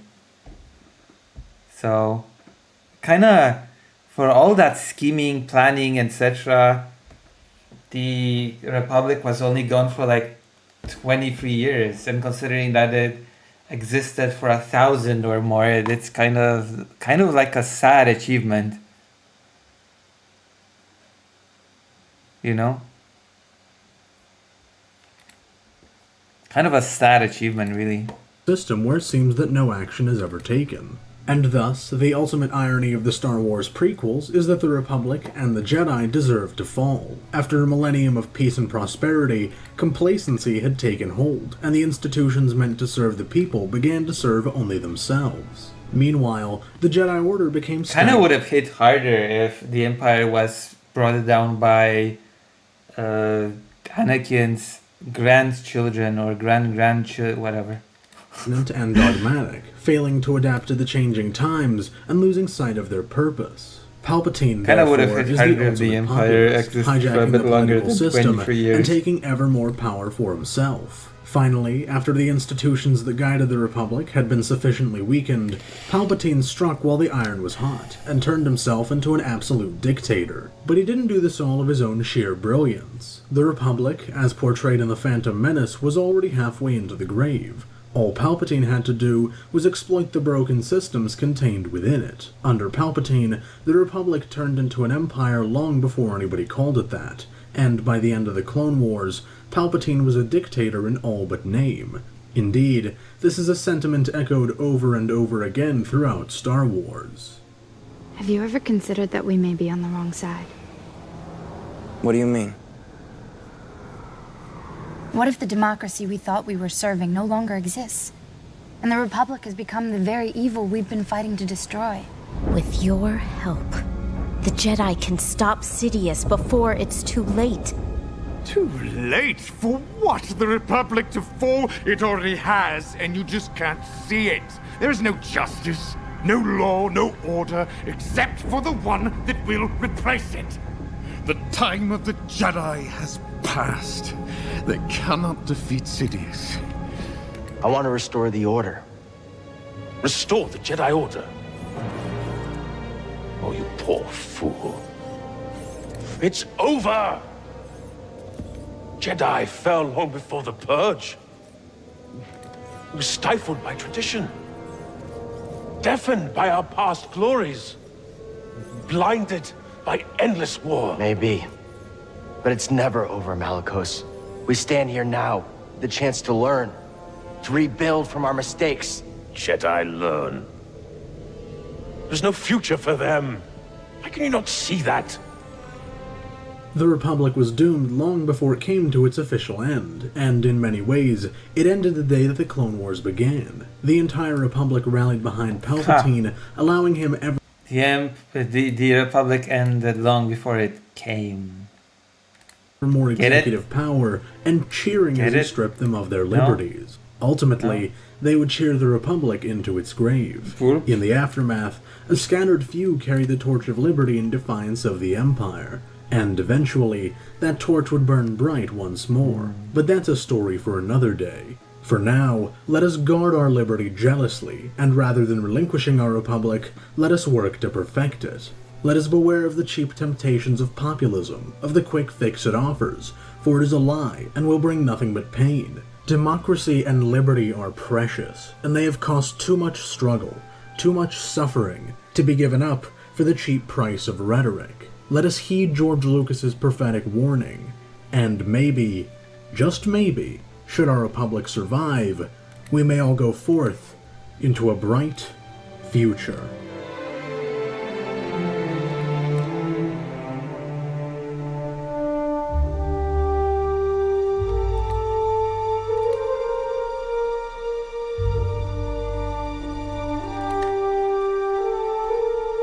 Hello there everyone, and congratulations on making it to the end of this video. I'll be honest, I was not expecting this thing to get to almost 80 minutes. I set out to write it as like a small 15-minute Yeah, but the sins of the father were never really passed down to Luke, per se.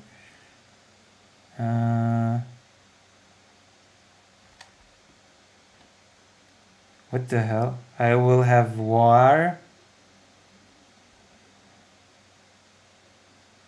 The quartering just got nuked.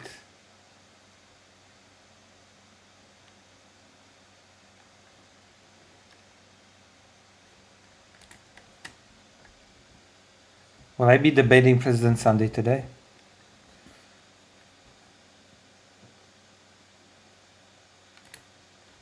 Hey guys, Jovan here. And before the video begins, I did want to let you know that for the entire... Okay. Good luck. Whoa, I'm trying to finish this animation. It's almost done, only one drawing left.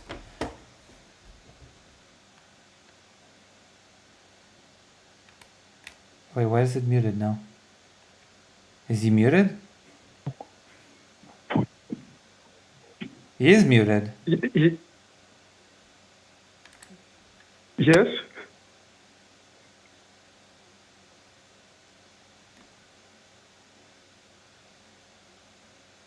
Also, if you like my animation, consider donating. Oh, Ted, can you hear me? Hello? Hello, I can hear you. Okay, cool. Ted, your mic is very loud. Can you take a step back from it?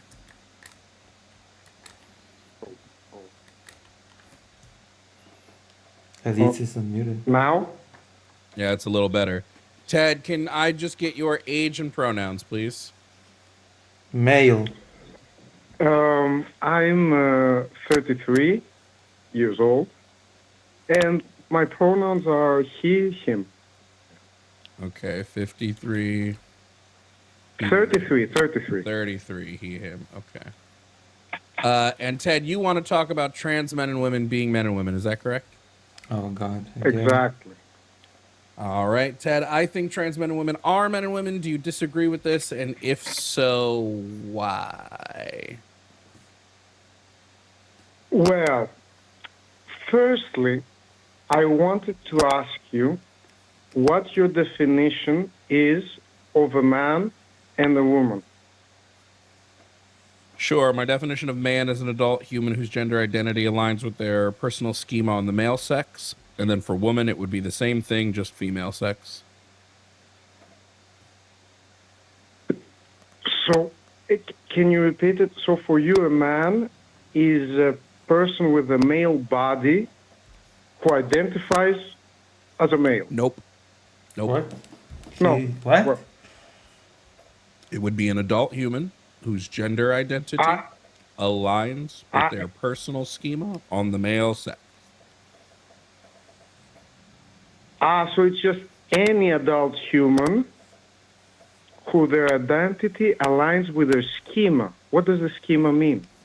Schemas are ways your brain categorizes information. It's just subconscious brain processes.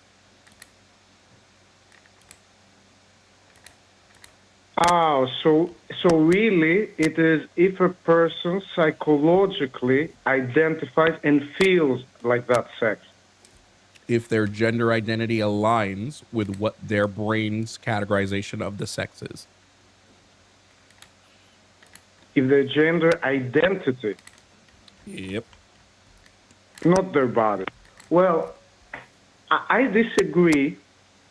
Well, yeah, that's what you call it. How's it called? On the definition of what a man and Your a mic woman is peaking again, so I would just take another step back from it if you could. Or just talk a little quieter. So I disagree that with the definition of a man and a woman. Okay, what's your contention? My contention is, for example, you say that the gender to align with the schema, so okay. For me, a man and a woman, an actual man and a woman, are... I'm not worried about that. I want to know what your contention with what I said is. We'll get to like your position, but you asked my position and said you disagree. Okay. My contention is that German. You feel can't like be I have a German accent. An actual man or a woman just because your schema aligns with your gender identity. Why not? For me, it's confusing. First of all, hold on, Ted. I mean, I don't care if it's confusing, right? Like advanced physics is confusing to me, but I don't disagree with most of the principles. Why can't you be a woman or a man if your gender identity aligns with your schema? Why would that not make you a woman or a man? Because a man is a miserable pile like you of haven't said the contention. Your gender identity isn't your gender identity. Hold on, Ted. You said you had a contention with my definition, and you just restated. Yeah, I disagree with the definition of what a man and a woman is. You didn't say why. You just said you have a disagreement. When I asked why, you just restated that you have a disagreement. You didn't substantiate. No, my disagreement. I will substantiate now. My disagreement is that an actual man or woman shouldn't just be the schema with a gender identity. They should be able to fulfill the role of the gender biologically. What is a Right. So what does it mean to Biological. fulfill the role of a gender biologically? What is a biological role of the gender? So a man, an actual man, will fulfill their role if not only their gender identity aligns with the schema, but also if they can impregnate a woman or a female. So then by that infantile men are not men. that logic, a man who's born sterile is not a man. Yeah. Because he can't impregnate a woman. Yeah. It is a Castlevania reference. Well, Not By- well. You said in order to be with these genders, you must fulfill the role of the gender biologically. And you said for men, that means impregnation. So sterile men are not men. What are they? Well, okay, that's a good point. I didn't think about that. Okay, but most. I didn't think. Very common transphobic. Ted, are you still there? Problem. I didn't think. We lost you, Ted. You still there? Can you hear me? Yep, I hear you now. Can you hear me now? Yes, can you hear me?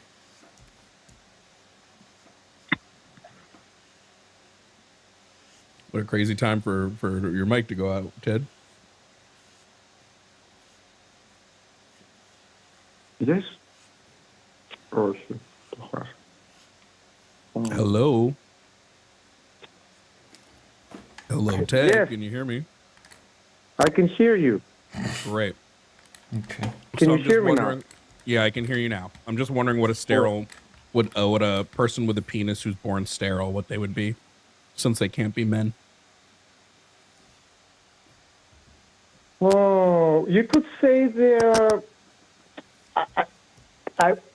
You could say They're manlets. They're not functional men.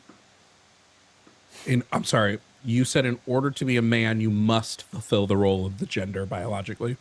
So that means you have to be functioning. Per that, you would have to be a functioning, under your logic, you'd have to be a functioning man.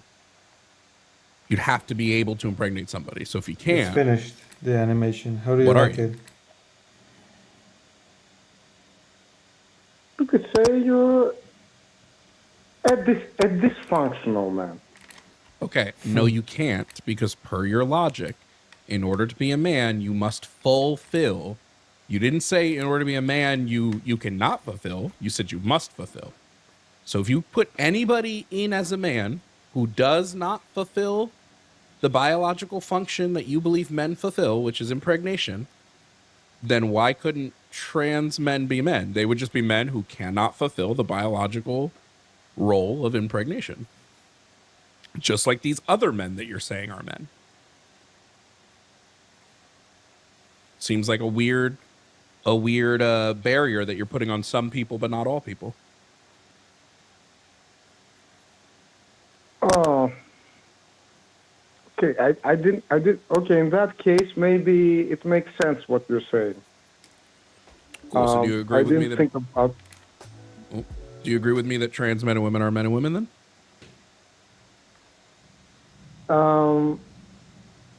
So can you repeat the definition you have once more? Like the gender identity to align with the schema. Sure.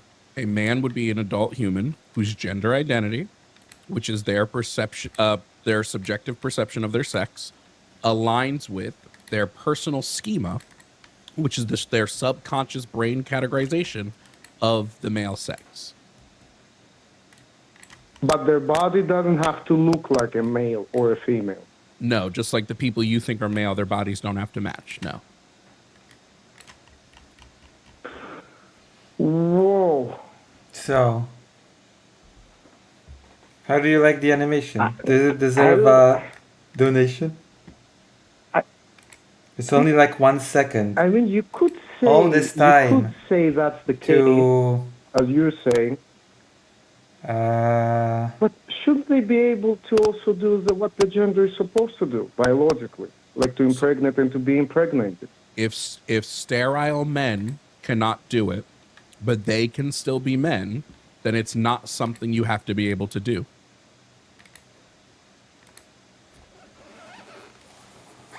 All this time of stream, it took me to animate 1 second. 1 second.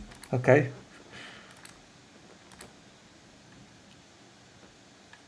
One second. It's crazy how long animation takes. I have not colored it yet. You get that, right? Like, you understand what I'm saying? It's gonna be greater when it's colored though.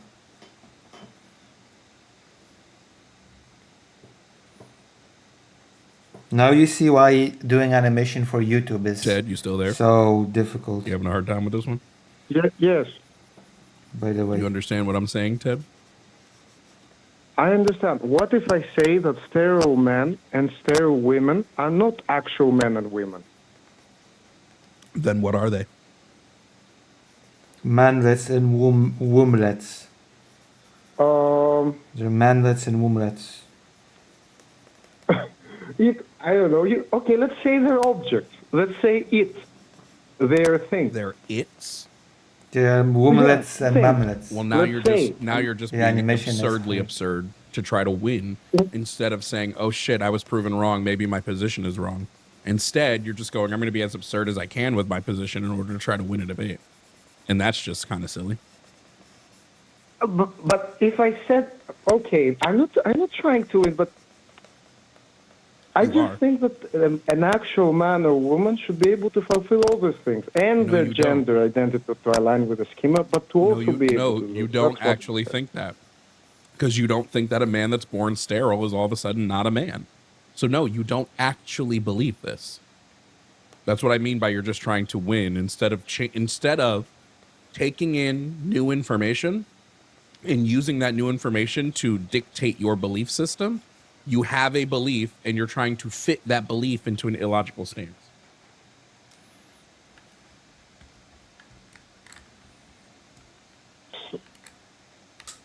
So, I don't understand why. Where did I lose you? I don't understand is also a very common affliction of transphobes. Thank you for the $10, Glitchmaster. Thank you so much. No wonder Game of Verse looks like they could get their pilot out. It's a beautiful animation. Thank you. I'm trying to do them as often as I can.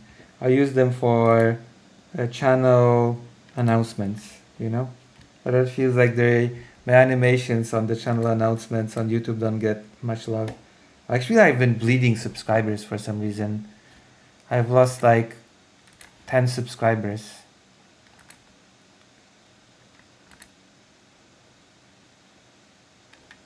I don't know why.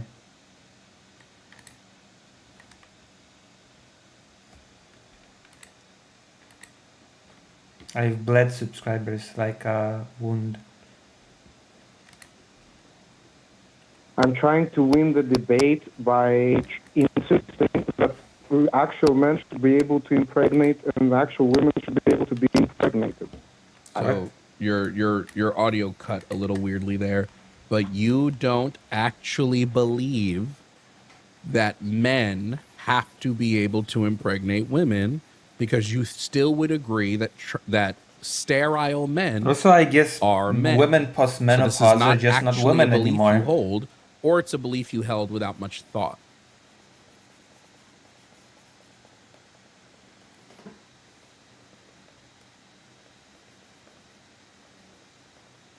So now there's two things you can do here. There's two things you can do here, Ted. You can accept that your logic was flawed and change your position when confronted with with the logical gaps in your stance, or you can double down, but like doubling down just as you proving that you're not trying to actually learn anything. You're just here to win. No. I'm not here to win. Okay. But why don't I believe that sterile men are not men? Because you would still call men that are sterile men. You still would call them men. You would, like, if you went to the doctor and the doctor told you, Ted, you're firing blanks, you will never be able to impregnate a woman, you would not all of a sudden go, well, I'm not a man anymore. You know this, and I know this. True. All right. What can I say? You're right. I agree with you. Mm-hmm. W, can I have you admit now on call that trans men and women are men and women? Based on what you're saying, perhaps my logic is flawed. Yeah, you're right. Jesus, that was so Well, easy. I want you to just say, like, outwardly, like, trans men and women are men and women. Well, trans men and women, they can be considered in that way that you're putting it. I don't know. If something can be considered a thing, then it is that thing. So I don't know why we have to skirt around it. Just say the words. Trans men and women are men and women. It's only like, what, 8 words? It's not that hard. Okay. It is 8 words.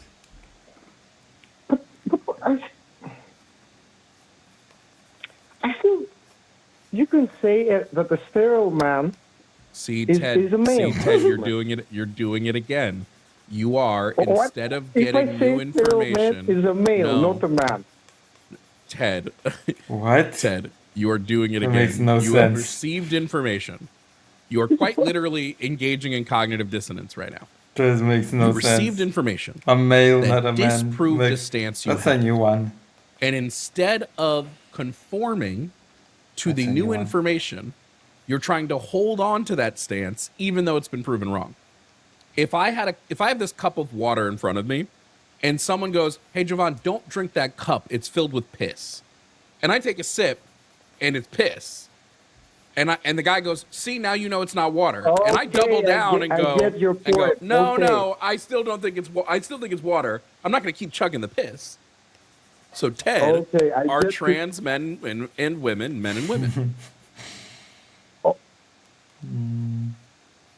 Okay, trans men and trans women are men and women. They my can God. be. Yeah, you're right. There we go. Was- There we go. Ted, thank you for calling in. Nice to talk to you. You're right. You too. Oh my God. Hey, thank you all for That watching this was- video. If you don't know me, I'm Jovan Bradley. The fuck I'm a was left. that?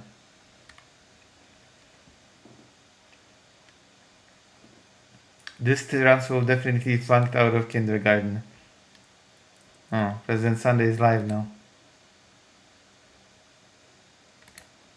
Hey guys, Jovan here. And before the video begins, I did want to let you know that for the entire month of April, I am running a giveaway on the channel for a Nintendo Switch 2. You'll find the link in the description below. You gotta be 18 and you gotta be from the US. There are tons of ways to get entries. Following me on Twitch, subscribing on Twitch, clicking randomly on my YouTube. And once a week until the end of the month, there will be a secret code hidden in a random video that releases every week. I'm not gonna tell you where the code is, and I'm not gonna tell you what video it's in. You gotta find it. Finding that code. Also, will keep in get mind, you I keep the 5 animation extra simple. entries into I the don't do giveaway any every week. So if you want to make complicated sure you have the movement best with them, chance of winning, right? make sure you And subscribe the time to here to my animate YouTube and hit that notification button. exponentially So that way you prolongs never miss a itself video. when you All right, actually let's get try back to to the debates, animate but more complex good luck. movements. Like, I very deliberately keep these animations very simple.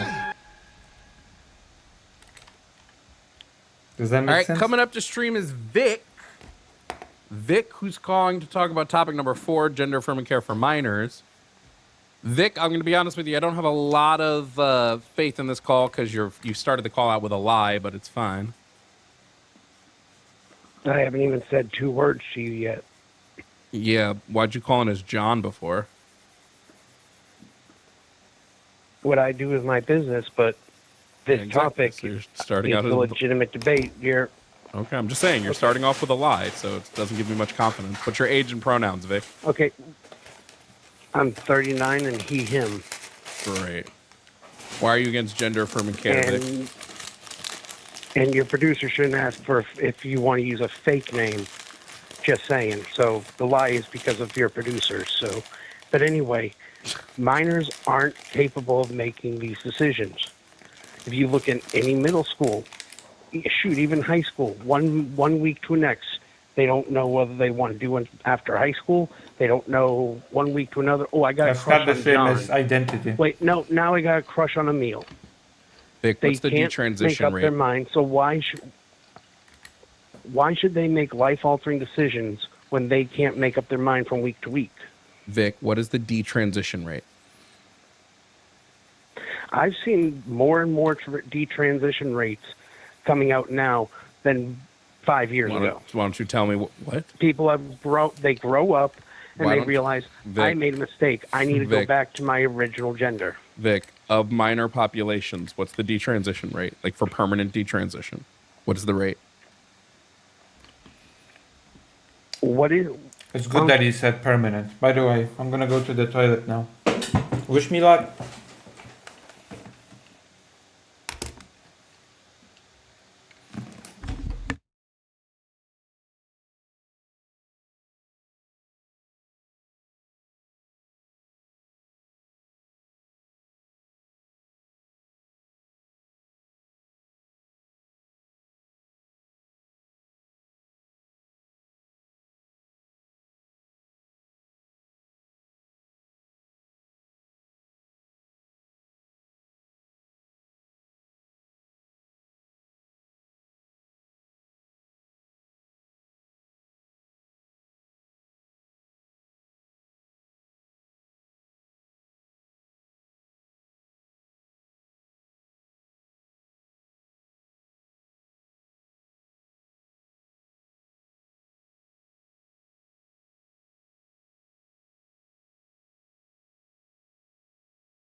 I'm back. Oh my god. Is there anybody watching the stream? Anybody excited? We're gonna do some gaming maybe after this. How's that sound?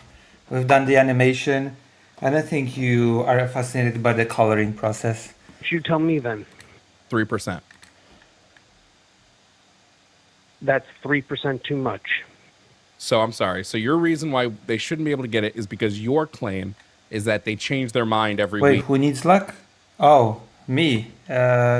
I don't know. Going to the toilet is not as simple as you think.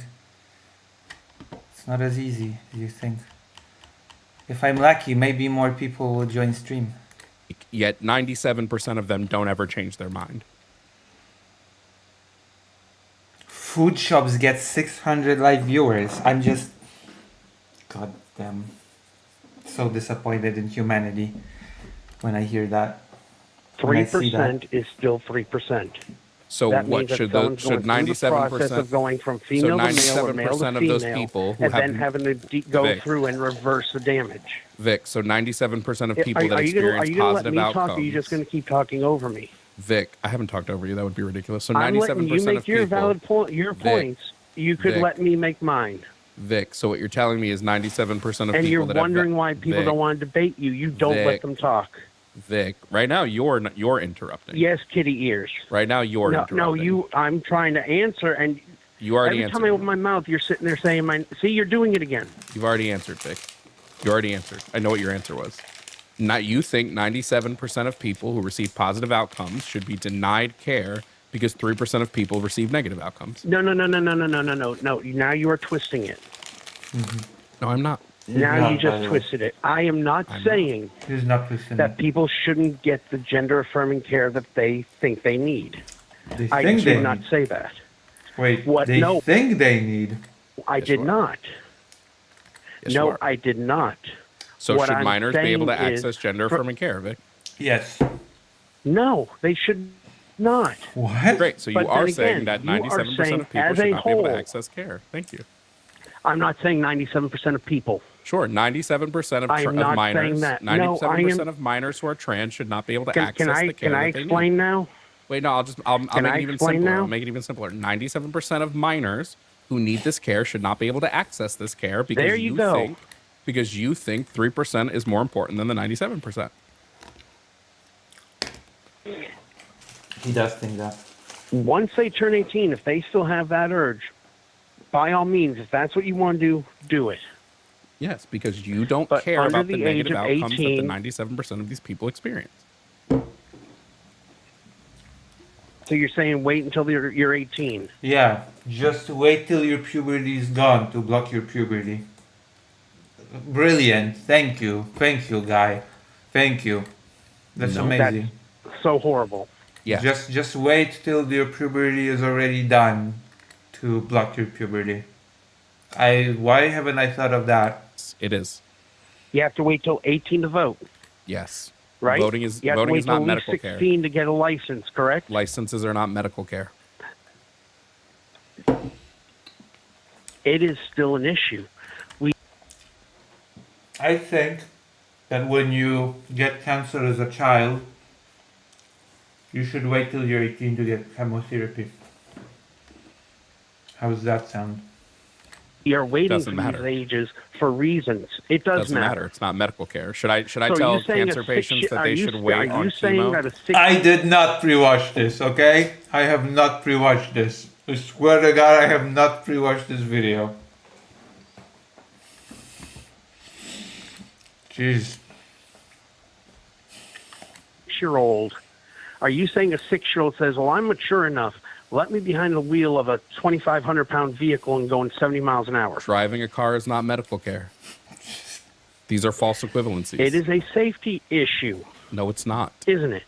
No, it's not. We have these damn. ages It's actually and not. I did not milestones expect him to in do place the same for a thing as me. reason. Vic, it's not a safety issue. The outcomes from gender affirming care, both medical and social, are 3% positive. is an issue. No, it's not. Yes, it is. Would you hold this to every other medical care that if there's 3% regret rate in it, that it's too much? What you're comparing Yes or is no? gender reaffirming Yes or no? versus life-saving medical. This is life-saving medical care. It is life-saving. You're comparing an apple to a mango. This is life-saving medical Mango care. is... Which one's mango? I No, like it mango. is not. I like Yes, both it of is. these things, actually. I'm not going to die if I have my dick cut off. Some people do die when they don't receive gender affirming care. Yeah. To argue Well, guess otherwise is silly and ridiculous. It is not silly and ridiculous. There It are is. other avenues. Like what? If you have this issue, We said it at the same time! Oh, gosh.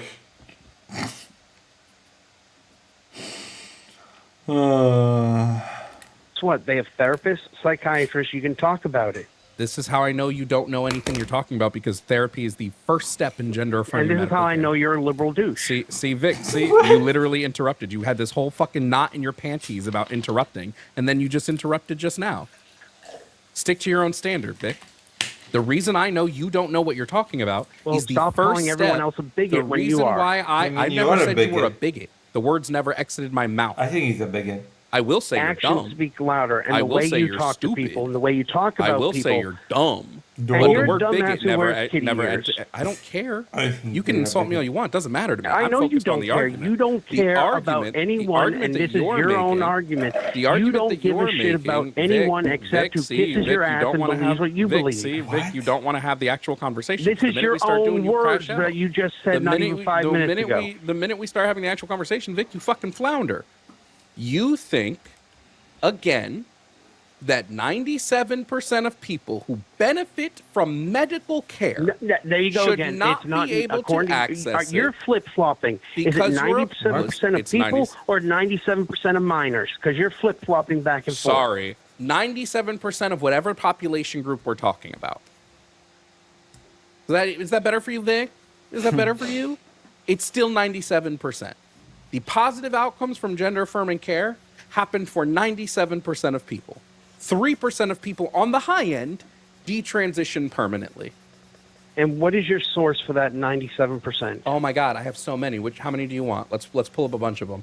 I will pull up as many. Well, I wanted to hear a don't worry, credible source. I'll pull up as many as you want. This is called low detransition rates among 709 gender affirming therapy recipients, motives and risk factors. This is specifically on adults, but the numbers translate. I can pull up one specifically for minors. That one is going to be. Again, you're not naming sources. You're naming I literally articles. just gave you a study. Studies are sources, you dumb fuck. Are you stupid, Vic? Are you stupid? Did you wake up today and who suck? is reporting Did it? you wake up Do I have to be and that suck specific? the Reporting spit it? out of a straw, Vic? What do you think a study I'm is? It's getting a the liberal source, you pissed off. fucking dumbass. God damn, Vic. You're muted until I finish giving my fucking sources. You Up by a fucking single annoying percentile, prick. Jovan really lost his debate. True. You're not giving a source, you're giving a study. You fucking clown. Anyway, here we have another one, which is re-identification with birth registered sex in a Western Australian pediatric gender clinic cohort. There's another study. I know studies are hard for you, you fucking clown. There's another one. There's the 2015 transgender survey. There's another one. There is regret after gender affirmation surgery, a systematic review and meta-analysis of prevalence. There's another one, Vic, because I come prepared for these debates. And I know you aren't going to be able to provide me a single source for the shit you say, Vic, because all you do is argue about your goddamn feelings. Go ahead, Vic. Now you can talk. Outdated sources from 11 years ago. No. What the fuck are you talking about? Name me one source I just gave you You that's just 11 said years one old. study from Name me 2015. one. It is now 2026. The 2015 is the transgender survey. Holy fuck, dude. You're so Right. stupid. That's 11 You're so years stupid. ago. You're so dumb, Vic. You are so dumb. I'm not the one wearing fucking dumbness kitty must ears. must have just latched onto you like a fucking leech. I swear to God. Your Why mother don't you should provide have a swallowed source? you the night your Why father don't wanted you? sex. Why don't you There's provide a reason why source? your family disowned Why don't you. you? Jeez. My family disowned me. Oh, hold on. Should I go get my mom right now? Should I get my mom right now and ask her what she thinks? Whiny liberal Vic, should I go? Vic, should I go get my mom right now and ask her if you she's don't give a disowned me? shit about anyone Vic, except should I anyone go? that's on your Vic, side should and I shares your go? fucking beliefs. Vic, should I go get my mom and ask her right now if she's disowned Yeah, me? so I can tell her what a disappointment she raised. Yeah, Vic, why don't you give me a study that proves what you've been saying this whole stream? Go ahead, Vic. Your own evidence, 3% can't according do to it. you. That is Can't too do it. many. Oh, 3% can't do of it. how many people? 3% Vic, of can't how do it. many? It's 3% What of is the whatever. your grand total Vic, for that percentage? Holy shit. Do you know how rates work, Vic, or are you fucking that brain dead? Regional snipers and Okay, How some. do rates work? How do rates work, Vic? Tell us how rates work. I would love to know. Out of how many people were studied I in would that love to know how study rates work. you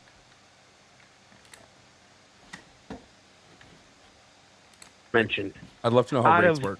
How many? Please was tell it me how rates 100? work, Vic. Was it 300? Vic, was it please 1,000? tell me how rates was it work, a million? please. How many? Goddamn, please, Vic, you tell me how can't rates fucking work. tell me. Goddamn, You please, can't Vic. fucking tell Please, me. Vic, tell me how rates work.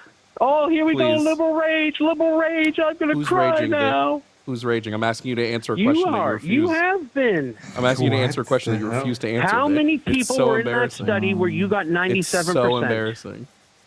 This is How the most many embarrassing people? shit I've ever seen. How many people? Vic, provide a counter study or shut How the many fuck up. people? Vic, I'm not How going to do many this with you. fucking Provide people? a counter study. And where was the study? Provide was a it counter Australia? study. Was it? Okay, we're muting Vic until he can provide a counter study. So simple, Vic. I will unmute you occasionally to see if you've got a counter study. If you don't have one, fucking eat shit, Vic. I don't know what to tell you. I was hoping for like a challenge today in the debate world, and you can't provide one. Good Your luck. foundational logic is flawed. You have no fucking evidence backing up your shit. You don't even know how gender affirming care works. You said, well, I think they should go to therapy. Yeah, Therapy is the like same literally he the wants number to one learn the step in long-term gender affirming effect, but medical it's care. Vic an didn't know 11-year that. study. You know why? Because Vic's never opened a goddamn book. Yeah. It's a bit embarrassing. I bet. Now, unfortunately, I actually know what the standard of care is. Vic does not. Why do you guys think Vic doesn't know what the standard of care is? He doesn't care. Probably because Vic's an idiot. Embarrassing. All right, Vic, do you have a study yet? Yeah. You got a study yet, Vic? 30% transgender. Do you have a study? Transgendered. Do you have a study, Vic? Do you have a study? Yeah, let's see. What's the title of the study, Vic? What's the title of the If study? you will shut up. Title. If you will shut up for about Title, Vic. 2 seconds. Title. I don't want to hear Let's anything see. but the title. The title percentage of trans people from them.us. What's the title of the study? The percentage of trans people who detransition.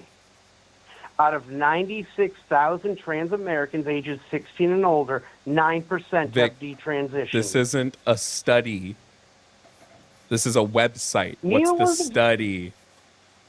This What's the was a name of the study. actual According study? According to you, What's what the you name said were of the studies when you actual couldn't give me study, shit. Vic? What's the name of the okay. actual art? Here we What's go. the here? Let's make it even simpler. Let's make it even simpler for you. We'll make it even fucking simpler. We'll go even. What's the DOI number of the study? Exactly. Are you going to argue with the National Library of Medicine? What's the DOI number of the study, Vic? Are you going to argue with that results? The National Library of Medicine is just a collection of studies. It's not in and of itself an organization that is putting the studies together. They are just hosting the studies. 151 were asked. 13.1% or 2,242 detransitioned. Vic, what That is is the more name than of your the study, 3%. Vic?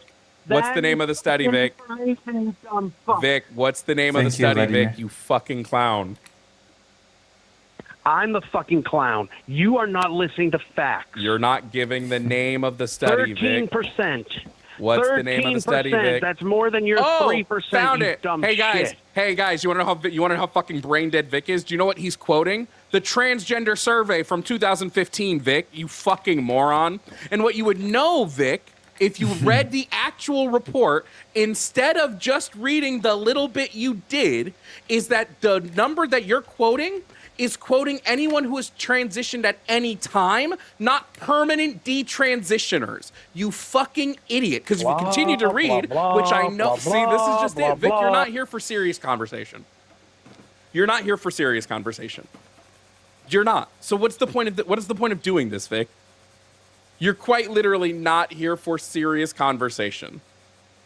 Because the 151,000 individuals, that was a report that they had paused their gender affirmation, not that they ended doing it. You don't know what you're talking about. You're an idiot. And you didn't know anything because you had to do a quick Google search for a study that doesn't confirm what you said, Vic. Because all you're citing is that 11-year-old study of mine that you didn't like. You're an idiot. Like, I wish there was more I could do to show you how stupid you were. But the fact that you don't realize how dumb you are might be the most embarrassing part about you, Vic. Truthfully, it might be the most embarrassing part about you. Because I asked about permanent detransition. Permanent. Not temporary. Permanent detransition. And you don't have an answer to that question, Vic. Because, Vic, you're stupid.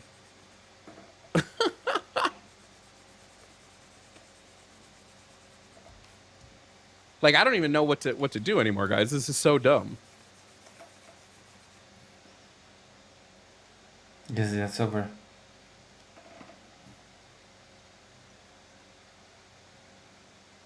Absolutely incapable of being smart.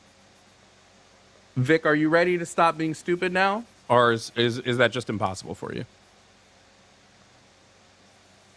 You know it's impossible for you? Oh, to fucking open your ears and listen to other people besides whining. Here we go. That's all you've done since the very beginning. Here we go. So you're not. Oh, here we go. The liberals get pissed So you again. are. Oh my god. So let's just analyze this, Vic. Per the transgender survey, which is what you just quoted, 13.1% of all respondents to that survey reported detransitioning at some point. Of that 13.1%, only 5% said that they detransitioned because they realized transitioning wasn't right for them. That would be permanent detransitioning, which means in the survey that you quoted as a study against me, which only means that you were wrong with your facts. You quoted 3%. You're right. You're right. I was way off base. Yeah. It's actually 0.6%. It's a fucking miracle. Vic, it's actually 0.6%, you fucking clown. Per the transgender survey, is 0.6%. Oh, 3%. Vic, 3% what is minor. Vic? Then you went up to 5. Now you're going to 0.3. Oh my God, you're a fucking moron. So when I quote 3%, I'm doing an amalgamation of like every study. I'm going from what the lowest end study tells us to what the highest end study tells us. The transgender survey, which was a optional survey of respondents, 13.1% of people that responded to the survey said they detransitioned at one point. Vic, you fucking joke of a human being. Of that 13%, 5% detransition permanently. What is 5% of 13%? You fucking moron. I hope, Vic, genuinely, I think the world would be better without you. I'm just saying. Genuinely, he hung up. I don't give a fuck. I genuinely think the world would be better if you stopped breathing in it. I think there would be so much more light in the world if you stopped sucking it all up with your fucking vapid brain. Idiots. Absolute idiots. Hey, thank you all for watching this video. If you don't know me, I'm Jovan Bradley. I'm a leftist content creator who does debates, political commentary, gaming, and so much more. If this is your first video, thanks so much for sticking to the end, and I hope you subscribe. That was something else. That was exciting, wasn't it? One last time. One last. Oh, no, wait. Let's check up on President Sunday. Someone who maintains his humanity and his empathy. Butcher is someone who his primary struggle is. Wait, you're talking about the boys? Humanity or empathy. The Homelander character is very interesting for the first 2 seasons because it's actually it's sort of the mirror image of that. This is someone who is traumatized out of having any capacity for empathy. He is also overpowered and therefore distanced from everybody else. Almost, but not quite in the way like a super rich person might be. Completely alienated from the common struggles and experiences that allow you to relate to other human beings. He's also like deeply perverted, and his wires are crossed in terms of like what he regards as like romantic interest versus a paternal interest, or so on and so forth, or a maternal interest as it happens. And they actually managed to soft redeem him in the 2nd season. Not fully, but just enough to kind of emphasize the systemic nature of what he is. Namely by giving him the opportunity to try to be a father to his estranged son. He has moments where he's able to exhibit care, like inadequate care, perverted and abusive care, but he's able to like demonstrate a capacity for affection and concern for another human being in a way that changes the tenor of his character. In addition to this, there is a very, I would actually say overall, like a fairly responsible and sometimes pretty strong attitude towards sexual violence in particular. Namely, it demonstrates it as a thing that certain people are forced to live with, and that is endemic. And that is also like something that creeps in. Not very high viewership today for President Sunday. Maybe today is just a very slow day. Good guy weak at Schuberman behavior, not reading any scientific schematic studies. True. Coming up the stream, we have Micah. Micah is calling about topic number 1, trans men and women being men and women. Micah, if you can hear me, please provide me with your age and pronouns. I'm 20, and any pronouns is fine. Okay, Micah, you're very quiet. Can you speak up? Nope. Hello? Can you hear me? Yeah, can you speak up? No. Yeah. Can you hear me better now? No. Nothing has No. changed, but I'll raise you on my end. But No. just be careful. You're going to be a bit loud in the ear. No. Micah, I believe trans men and women are men and women. Do you disagree? And if so, why? I agree. I do disagree. I think you disagree. That adult human male or adult human female is a much more coherent definition for man and Coherent woman. based on what? It's not circular like any transgender definition I've heard. Can you give me an example of a definition that you believe is circular? Yeah, I've heard the definition that that a woman is anyone who identifies as a woman. Is that the what definition go you think by? I operate under? I assume so because you're pro-trans, but you can let me know. Do you know what they say about assuming, Micah? No, what do they say? It makes an ass out of you and me. My bad. Would you tell me then what your definition is? Yeah, my definition of a woman would be an adult human whose gender identity aligns with their personal schema on the female sex. And personal schema, could you elaborate on that? Yep, a schema is a framework used by your brain to categorize information. Okay, so if it's somebody's personal framework on what a female is, then isn't that just a fancy way of saying a woman is someone who identifies as a woman? Nope. How so? Did you hear what I said schemas were? Yes, a frame. So then how do you connect that? What you just told me was, well, if your definition is a fire truck is a giant red truck, and now I'm telling you a fire truck is anything that fights fires, isn't your definition also circular? Nope. My definition talks about very specific concepts. Those concepts would be your internal gender identity and how that internal gender identity aligns with the way that your brain has categorized information to you. It's not just like you are something because you say you are. It's about a complex mapping of psychological traits and subconscious brain categorization with societal norms and expectations. Okay, but if somebody's idea of a woman is based on their own personal schema, then what makes one person Own schema a woman? of what? You're telling me of what it means to be a man or woman. Nope, because it's not about what it means to be a man or a woman. It's your schema on the male or the female sex. I'm sorry. Okay. But you don't identify as a male or female. Where's Dr. Jones? Nope. Your gender identity aligns with these things. So you would have an internal gender identity that aligns with your personal schema on the male or female sex. And that's what would make you a man or a woman. Okay, I see. But then how can you send me how gender identity works? Because I don't understand how you can identify as a gender that is not gender identity as based defined in biology. neuroscience. Gender identity is your subjective perception of your sex and how that sex aligns in your body. Aligning would be whether it aligns with or disaligns with your schema on the male or female sex. So if I have somebody whose gender identity, which is just the subjective perception of their own sex, and what they perceive their sex to be aligns with what their schemas are on females, then they would be a woman. If it aligns with their schemas on males, they would be a man. If it doesn't align with either, they could be non-binary. If it aligns with both, they could be gender fluid. There's a litany of things that can happen. Okay, but you don't perceive your sex. You do. You have a sex that is observed. Incorrect. Our brains fundamentally have a perception of our own sex. This is just an accepted thing in neuroscience. I can point you to a textbook that talks about it if you'd like. No, you can't. How? What do you mean?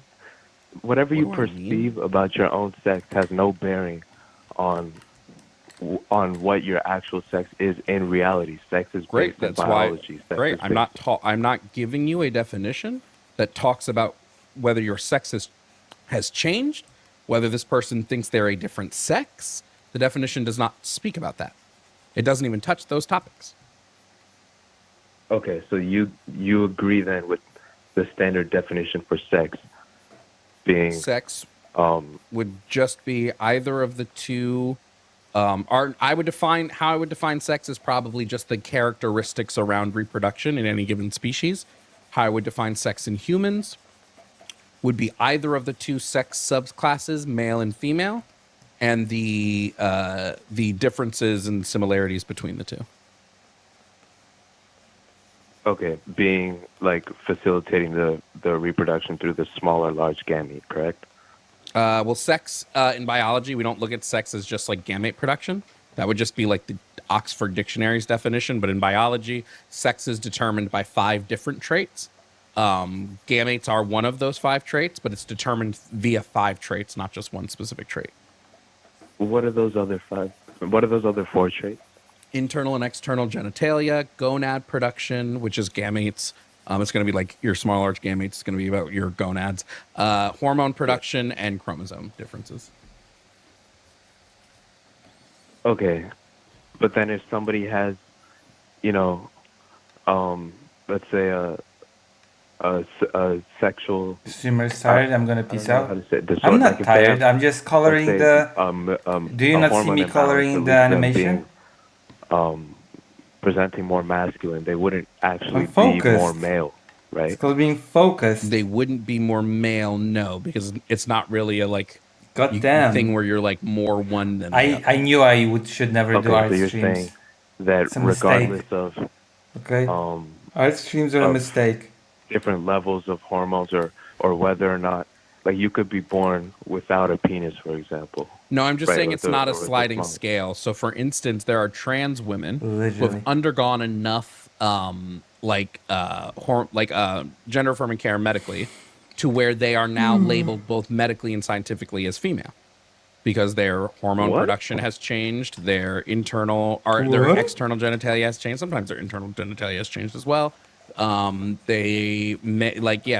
They're labeled medically, both medically and scientifically, as female. There's tons of trans women who go to the doctors and their doctors label them as female, and they have to label them as female because again, female isn't just a one trait thing. This is where your issue is. It's a category thing, and we categorize sex via cluster or familial categorization, which means we're looking at sex not by like one specific trait.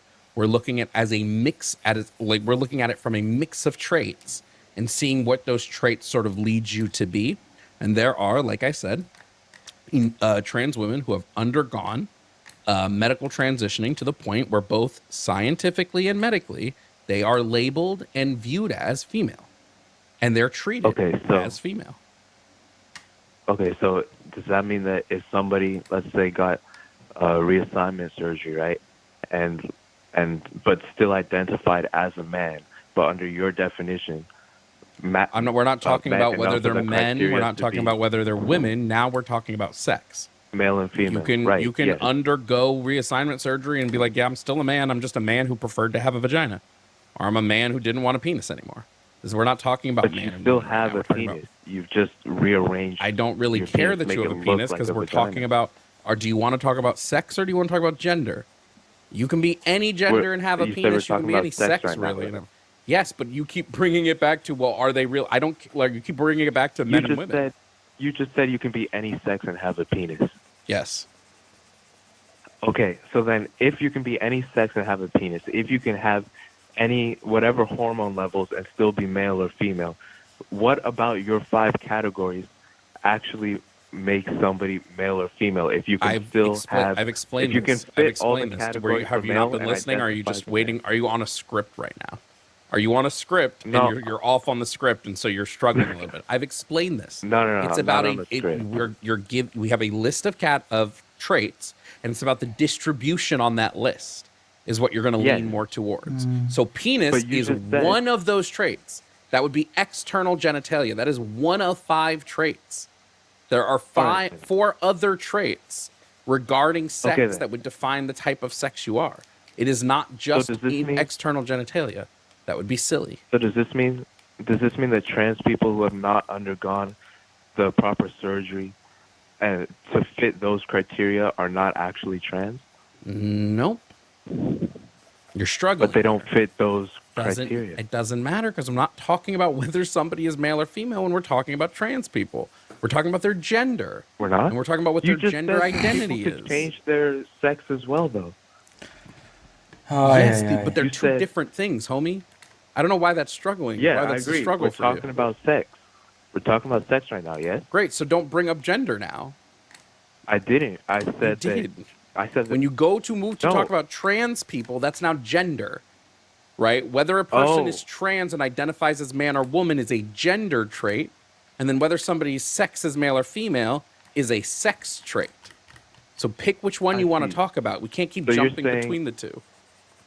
My mistake. No, my mistake. So when I heard you say that you could change your sex, I thought you meant as in like transsexual. I thought you were talking about you can change your sex from male to female as you change your gender from male to female. You can you could do them together. You could change your sex and gender at the same time. Well, Or you don't really separate. change your gender. Let me rephrase that. People aren't changing their gender when they're trans. So I wouldn't phrase it like that. But you can change your sex whenever you want, whether you're trans or not. You don't have to be You trans can to change your sex whenever you want. Okay, and you're Yes. not trans if you You change your just sex. undergo enough medical transitioning to where you would now be labeled in the opposite sex, both scientifically and medically. Why would you be labeled differently scientifically? You still, if even if you Because we were do to it, we trans- don't do it by one specific trait. We categorize I know sex that. by a couple of traits and your distribution amongst those traits. But all these traits that you've mentioned are things that anybody can undergo regardless of male or female and have no bearing on the differences between the two sexes. Even if you change your sex why are you struggling with supposedly this? from a male sex to a female sex, you still couldn't get pregnant like a female could. So, getting pregnant is not the requirement to be a female. That's not the But- necessary no, of trait that you course need to it's have. not. So then what you course just it's said not. doesn't I'm matter. saying- What you just said is No, quite literally a no. Listen to me, Micah. If right. getting pregnant isn't the trait that makes you female, then literally that means nothing to the conversation. Because it's not No, the thing what that I'm makes you a saying female. is, of course, it's not the thing that makes you a female. Exactly. The thing that makes you a female is having your body facilitated around the act of the process of pregnancy. No, it's not. Right. There are plenty of yes, it females is. whose It's the there are only- plenty of females whose bodies are not facilitated that way. For instance, Of there are course females who they are are. born with vaginal agenesis and they lack a complete reproductive system, which would mean that But their that is body it doesn't matter. Wait, stop. Frequency of a thing doesn't matter. If in order to be female, frequency means nothing. I know what frequency means. Right, I'm saying it of doesn't course- matter. Frequency doesn't matter. But people born with that condition, that is not supposed to happen. That is abnormal. There is no supposed to in biological development. You would be laughed out of course there every you would be laughed out of every biological classroom if you went in there and said there is one supposed to way that things develop. No, there isn't. We are creatures whose genetic code Yes. is huge. And there are variations to literally everything. That's how evolution works. Yes. There is no supposed to, there is no meant to, there is none of that. There Done. just is. In biology, there just is. We- Making the claim, we are no, we're not. No, we're not. We are Micah. supposed to No, we reproduce aren't. as a species. No, we aren't. No, we aren't. There's no Of course supposed we to. are. No, we aren't. What's the point of life then? Doesn't matter what the point of life is. That's not the conversation here. Of course it You're does. making a claim that there is a just supposed to said- be. Micah, there's no supposed Yes. to in there's no It is- supposed to it in is- biology. No, there isn't. There In is no biology, there is no supposed. We're the talking one about thing biology. that all There life is no does is supposed to. reproduce. Life isn't The one supposed to thing do all anything. life does is reproduce. Micah, that's just what is. You keep making something that ought supposed to be would be an ought claim when it's an is claim. Life just happens. It just is. There is no ought. There is no it should be this way. There is no design to things. There's no intelligence. There's no mind. There's no mind saying this should be one way or another. Life just happens. It just is. Okay. And to make the claim that there's supposed to be a certain way that people develop, I mean, Being white is There a is. genetic mutation. Should people not be Yes, white? it is a genetic Are mutation. people supposed to be No. black? Okay, then I mean, supposed to is maybe, but- stupid. Supposed to is stupid. If we're talking You're about right, you're things right. that I can shouldn't have happen said in supposed to. genetics, it's a nonsense claim. There is no any of that. There are variations in genetics that just happens. There are variations in genetics, but there are also, how do I put there? The way the way we categorize man and woman is between it. I don't think it makes sense to have all those different categories when one category perfectly describes the dichotomy between the two sexes. It's just more complicated to add on multiple This is other science. categories. Science in doesn't which- do. I'm sorry, Micah. Science doesn't do. This is too complicated. That's just not a thing. I'm not saying it's too complicated. I'm saying it's needlessly complex. Science You have does a simple- Wait, Micah. Science does Of complex. course, science does complex things. So all then the why would time. I? I'm Why not would I saying it care? shouldn't. Why would I Biology care is that complex. Micah? Why would I care if it's just too complicated for you? That doesn't mean it's wrong. It being saying it's complicated too doesn't complicated mean it's wrong. I'm saying it is, if it is needlessly complicated, Occam's razor, there is no need to needlessly add on multiple other categories to accommodate people wanting certain things when the original definition described perfectly what This is not we what are seeing. This is not what Occam's razor is. First and foremost, It is no, it's not. Is Occam's razor not? Hold on, is Occam's razor not? If there's, it's the simplest way without adding unnecessary. No. Occam's razor is saying that the explanation that the simplest explanation that accounts for the facts is usually the best one. Your explanation doesn't account for the facts. It But quite it literally does. How doesn't. doesn't it? Because it ignores most of biology. Your definition just listen doesn't to me ignore here, biology. It ignores biology that's Micah. not No, relevant. Micah. There is no not relevant in biology. What are you talking about? It is. I'm saying it is There not is relevant no to men no, and Micah. sorry, You to just male and don't. You female. just quite literally, Micah. You don't know how scientific classification works, and you're going, well, there's not relevant in scientific classification. Every example is relevant. Every single one. That's the point of classification. Hair color is Now, not if you wanna relevant to your just sex. Micah, obviously, we're talking about sex traits. That's what. Obviously, of course, context clues, Micah. Whoa. Context We're clues. talking about. Of course, Context we're talking about sex traits. That's what I'm clues. saying. The So then only why sex are you traits bringing up that- hair? Because you're God proving my damn. point. The only sex traits that males have, the only different sex traits that males have and females cannot have, and females have and males cannot have, is these sex organs facilitated around the production of the small and large gametes. Everything else, larger breast size, Micah, hormonal levels, Micah. can differ. Are your gametes a sex determinate trait, or are they a trait that is determined by your sex? What comes They're first? sex determinate. No, they're not. Your gametes are determined by the activation of the SRY gene. They are not the determinate trait. The gametes don't create your sex. So this is why you would be wrong we here. classify your sex based on your gametes. Yeah, my God. Oh my God, dude. Your script is so fucked, bro. What? Micah. We look Micah. Yes. In classification, if we're talking about classification when it comes to science, Oh boy. what we are looking at is we're trying to fit things into categories. And what we want is to make sure that everyone every subject, like let's say we have category A and category B. Every subject in category A should share something. Every subject in category B should share something, and there should be no overlap. I'm gonna watch If you're saying it's Vladimir's just video gamete next. production, you are going to have people that should fit in category A who would not be in there. For instance, There tons are of none. women, tons of females don't produce gametes, Micah. So where would they go? That is hell. not that is abnormal. It would Again, go to hell. Frequency They're still doesn't females matter when we're because they're- categorizing, Micah. When you're talking about traits that are necessary, necessary conditions can have zero exceptions. So you can't say it is a necessary car without an to engine have, is still a car. because an engine is not the necessary condition to be a car, Micah. Okay. Duh. Okay. A car without a Micah. cell is still a car. Duh, tons of How things is that have a shell engines. to a Duh. car? What is the necessary Duh, condition Micah. for a Duh. My point is, God damn, I should have been more specific when I said this, right? It's not having these gametes.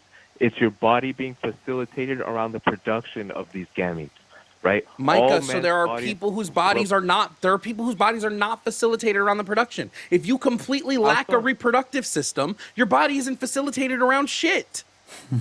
Yes, it is. No, it's not. It doesn't have a reproductive system, Micah. How can it be facilitated around one specific set of reproduction if it doesn't have a reproductive system?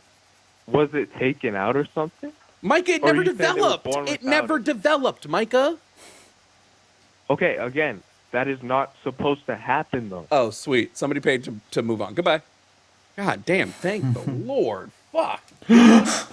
Their script goes so haywire, and then they have no clue what they're saying. Hey, thank you all for watching this video. If you don't know me, I'm Jovan Bradley. I'm a leftist. Okay, that's... What is Who's this? Afraid of Red, Yellow, and Blue was a painting by abstract painter Barnett Newman.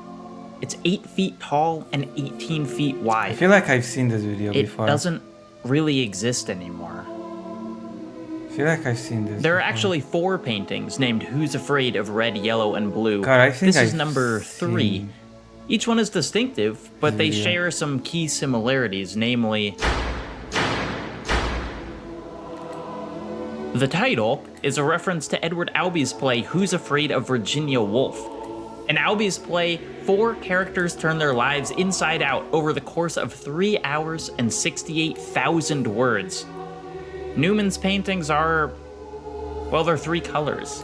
Really, they're 1 color, with some accents. But despite the simplicity, Who's Afraid of Red, Yellow, and Blue 3 hung in the Stedelijk Museum in Amsterdam for several years.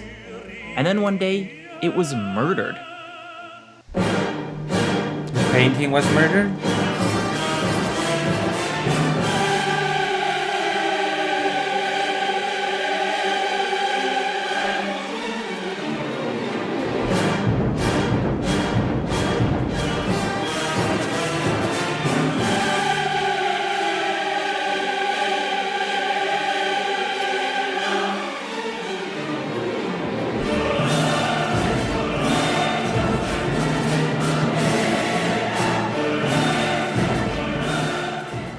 One day in 1986, a dude walked into the Stedelijk right up to the painting and just went to goddamn town.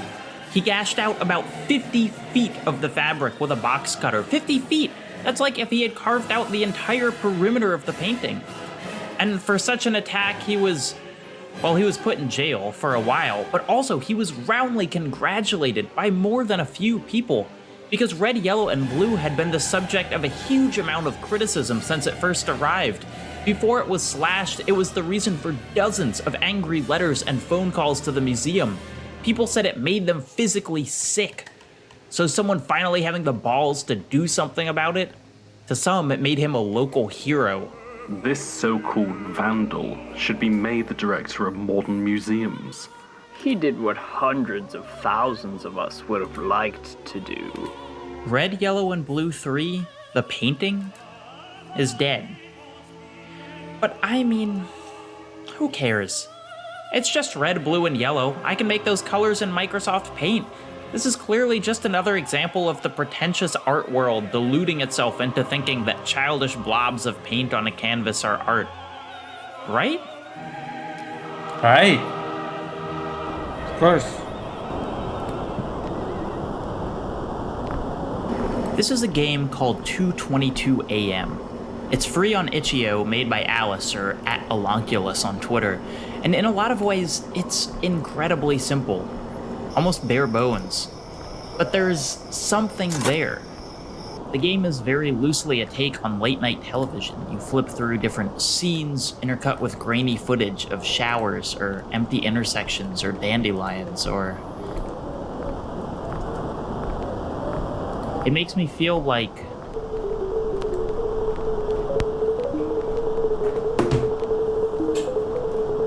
I'm ready to... 2:22 AM reminds me of Red, Yellow, and Blue, because, like... I'm ready to play what again. is it? Or something. It sometimes feels like a horror game, but not in a conscious way. It's horror in the way a nightmare can be horror, where nothing bad happens and everything seems normal, but you know something's off. It's funny, too. It's a lot of things, but I'd be hard-pressed to tell you a theme. 2:22 a.m. isn't married to a specific story or even a specific sequence of events. Different playthroughs will give you different scenes with different timings. Often, there's no way to interact with a scene. Sometimes What's that clicking sound? performs an action, sometimes it doesn't. Sometimes Was it it in gives the full video? freedom of movement. Hold on, and was that in the video? action. Often, different play. 22 a.m. isn't married to a specific story or even a specific sequence of events. Different playthroughs will give you different scenes with different timings. Often, there's no way to interact with a scene. Sometimes clicking performs an action, sometimes it doesn't. Sometimes it gives full freedom of movement, and occasionally you'll need to accomplish a task. Ooh, But that someone task just might be subscribed opening a to me. refrigerator Thank or you. digging a grave. And it's a game I'm that's regaining subs now. It kind of lurks in the corners of my brain, and those sorts of memories Thank that God. could be from early childhood or a book or a waking dream you had during a fever. 2:22 a.m. made me uncomfortable. It made me think about all the other games I play, how predictable they are, Right, how I'm I ready. understand the rules. It made me wonder what lies beyond the polished edges of AAA game development. 2:22 a.m. doesn't really fit within our existing game. Okay, I'm ready to play your favorite games on stream. Are you ready? Are you ready for us to delve into the nightmares of something? It's gonna be all good. Mm.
Hold on, I'm trying to. Oh my gosh.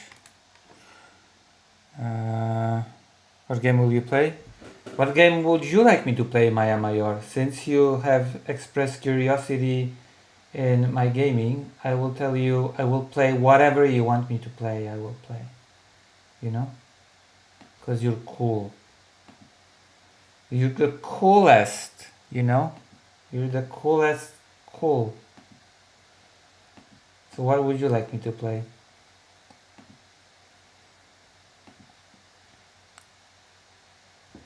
We have choices. We can play an RPG, we can play Forza, we can play a fighting game, we can play what's it called?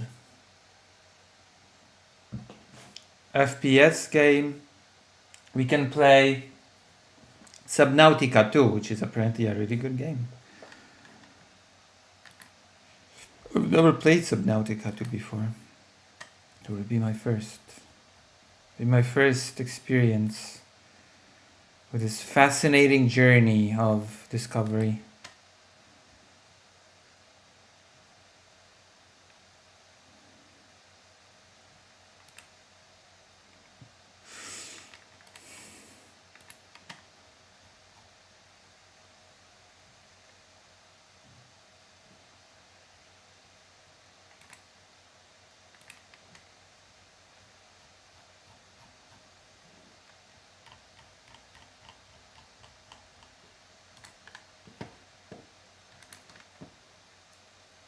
Symphonia. Okay, let's play Tales of Symphonia then.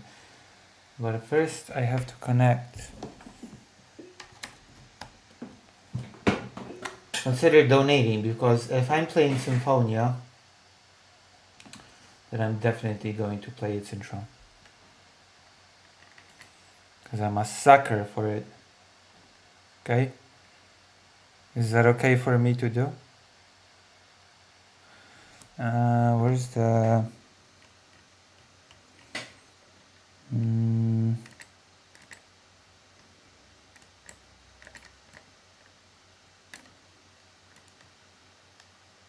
definitely going to play the intro. So, you know.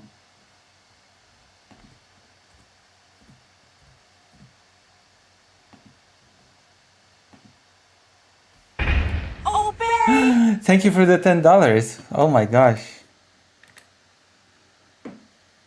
Demonetized, that's true. I will be demonetized because I will play the intro. Thank you for the $10.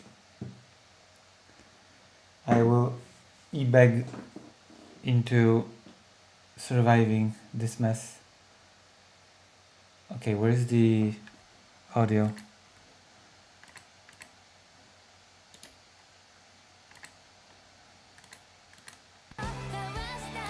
There you go.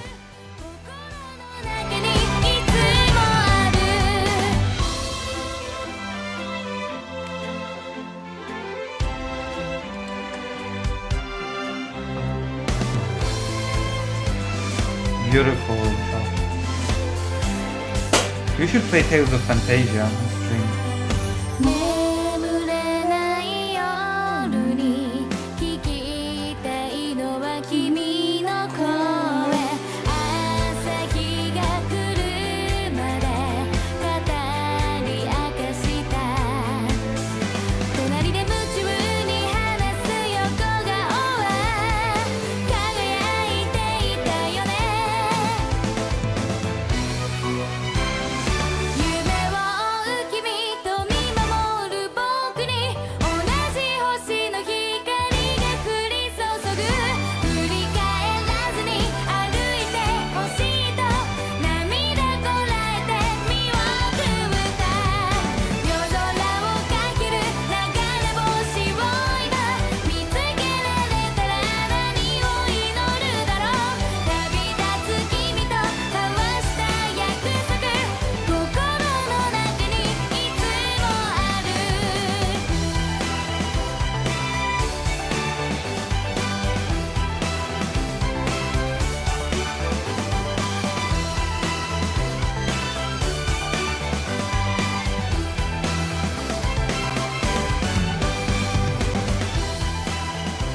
There are two versions of the intro, by the way.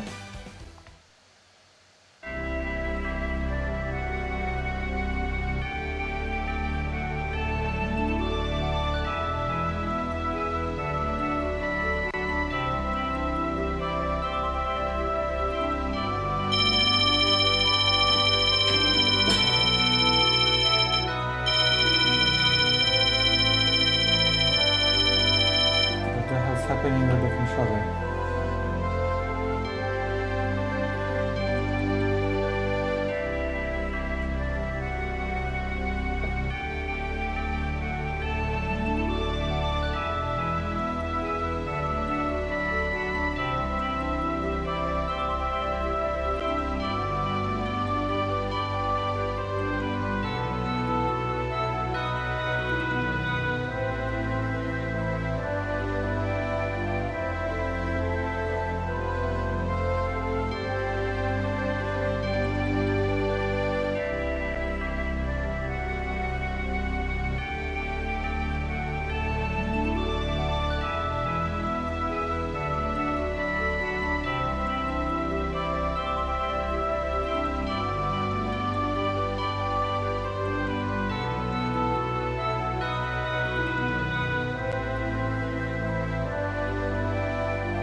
Alright.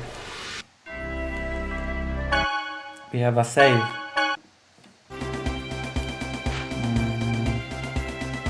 Oh yeah, I'm still... What the fuck? somebody dead?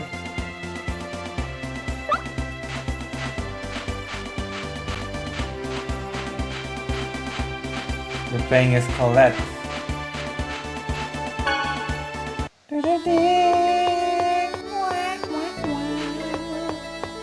Oh, wait, is there a store that I can get into? Where there was a store? Oh, beans. Is there a store? Where is the store? I think there's a store.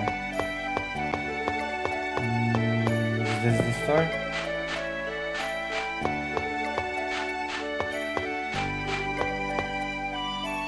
That's the store, I think.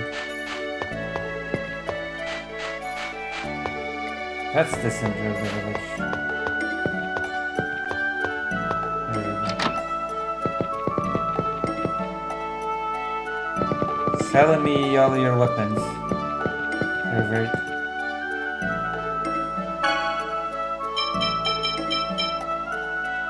Why are they selling the things that I already have?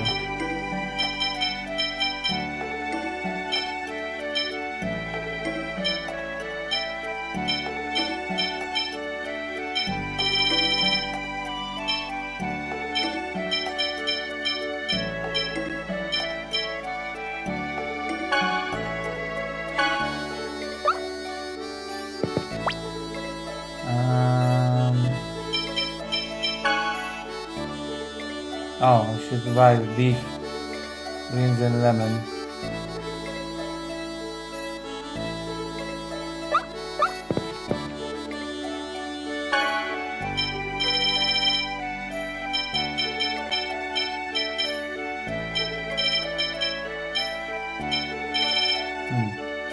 That's weird. Okay, let's go.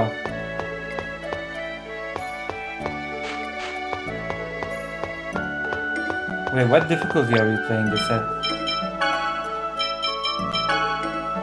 Hard, of course, because I'm a hardcore gamer.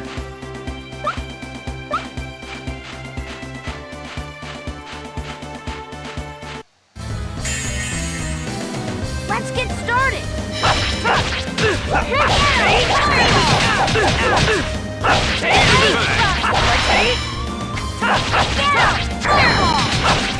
Don't overdo it. I will overdo it. Get him! All right.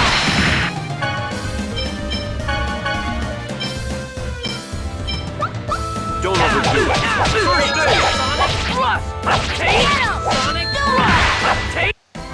Man, that was pathetic. Was it? Did Genius just call me pathetic?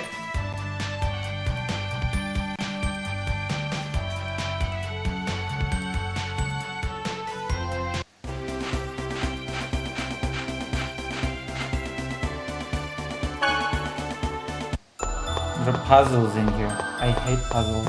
Puzzles are difficult. Puzzles are hard. They defeat me every single time. Be careful, everyone. I will not be careful. Right. Okay. What did I learn? Get him. Like Villa or something? Don't overdo it. Demon Fang. Demon Fang. We club.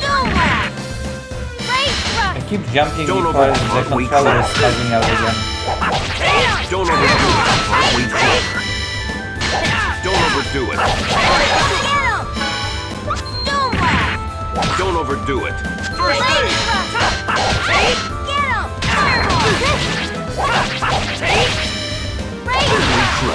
How's that? Don't overdo it. First aid. Sonic Thrust. Don't overdo it. First aid.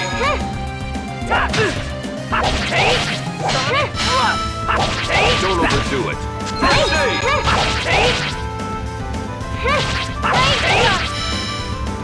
Don't overdo it. First aid. Just as I expected. What did you expect?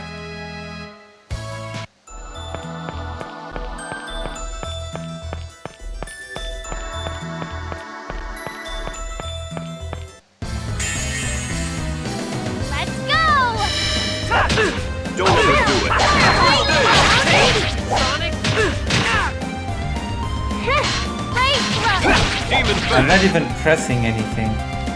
My character just keeps jumping. Take this! Sonic thrust! You're gonna pay! I don't believe this! I hate this so much.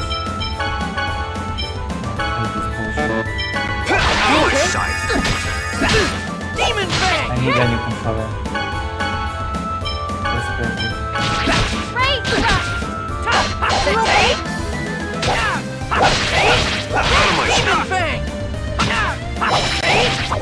Don't overdo it. First aid! Amazing, another expensive game.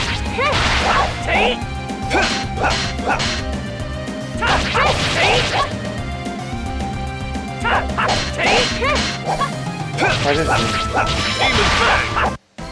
What is this? Never had a chance. Hold on, let me check. Oh, thank you. Hold on, let me check it now.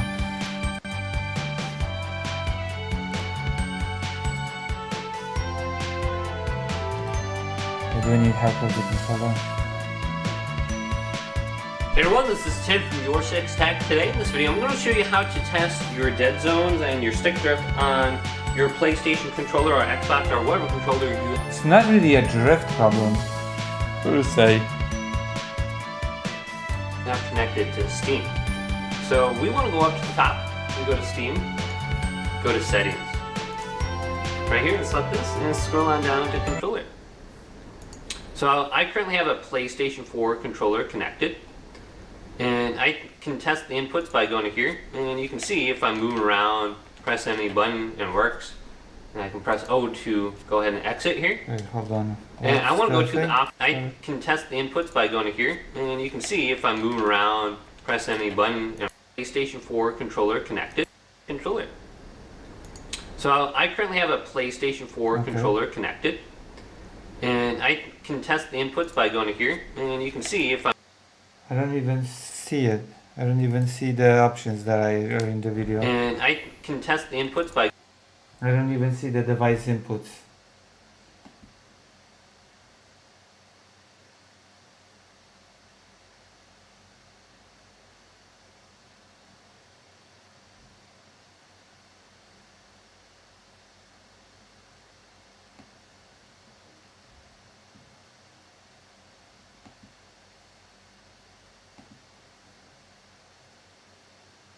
Okay, test input. Oh, see, I press it and it just keeps pressing forward up. See, I press up and it just keeps pressing up. That's the problem. And you can see if I move around, press any I press button, it once, works. I'm not even holding it anymore, and just keeps pressing up. And I can press O to go ahead and exit here. And I want to go to the option right under that. And this will give me the option to change and test the thumbsticks on here. So it's not letting me exit. So I'll just go back here. But this is very easy to do. So let's go back to Steam, go to Settings. Yeah. Go to Controller. Okay. And here's Calibration and Advanced Settings. Let's open this up. Okay, calibration and settings. Where's? I don't see it. Where is it? Here's Calibration. Oh, there you go. I see it now. Okay. And Advanced Settings. Let's open this up. Here's the joystick. And we can test the stick drift or the dead zone. So we can go to the right stick and we can adjust the dead zone on here. We can basically make this 0 if we really want to. So I'm going to keep it pretty much at 0. So it looks like it's at 2000. I don't know if that's the lowest it goes or if there's some. So I'm going to put it right about here so I get like basically no stick drift. I mean, I get basically no dead zone. Then I'm going to press triangle. And now I can go ahead and test it out. So you can see the red is the center. Then if I'm over the little like gray shadow circle, that is where my dead zones are set. So if I move it to the left over here, you can see I'll have stick drift. And it looks like it's good right there. You can see it's moving very slightly. So I don't think I would have stick drift in the game because it's still within that little gray circle. But I can just move around and then I can press because it's still within that little left circle. Red, and now I can go dead zone. Then I'm going to press triangle, and now I can go ahead and test it out. So you can see the red is the center. Then if I'm over the little like gray shadow circle, Oh, there you go. that is where my dead zones are set. So if I move it to the left over here, you can see I'll have stick drift. And it looks like it's good right there. You can see it's moving very. And if I'm over the little like gray triangle, and now I can go ahead and test it out. So you can see the red is the center. Then if I'm over the little like gray shadow circle, that is where my dead zones are set. So if I move it to the left over here, you can see I'll have stick drift. And it looks like it's good right there. You can see it's moving very slightly. So I don't think I would have go ahead and test it out. So you 1,000, I I don't don't know. even have that option to just press triangle for some reason. And here's calibration and advanced settings. Okay. Let's open this up. Here's the joystick. Okay. And we can test the stick drift or the dead zone. So we can go to the right stick and we can adjust the dead zone on here. Okay. We can basically make this 0 if we really want to. So I'm going to keep it pretty much at 0. So it looks like it's at 2,000. I don't know if that's the lowest it goes or if there is some. So I'm going to put it right about here so I get like basically no stick drift. I mean, I get basically no dead zone.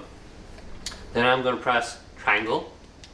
And now I can go ahead and test it out. Same problem. It So just gets you can stuck. see the red is Same problem. the center. I don't Then think if it's I'm about over drift. the little like gray shadow circle, that is where my dead zones are set. So if I move it to the left over here, you can see It I'll just have passes stick out, drift. see? And it looks like it's good right there. You can see it's moving very You see the slightly. problem? So I don't think I would have stick drift in the game because it's still within that little gray circle. But I can just move it around. It And just then I can gets- press it's stuck. triangle to stop the test. I'm not and go I'm not backward doing to the left anything, stick, and you can see do what's the same happening on the thing. screen, right? So let's test this stick. It looks like I got a little bit more stick drift on this one. I'm going to have to increase the dead zones just a little bit. Otherwise, I'm going to continue to have some sort of drift issue.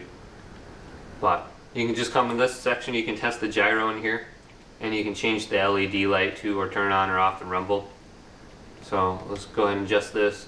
I don't want it all the way down. This is just going all the way to the left for me for some reason. But hopefully this video did indeed help you out. If it did, leave it a big thumbs up and subscribe to my channel down below for more tech up videos coming up next on Your 6 Tech.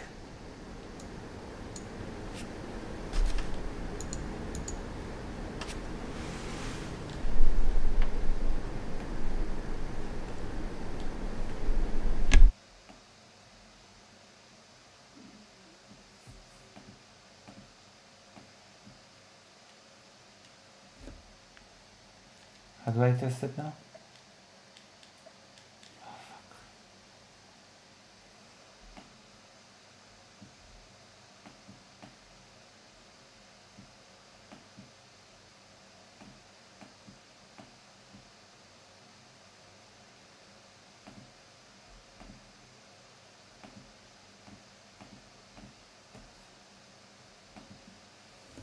Why it won't allow me to test anymore. Okay.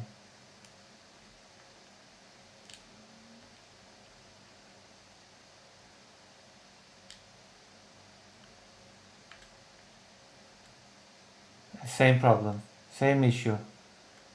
When I press it, it gets stuck. And it just passes out. See?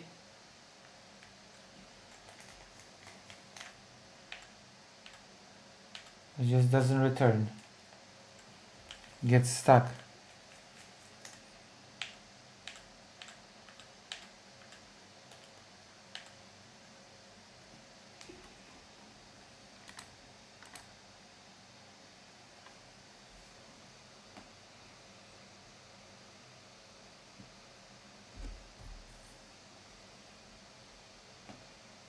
Okay, I'm maxing it then. I've maxed it.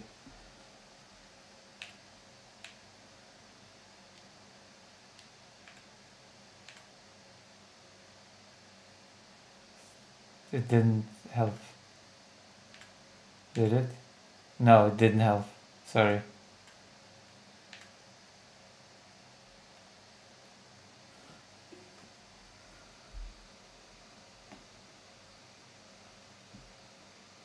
You see? Apparently the problem is something else.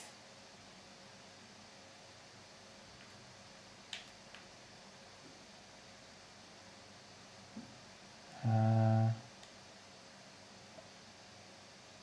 think the problem is... Hold on, I'm gonna Google.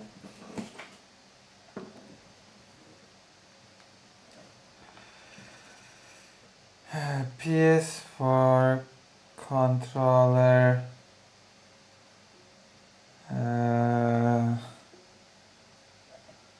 What's it called?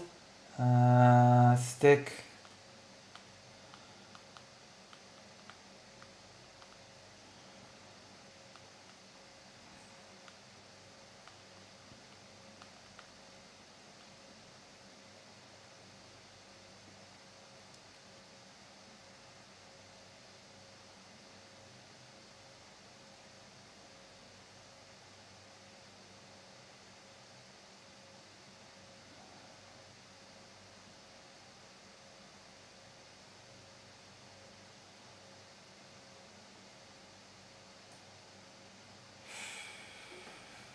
Doesn't feel like drift.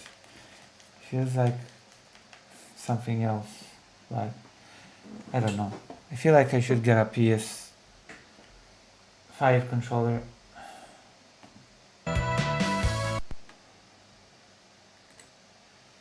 It's really annoying what's happening.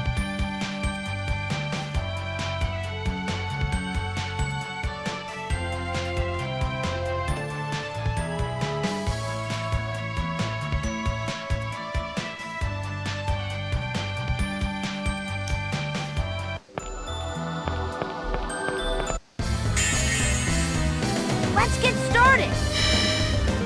Don't over. Do it. First aid.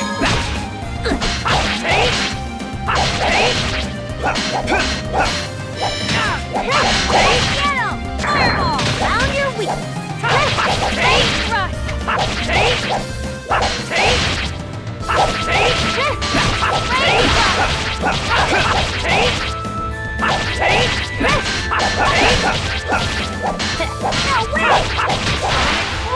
Like that. Don't overshoot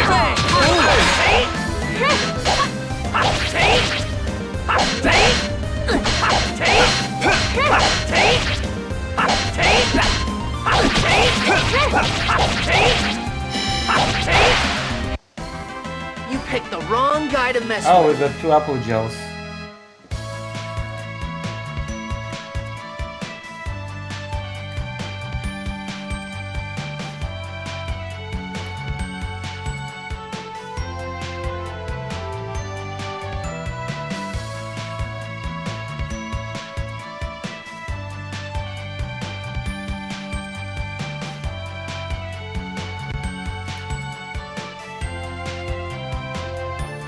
Two apple gels.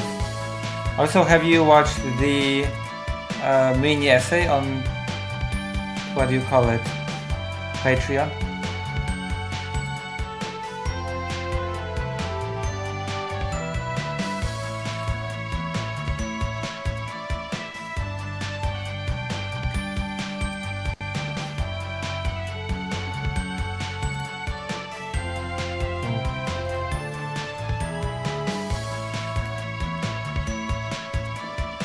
Try to make more of those.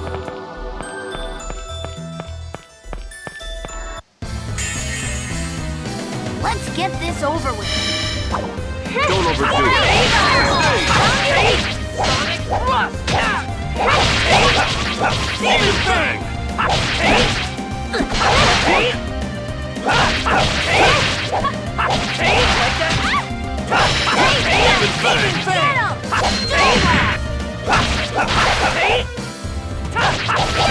Sonic Thrust! Sonic Thrust! Sonic Our weapons are love, justice, and Hope.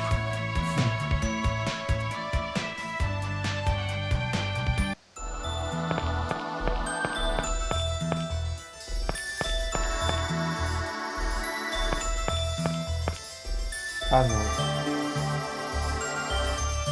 Look, there's something glowing. Oh, let's go see it.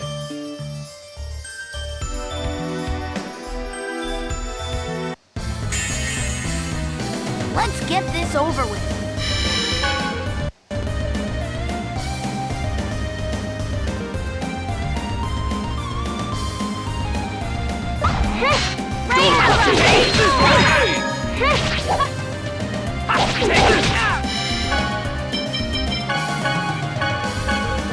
Don't overdo it. First aid!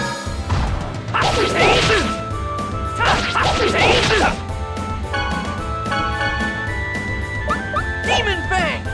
Demon Fang! Demon Fang! Demon Fang! Demon Fang! Demon Fang! Demon Fang! Demon Fang! Great thrust! Demon Fang! Demon Fang!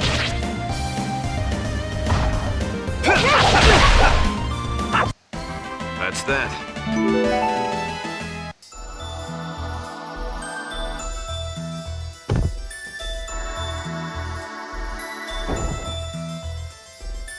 Oh no.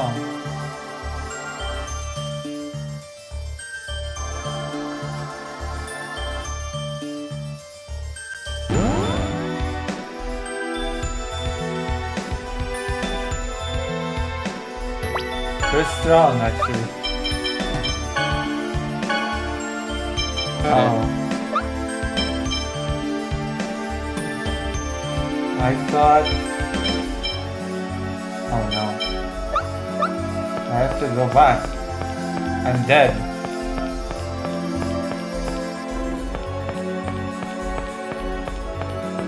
I have to go back to the village. Be careful, everyone! Don't overdo it. First aid! I don't believe this! I Gotta don't know believe when it to either. go! But it's reality. You cannot not believe reality.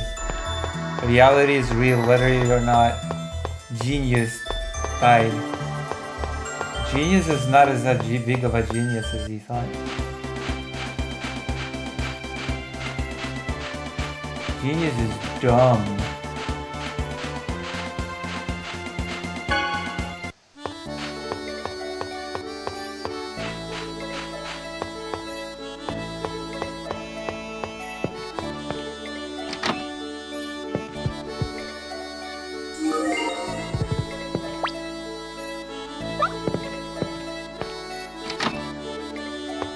Let's go.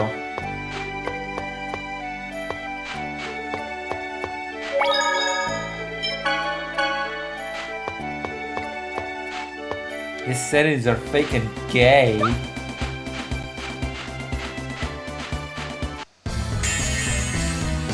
We can do it!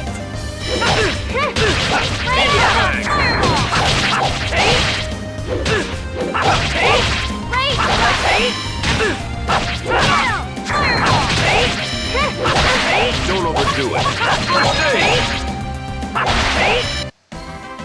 All right!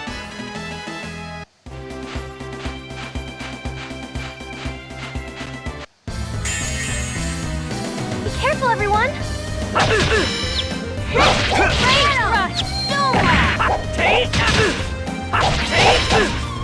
Don't overdo it. First aid!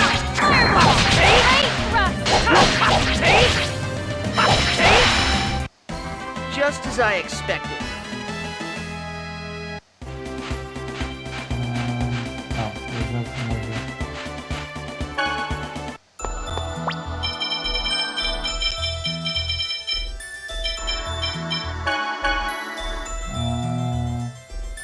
Oh yeah, I wonder if...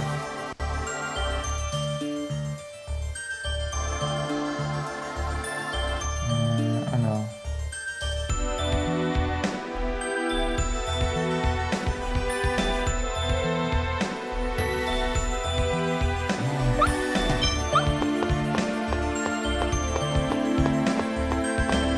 I can't believe that I did a whole animation on stream.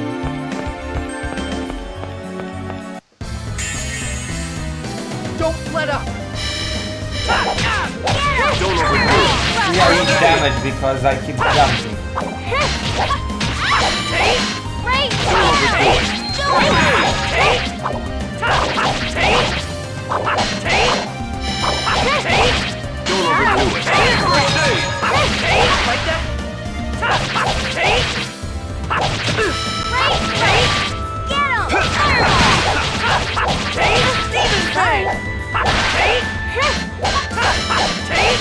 Don't overdo it. First aid!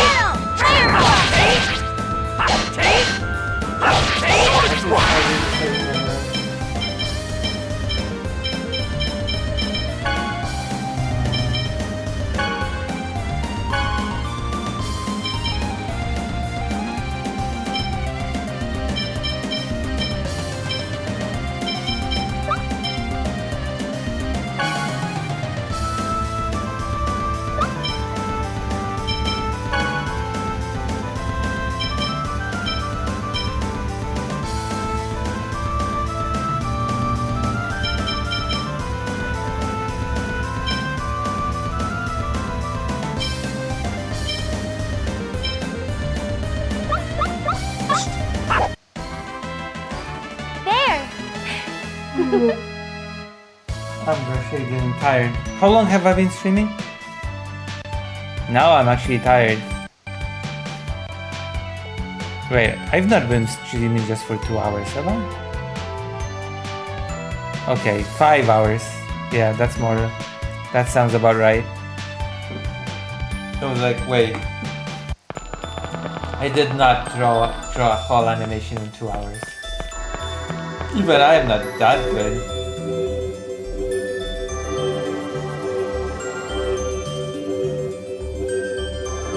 Even I'm not that good. Let's go! At what?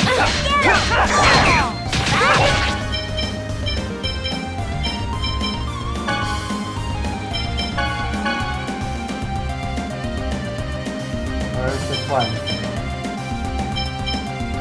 I don't see it once.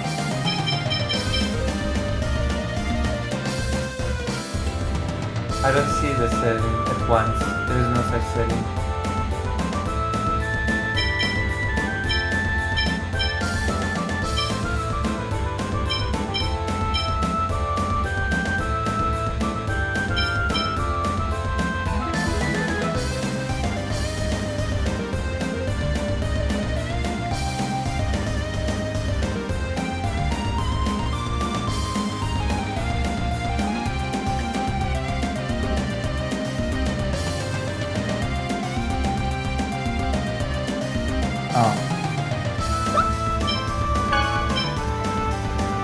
Attacked by spheres and a rebuff and you guys Don't overdo it. First aid!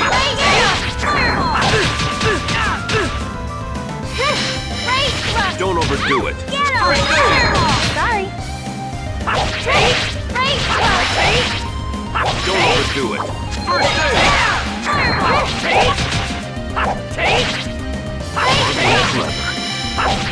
Okay. Don't overdo it. Sorry. It just wasn't your day.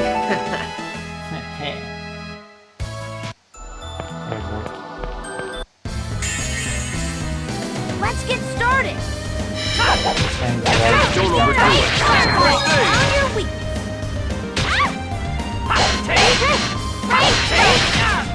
Don't overdo it. First aid! Don't overdo it. Partway clear. Don't overdo it. Partway clear. Don't overdo it. Partway clear. Don't overdo it. Partway clear. Don't overdo it. First aid!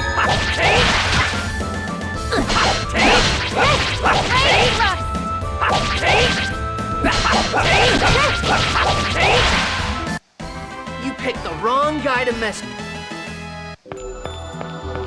Picked the wrong guy to mess with.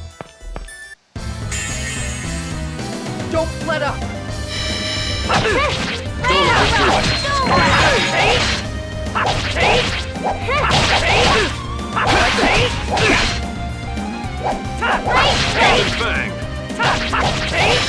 Work. Demon Fang.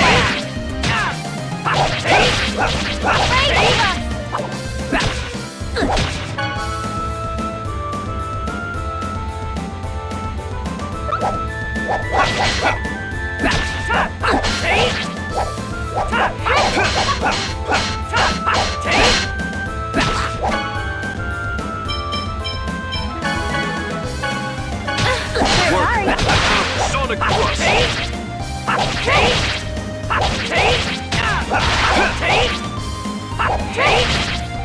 Oh, which ones do you want to see?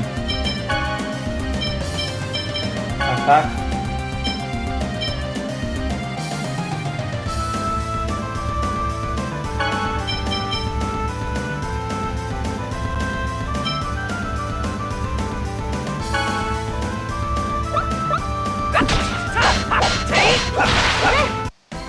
Never had a chance. True.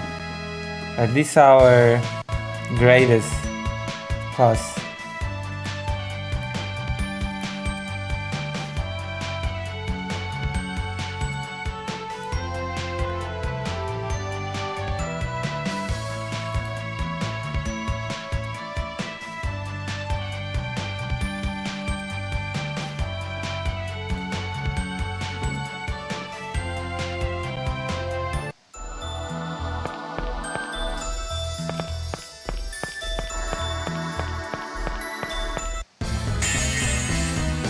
Let's get started.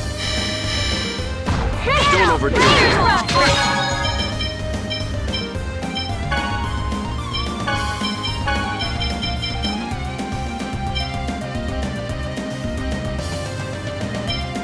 No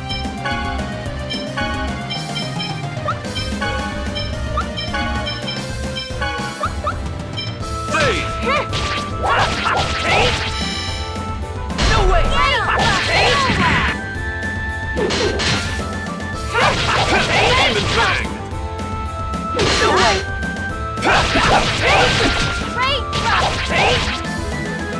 No way! Never had a chance.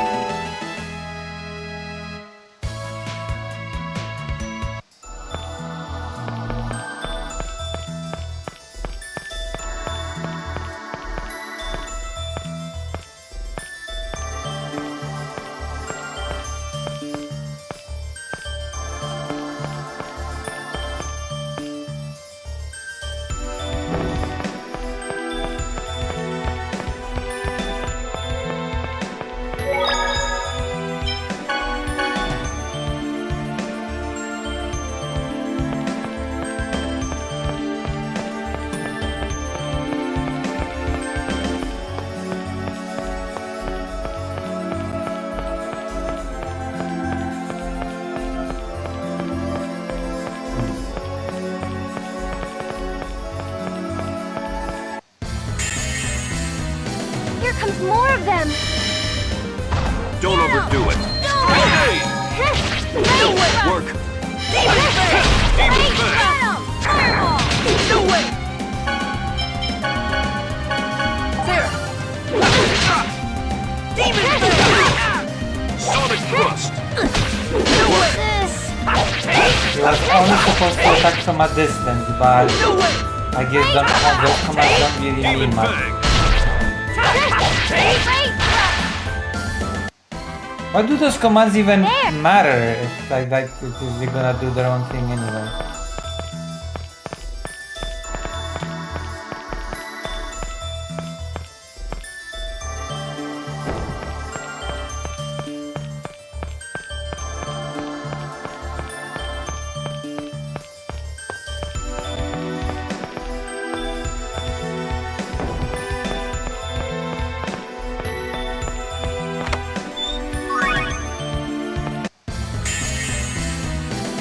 Go all out.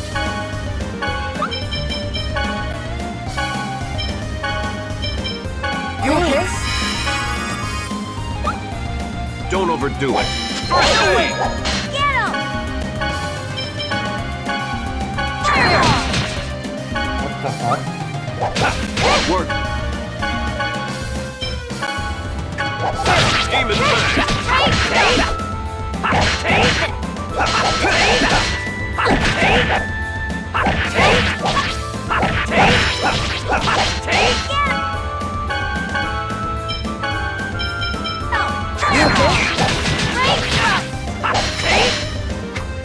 Take this!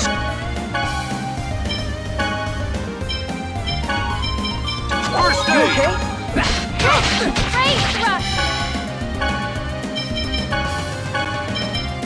You okay?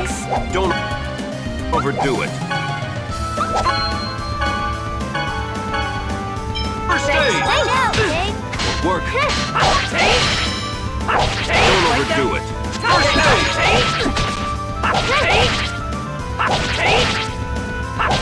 Like that?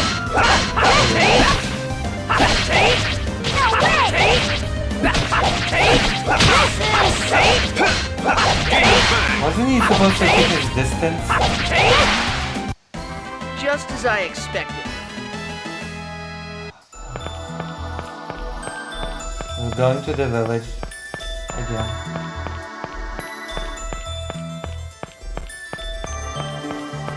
Goodbye.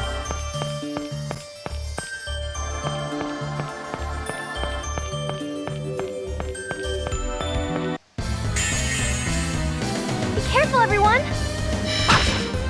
Don't overdo Get it. out of here! First aid! Right! No! Gotta know when to go!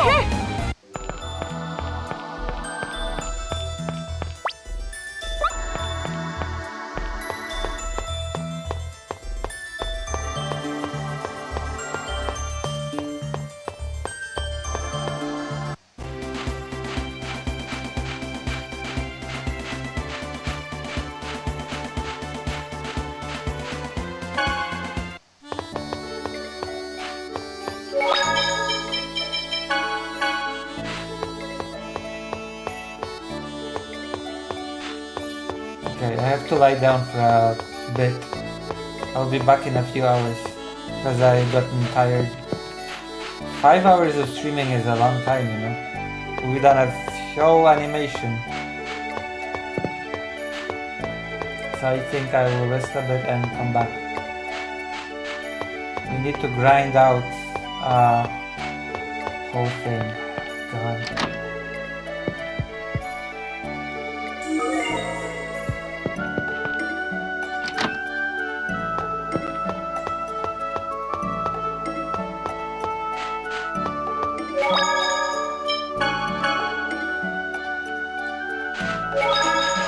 Alright.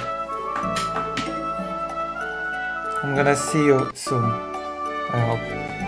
I'm gonna raid you into somebody who will definitely raid me back or something.